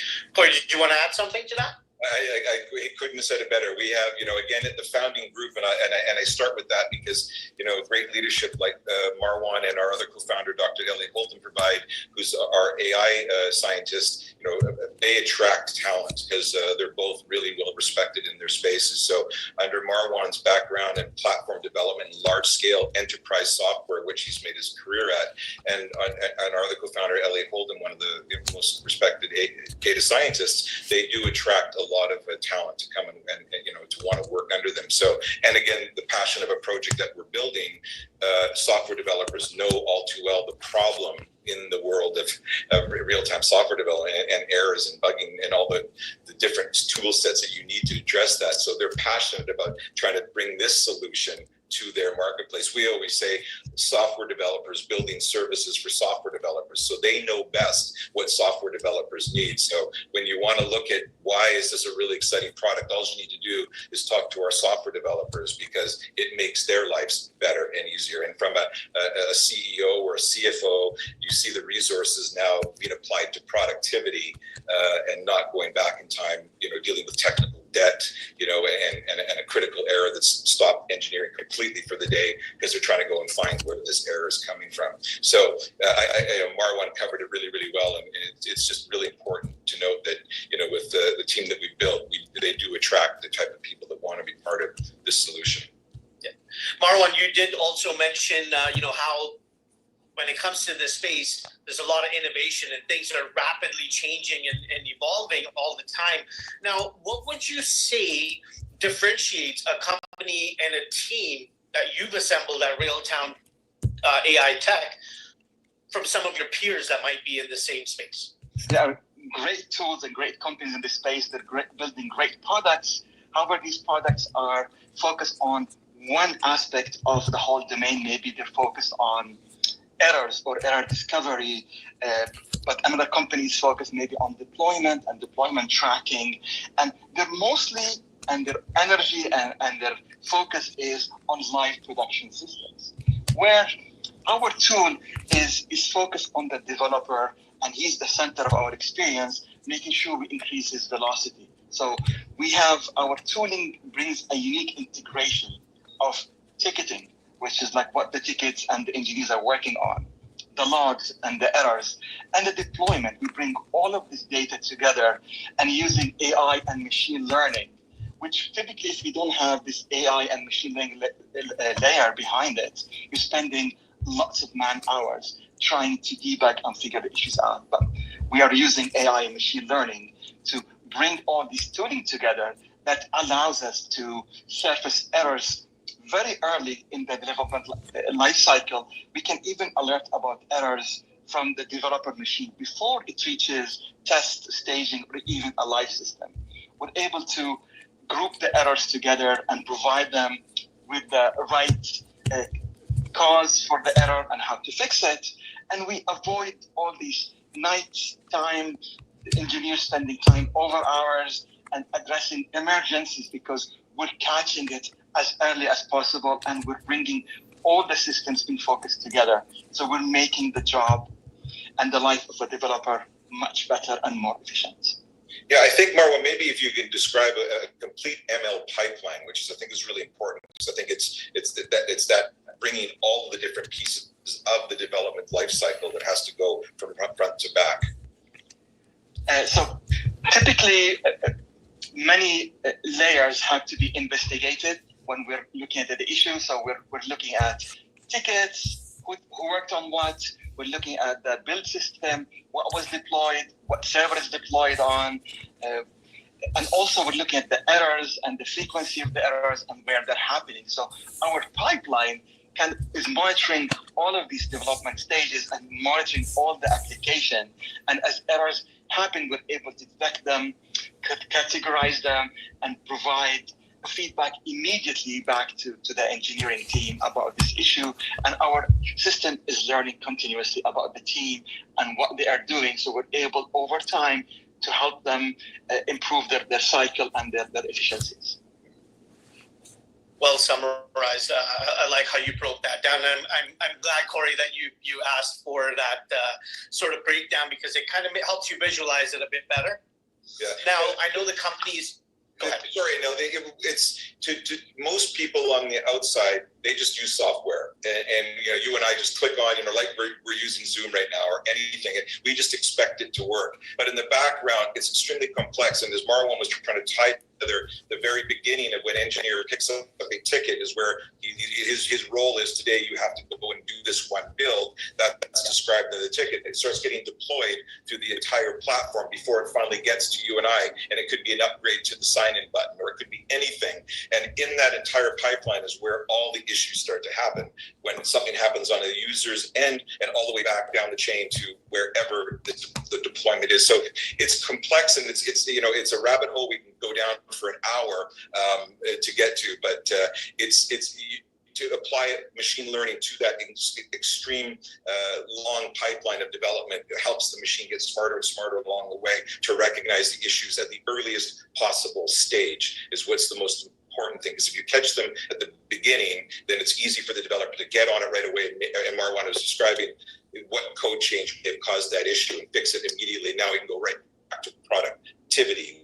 What the goal is, everybody, is to get their engineers on productivity. So I know the company is just listed on the CSE. You've just begun trading. Are there any milestones viewers and investors can look out for from your company and team in the coming months? Well, I think the best way to get the milestones is, signing up to Railtown.com and get access to our news releases as soon as they land. The other thing that we know that we're excited about to announce is that we'll be at CES in Vegas in January, presenting Railtown. A lot of media coverage down there. Obviously, every big player in the world of software will be there. So we'll be exposed to some excellent business development opportunities that we're really excited about now. So we anticipate lots of good news coming from the company over the next 12 months. Well summarized. I wish you and your team nothing but success in 2022 and beyond as you build this platform, this technology. We heard enough from you.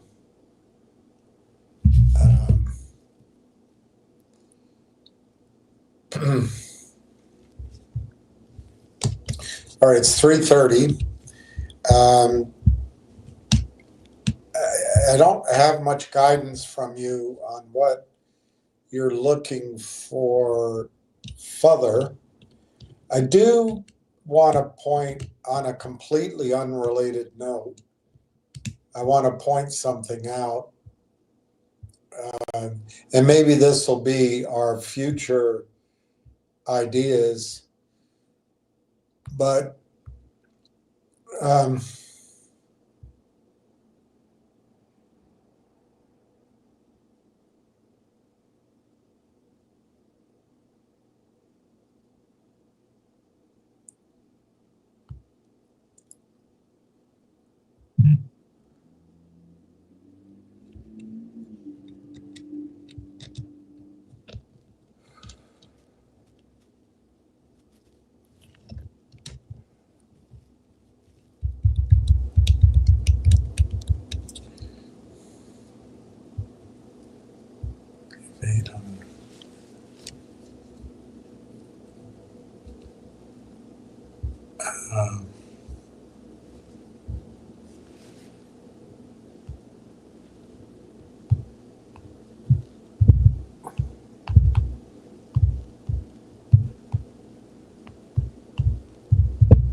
Okay.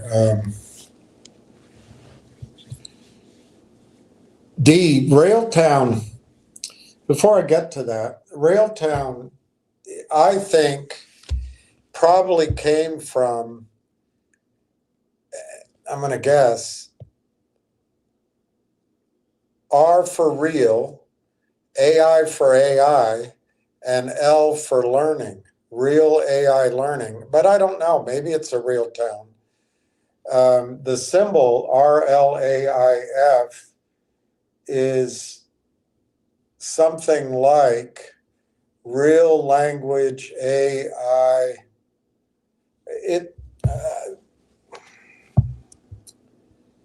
I'll come to that. I want to get this other thing because I don't want to change pages.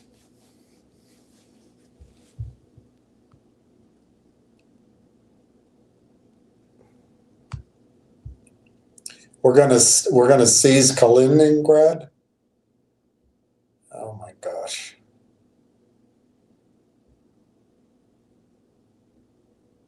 All right, I'm just trying to find.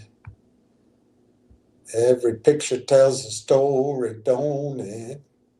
Every picture tells a story, don't it? Every picture tells a story, don't it? Every picture tells a story, don't it? Catchy tune, huh? Catchy tune. I just want to show you this. I guess I'll take this. I didn't mean to put it up there. I was trying to delete it. Didn't mean to put it up. Trying to delete, delete, delete, delete, delete, delete, delete, delete, delete, delete. 3 more. I know I'm annoying you. I know I'm annoying you with my efficiency. But all right, let's see if I can find this. Oh, I don't want all that.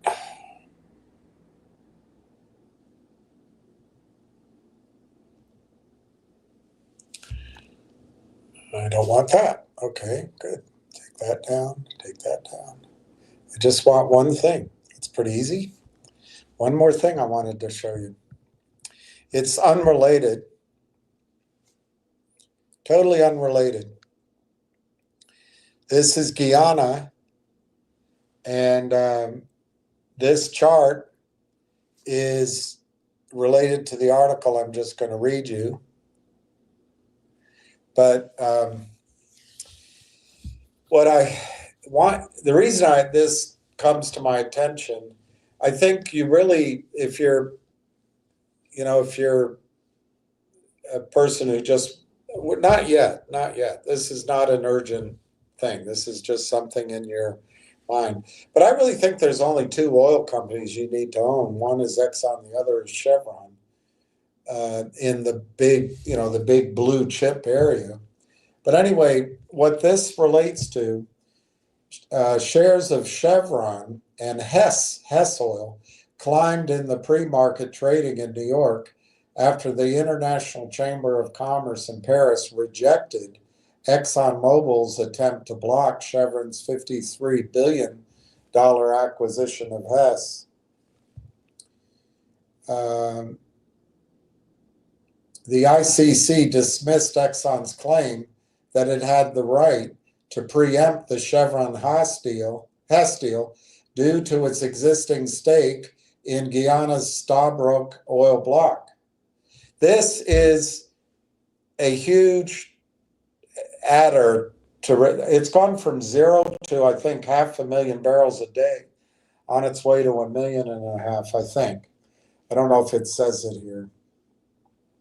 The ruling resolves the dispute between the two oil giants who control one of the world's top offshore projects. Exxon threw a wrench into Chevron's takeover of Hess, announced October 23, claiming a right to preempt the deal over Hess' 38% stake in the Stabroek block. Chevron argued that the right of first refusal didn't apply to a corporate acquisition. Guyana's Stabroek oil block is one of the world's top offshore oil discoveries in recent decades. Exxon operates the block with a 45% stake, alongside Hess with a 30% stake. China's CNOOC has a 25% stake. The block is producing 650,000 barrels of oil a day, with estimates suggesting that oil companies can pump upwards of 1.2 million barrels per day by 2027. The Wall Street Journal noted this dispute hinged on the interpretation of several lines in a joint operating agreement signed more than a decade ago, which governs the consortium. Hess had entered into the partnership in 2014 when it acquired its stake from Shell. Some joint operating agreements allow existing partners to participate in ownership changes and preempt offers for ownership stakes with an offer of their own. With the ICC siding in its favor, Chevron can now move forward with the Hess acquisition. This was a must-win for the oil and gas giant as it undertakes a major restructuring to cut costs. Investors and analysts had said Chevron's oil and gas portfolio needed a boost for it to have sufficient production growth after 2030. If the Hess deal had broken down, it would have had to seek another large acquisition target. For Exxon, the loss at arbitration does little to dent the company's turnaround coming out of the pandemic. Anyway, that goes on, but this kind of thing interests me. And eventually will interest you. All right, so this guy wants to talk about Finger with 19 minutes left. I think that is a goal to get you to avoid buying Railtown.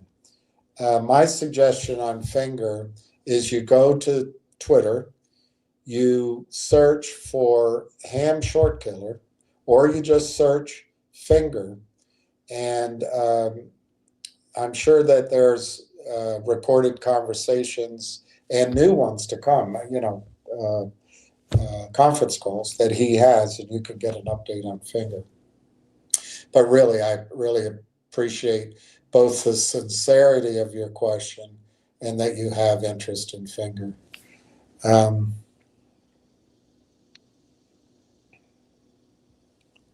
All right, we've got only 18 minutes to go.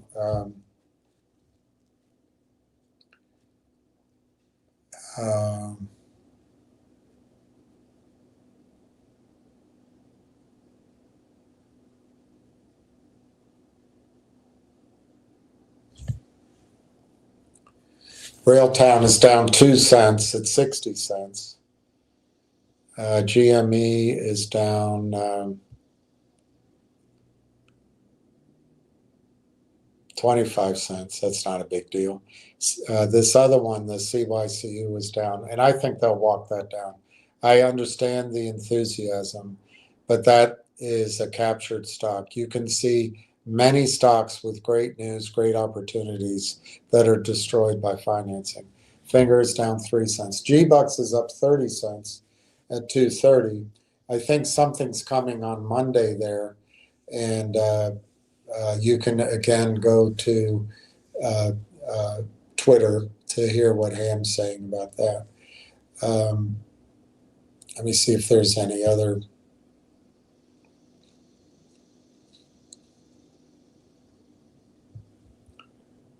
Yeah, I just want to focus on Railtown for the last 15 minutes. It's 474,000 shares, 60 cents to 60.69.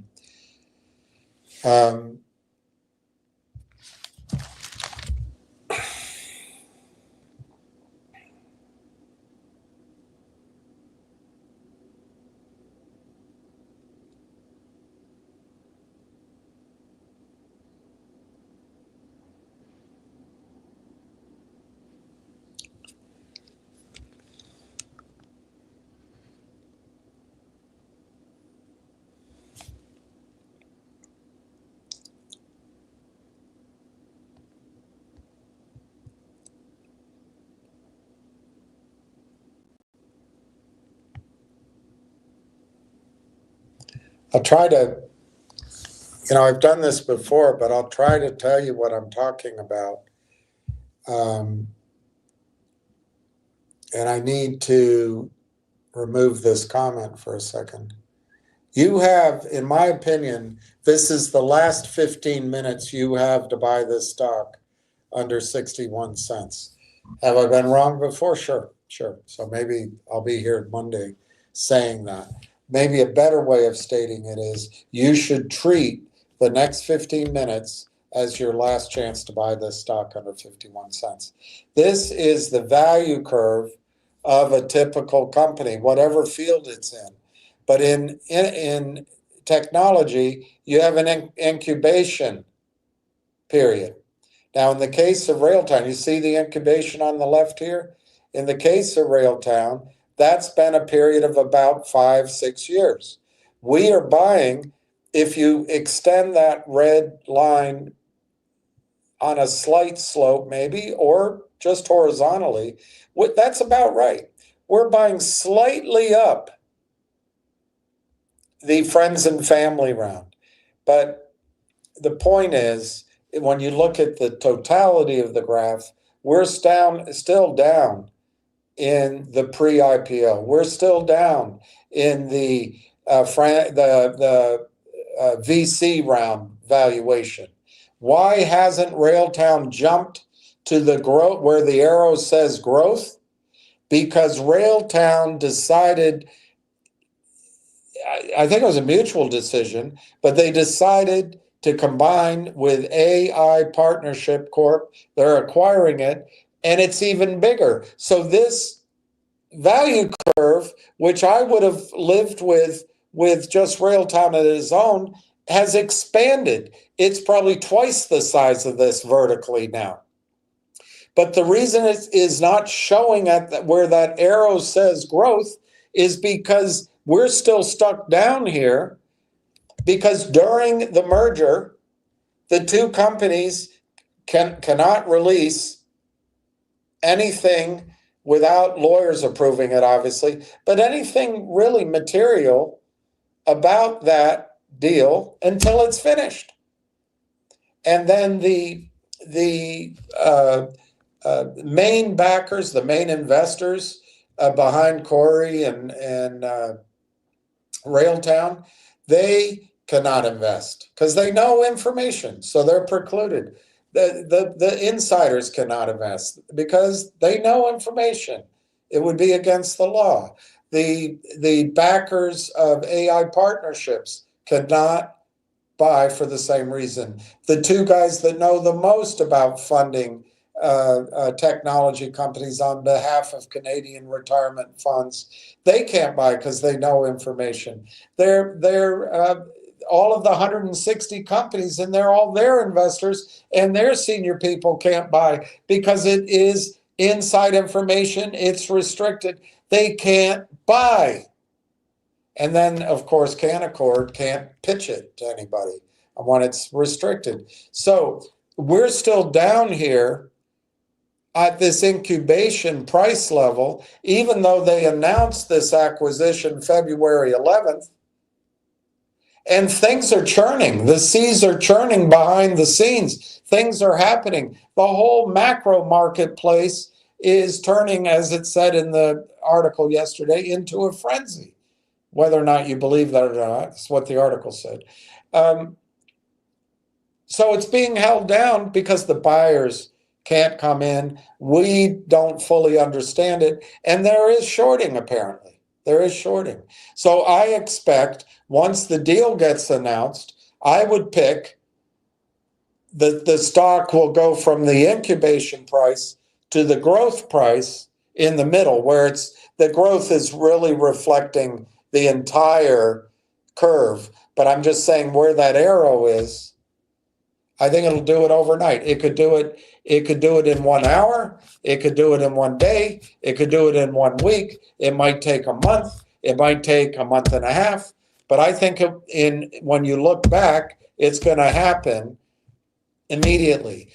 And more importantly, in 1 hour, the price will move up this curve from incubation. It might not get to that growth arrow, my target, according to me, of 10x. It might only go up to $1.20 or $1.50 or $2. But as soon as they announce that deal is signed, you're not going to be able to buy the stock at 60 cents. So you got 10 minutes to buy it at 60 cents. You don't have to. You can hold on to GME because Ryan Cohen is such a bloody genius. And let me show you another chart. It's the same idea. You have the R&D effort where it says ferment. We are not at the F, but we might be at the R or the M on the price valuation curve. And then you see that blue arrow in the takeoff phase. That's probably too high. I would say if we're right now at the M on this curve, as soon as they finalize it, the value will go to the T immediately. I'd say in 30 minutes, it'll go to the T. And then the question is, does it go up to the next T at takeoff? That T, does that happen in a day, a week, a month, month and a half? I think it'll happen in 48 hours, but it could take longer. We'll find out. But I think that's a 10x move. Could it be a 5x move? Sure. Could it be 15x? Sure. Could it be 3x? Sure. But it's going to be a new starting pace. We're being held down because the stock is in a quiet period. It's restricted. The buyers aren't buying. The people that'll blow the shorts out of the water cannot buy. As soon as the limitation, the restriction, the prohibition to their buying gets lifted off, gets taken off with the announcement, the value is going to go up this curve.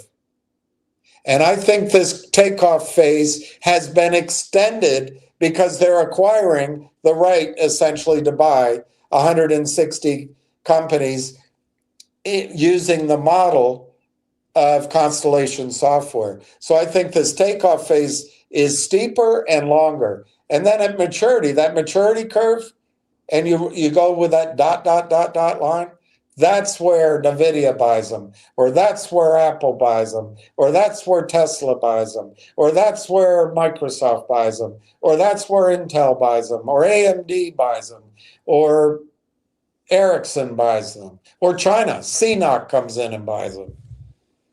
While we're bombing the Middle East, China will come take everything. Here's the same chart again. You've got the standard deviation curve, but then you put on this value creation, which they define here as performance. It's the same difference.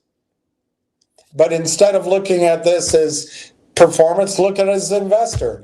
We are buying that 2.5%, that 5 years, of slowly going up and maybe disappointment. We're buying in the early majority phase at the price the innovators paid. And once that's lifted, the late majority comes in way up. But that's really about performance. But it's a similar, and this is startup valuation. They have the idea. They're all excited. Everybody puts the money in, and then it comes crashing down. And they keep working and working. And then there's a moment of, oh my gosh, it's not working. You missed all of that. You don't have to pay for any of that. You don't have to pay to wait. You don't have to pay to overpay, to get disappointed, to have lack of traction, to sit in there and go, oh my gosh, is there even a real company? There's a crash of ineptitude. But then you're seeing the effects now of execution. And really where we are on this chart is under the, you see the two viruses there, right to the right of the second virus. Above it, it says skills, networks, funding. We're right there. We're in that little dip. And we're held there because the big, native, knowledgeable, well-funded, open market buyers can't do it right now. And I bet you're going to be surprised, even though I'm warning you, you're going to be surprised that you can't buy the stock at $1 once they make the A announcement. I don't know what the announcement is. But then you see that jump, there's a little dip. Skills, networks, funding, we're buying in that little dip. The jump is almost vertical. You see it right next to there? It's almost vertical, and there's a little pause, and it goes slightly up, and then it runs. Growth and scale. That is what's ahead of us in the value creation. And you're buying, and you're hesitating because Ryan Cohen is such a bloody genius. Amazes me. Amazes me. All right, Delta Doc, I'm going to watch the last 5 minutes without showing you guys anything more. And I'm probably going to quit right around closing time, unless there's a question that gets me going.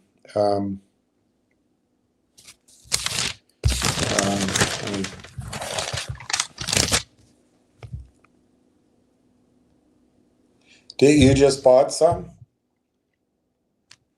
That's awesome. Let me see if I see your trade. I don't see your trade, but there's a bunch of trades there. Let's see, it's 60 by 6038, 5,600 by 2,658. The volume's 500,000 shares.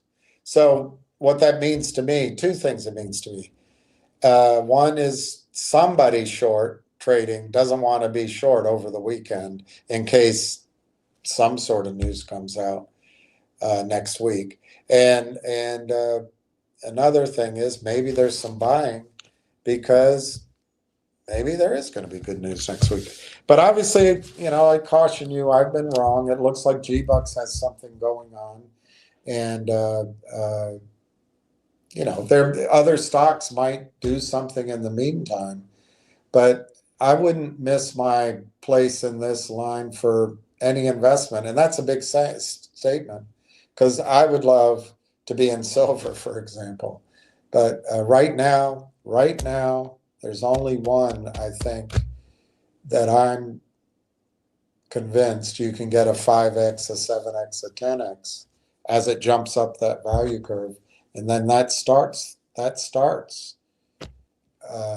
next 6, 9, 12, 18, 24, 30 months of news and information and growth, and hopefully along with it substantial price gains. Railtown's now down 225.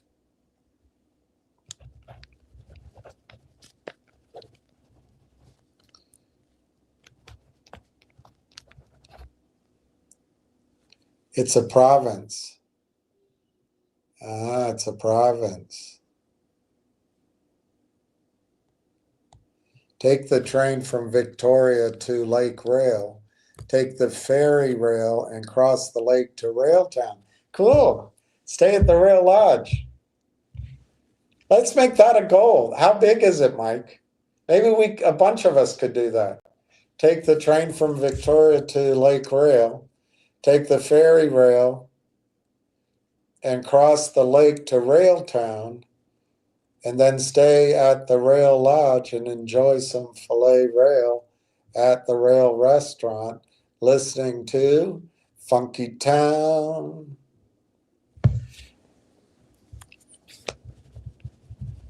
Why don't you take me down to Funky? That I got blocked on that when I played that. That's when I first told you about Railtown. I played Funky Town.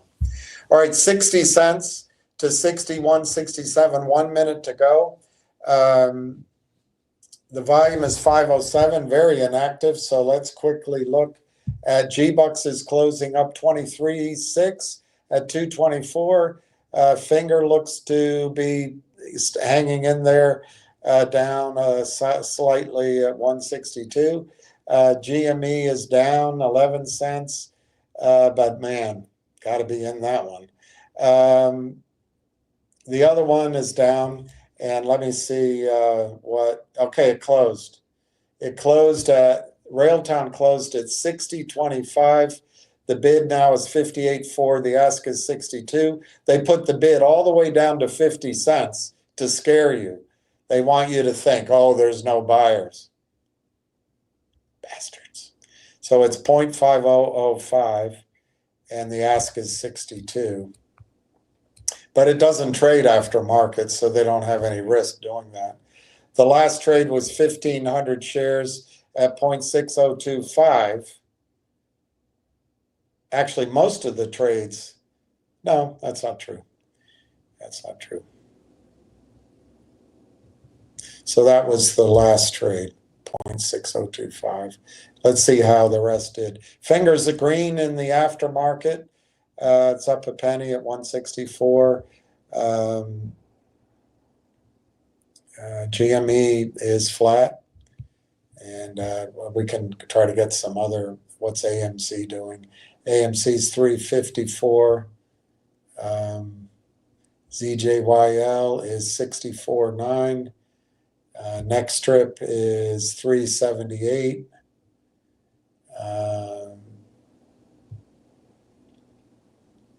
Oh, your favorite, GTII is 17.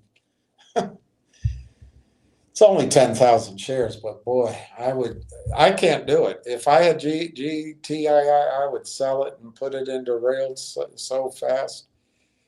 But anyway, all right, so it's another week where I was wrong in terms of my urgency, except the stock price has doubled. It has doubled, and it has given us the chance to build our position, which now stands at 8.728 million shares, 6.2% of the company. And I bet we could organize a trip to Railtown. I bet we could.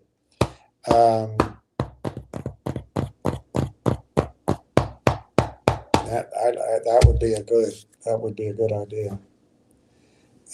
Let's see. Hey, Ward. Let me write that down. SoftBank or Oracle? Oracle's an interesting one. Oracle's very interesting. I don't know if they're behind on AI, but I would imagine if they want to be in the same category with the big boys, they better act. That's a really interesting one. Really interesting. Oracle and SoftBank. Thank you, Ward. I appreciate your support, because when I sit here, I start to feel like I'm talking to myself because nobody's home.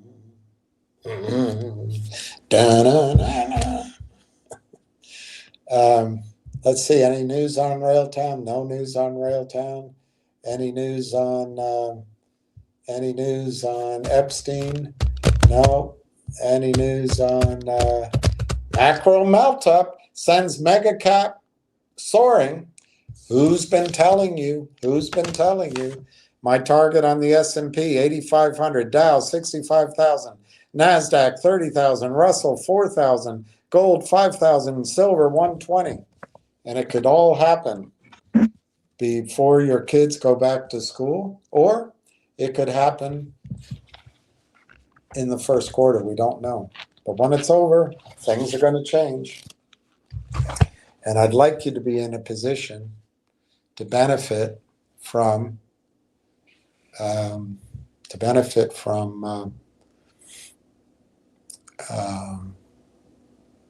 being independent of the financial system.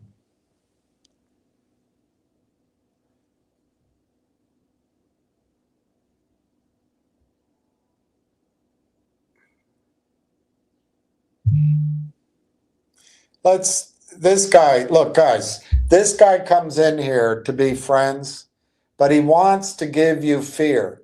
Starting to get a bad feeling. Feeling schmealing. Investing's not about feelings. Day trading might be. Gambling might be.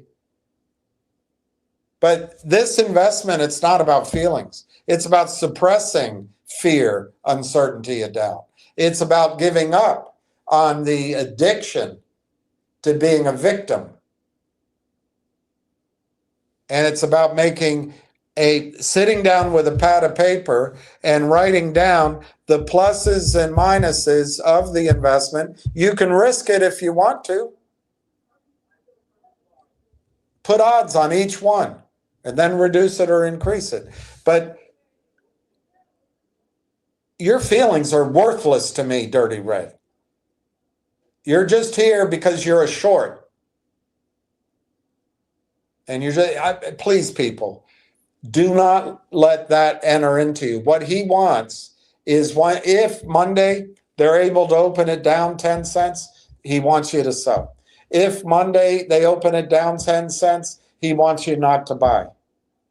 If Wednesday, for some reason, it goes to $2, he wants you to sell. He wants you hot, bothered. He doesn't care about you. He's just trying to nip a little money here and there. And if you get caught up in it, you're going to go back to being a victim. The way to get away from being a victim is stop listening to Dirty Red and his stupid feelings. The stock is going sideways because it hit its highs. And on the charts, they are selling into those highs. And most of us are unwilling to push it through. But when it breaks through, and I think it's establishing a good base here at 62 cents, if you listen to this idiocy, you're going to miss out on the next move upward.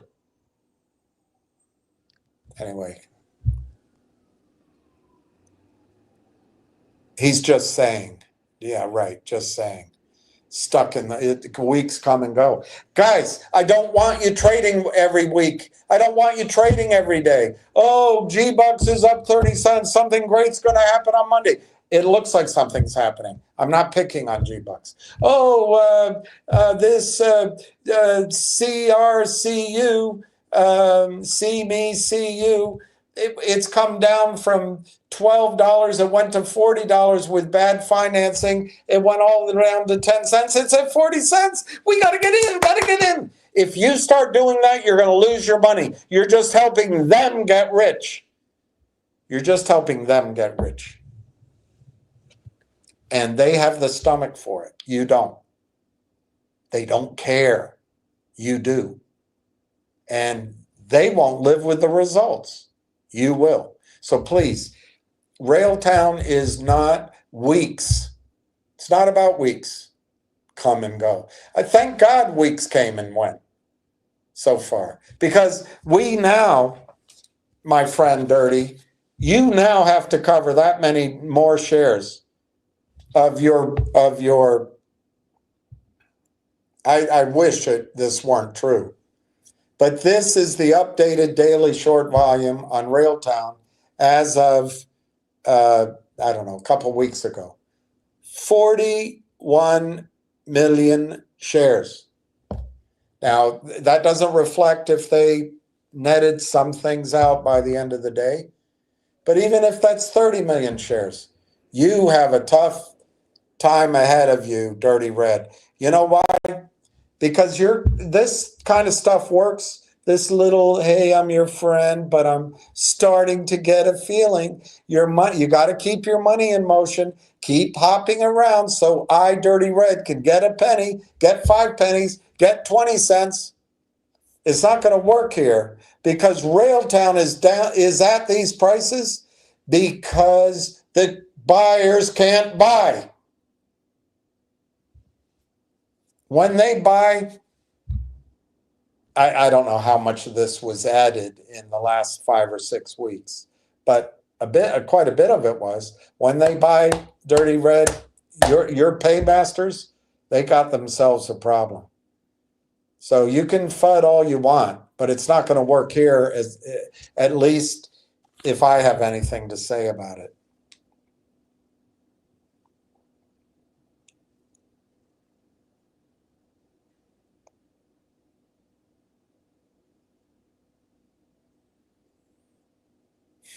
I'm listening to you poolside. You know what? That's what I figured would happen, Steve. You're going to become a big shot, and I'm going to be working for you. I figured that's going to happen.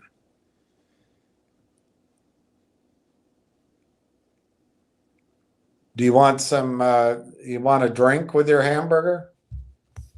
May I come? May I bring you a new towel? Do you need some sunscreen, sir? That's my future role.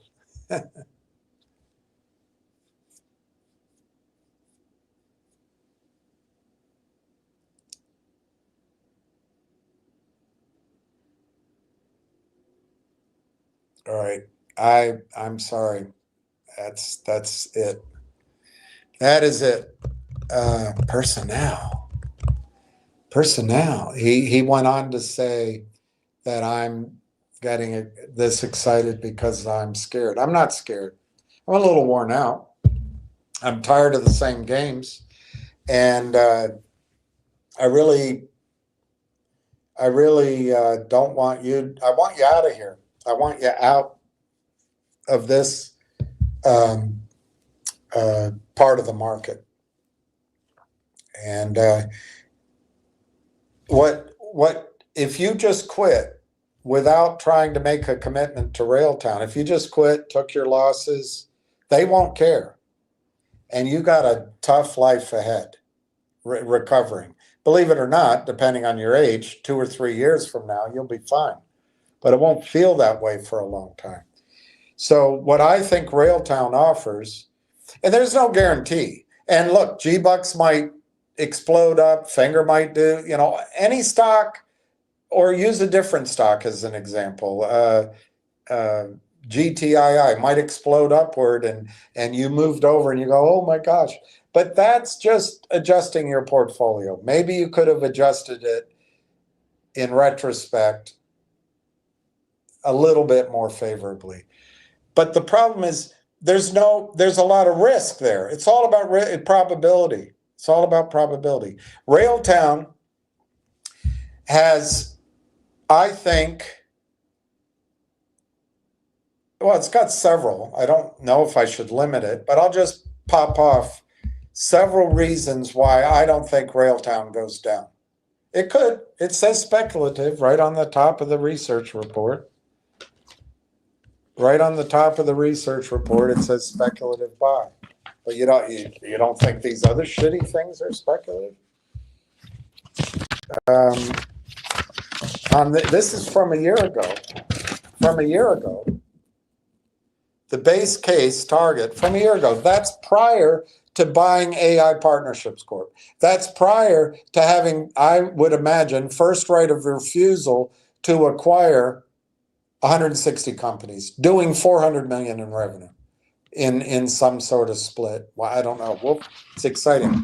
But before that, the base case target, $2 a share US, the high side, 360, the low side, 90 cents. It's trading at 60 cents. That's from a year ago. It's from a year ago. And the reason the stock, so I would go through several reasons I don't see Railtown going down. They're going to be my opinion, and I'm not going to put a whole lot of, finish it with negative comments or anything. Number one, there is a buildup of buying demand for the stock from people that know a hell of a lot more than Dirty Ace than I do. Huge buildup in buying pressure. They can't buy, but it's huge, and it's going to come in as soon as the deal is closed. My opinion, I'm going to just give you my opinion. I think it's going up 10x in a matter of 48 hours. You can fill in the negatives. Two, the team, as I just showed you, and I've showed you in other videos, the team planned for this. This isn't some sudden out of the blue. They've been working on this game plan for 5 or 6 years. One might argue that their entire career's experience in software development led them here. And their whole strategy this time was to be first. And they accomplished it. Their whole strategy was to be ready, my words, for AI 2.0 when the computational power was ready to go. They are. So it's a match. It's a perfect storm of preparation meets a wall of cash and the transformation of technology for the next 5 or 10 years. Third, apparently the macro level, the AI 2.0 space is going to be a technological revolution unmatched by anything we've ever seen. Is that hyperbole? Maybe. That's what several people say. But you know what? You can get into this stock at 60 cents, and if it goes up higher and you lose faith, you can get the hell out. But you've made money. You've made a huge amount of money. I think you're going to find out you want to stay in it, though.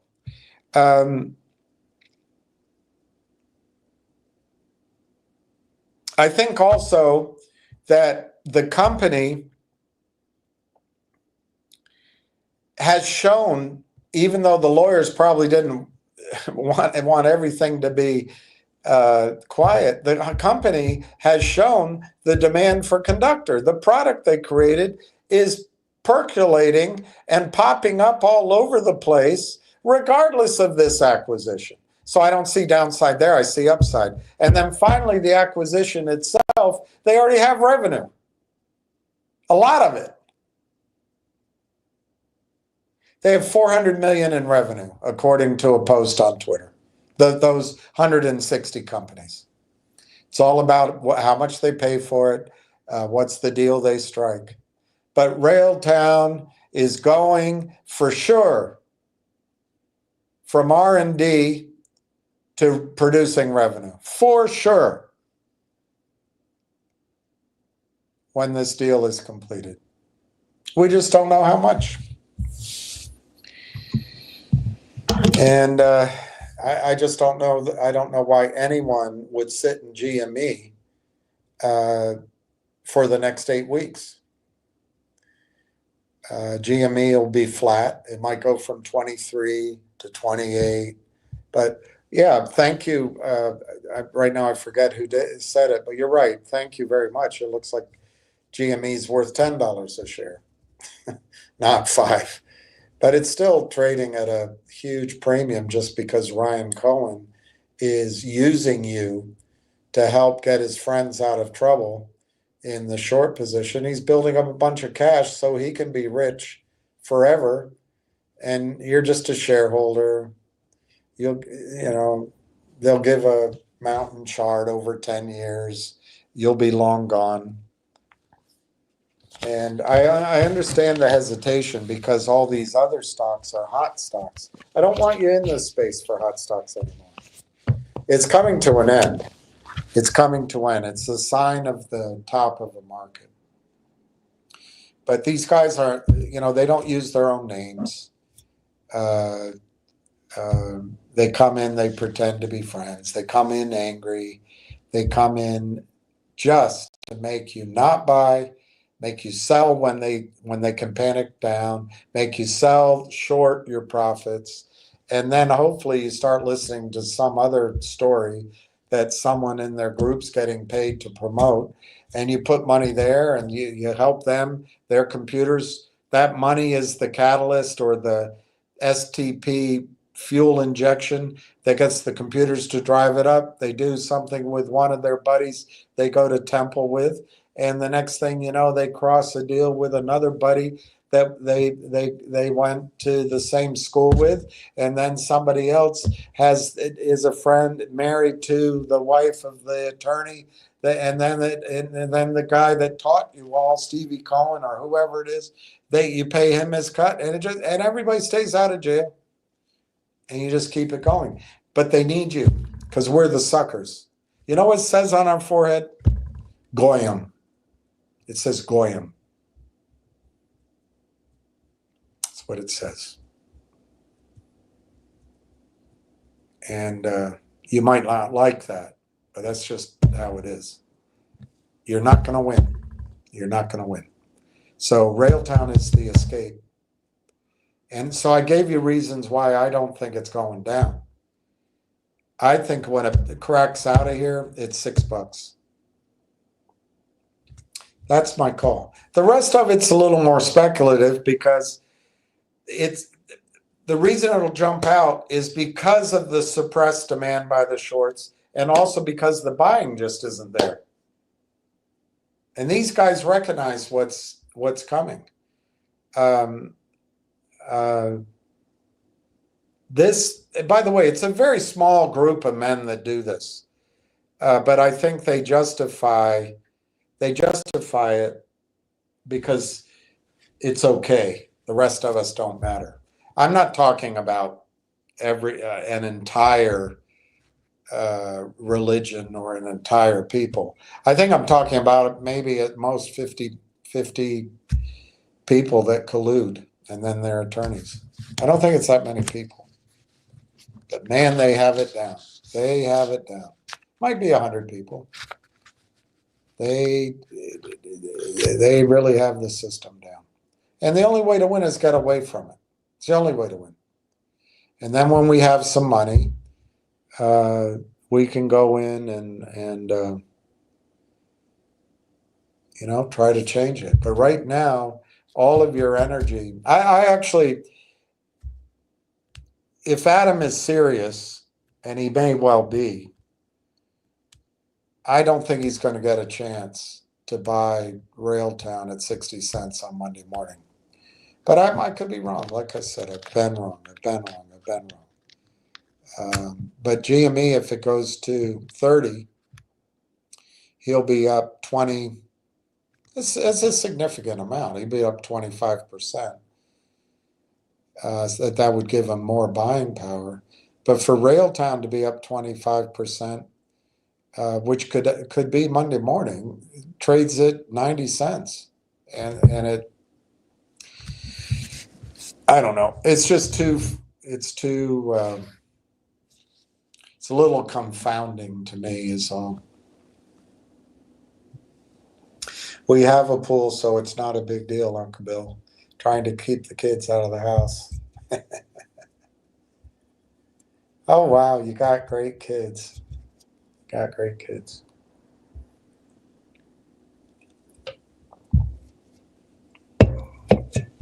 Well, let's see what happens. I'm going to sign off. I'm sorry I get so worked up. It's just, I get angry that these people have destroyed so much, and they do it with such arrogance and such sense of entitlement and they have no regrets. And it drives me crazy. And maybe I say things that are intemperate, but I try to call it out. I am in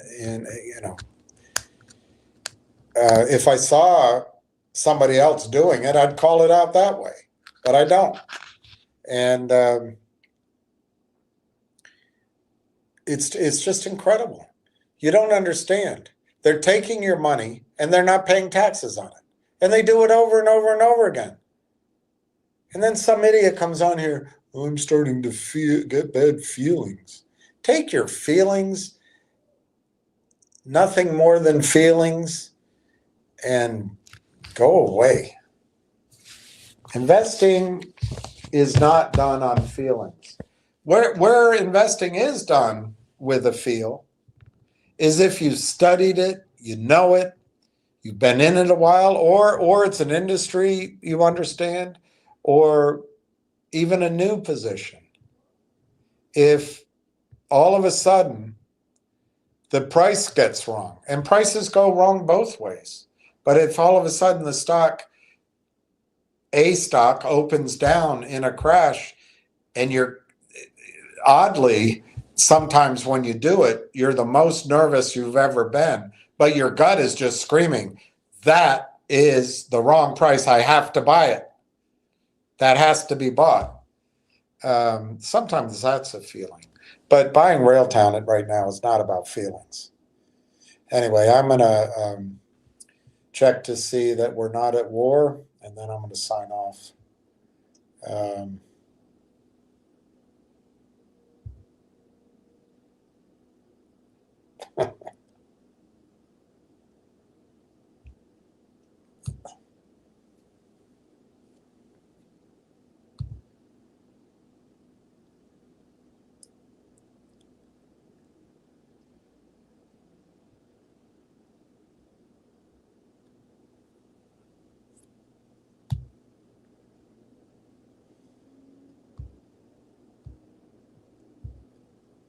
Wow.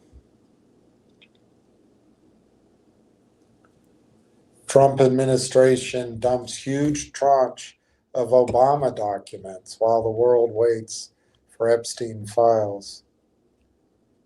Delta flight sparks travel chaos and ground stop after landing at JFK. Uh-oh. I fly Delta. Technical fault on board. I know what it was. An all-female crew. No, just kidding. The incoming flight from Rome triggered a ground stop. Panic. I think they're trying to make us scared about flying.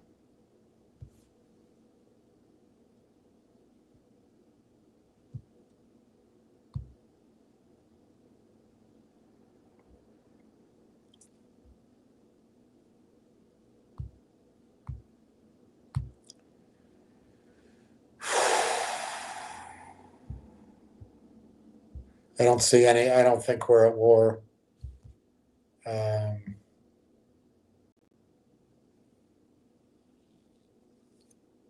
CNN stunned. Trump's approval ratings go up.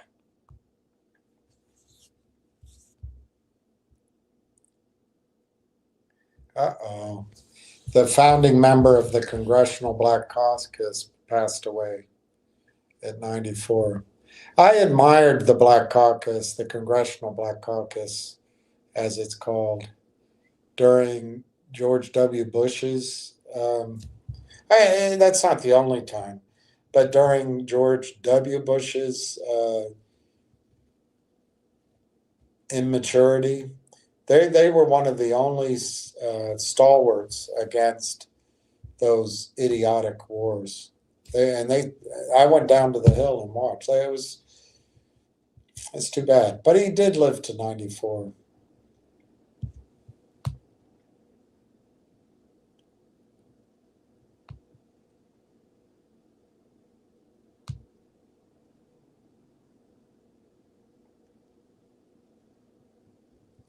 All right, one more place I'll look, and then I'm going to sign off because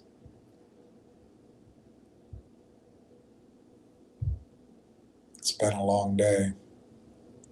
these poor, I don't know, I don't really feel sorry for them. But the woman in charge of HR and the CEO are having an affair, and they're caught on kiss cam.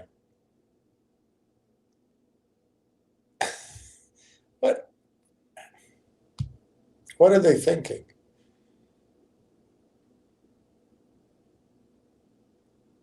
Newly declassified documents reveal Barack Obama helped manufacture and politicize intelligence to create Trump-Russia collusion hoax. That's not going to bother the media.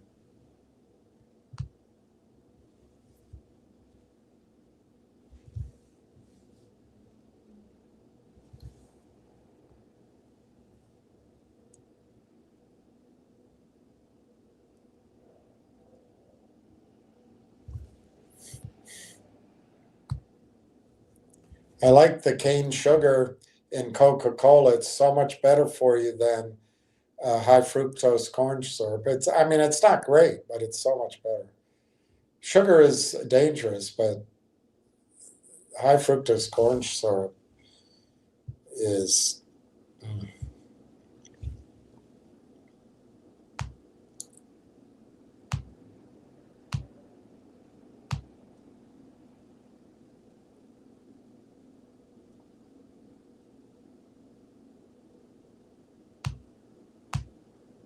All right. I don't know what else. I'm going to sign off. That was the quick review of the headlines that I saw. So anyway, thanks for signing in. Enjoy your weekend, and we'll be back at it Monday, I guess. I don't know that I have much more to add Saturday and Sunday. Maybe. I'll think about it. But we'll see you for sure Monday. And if you think about it, let's pray for all the children in war zones everywhere around the world. Pray for peace.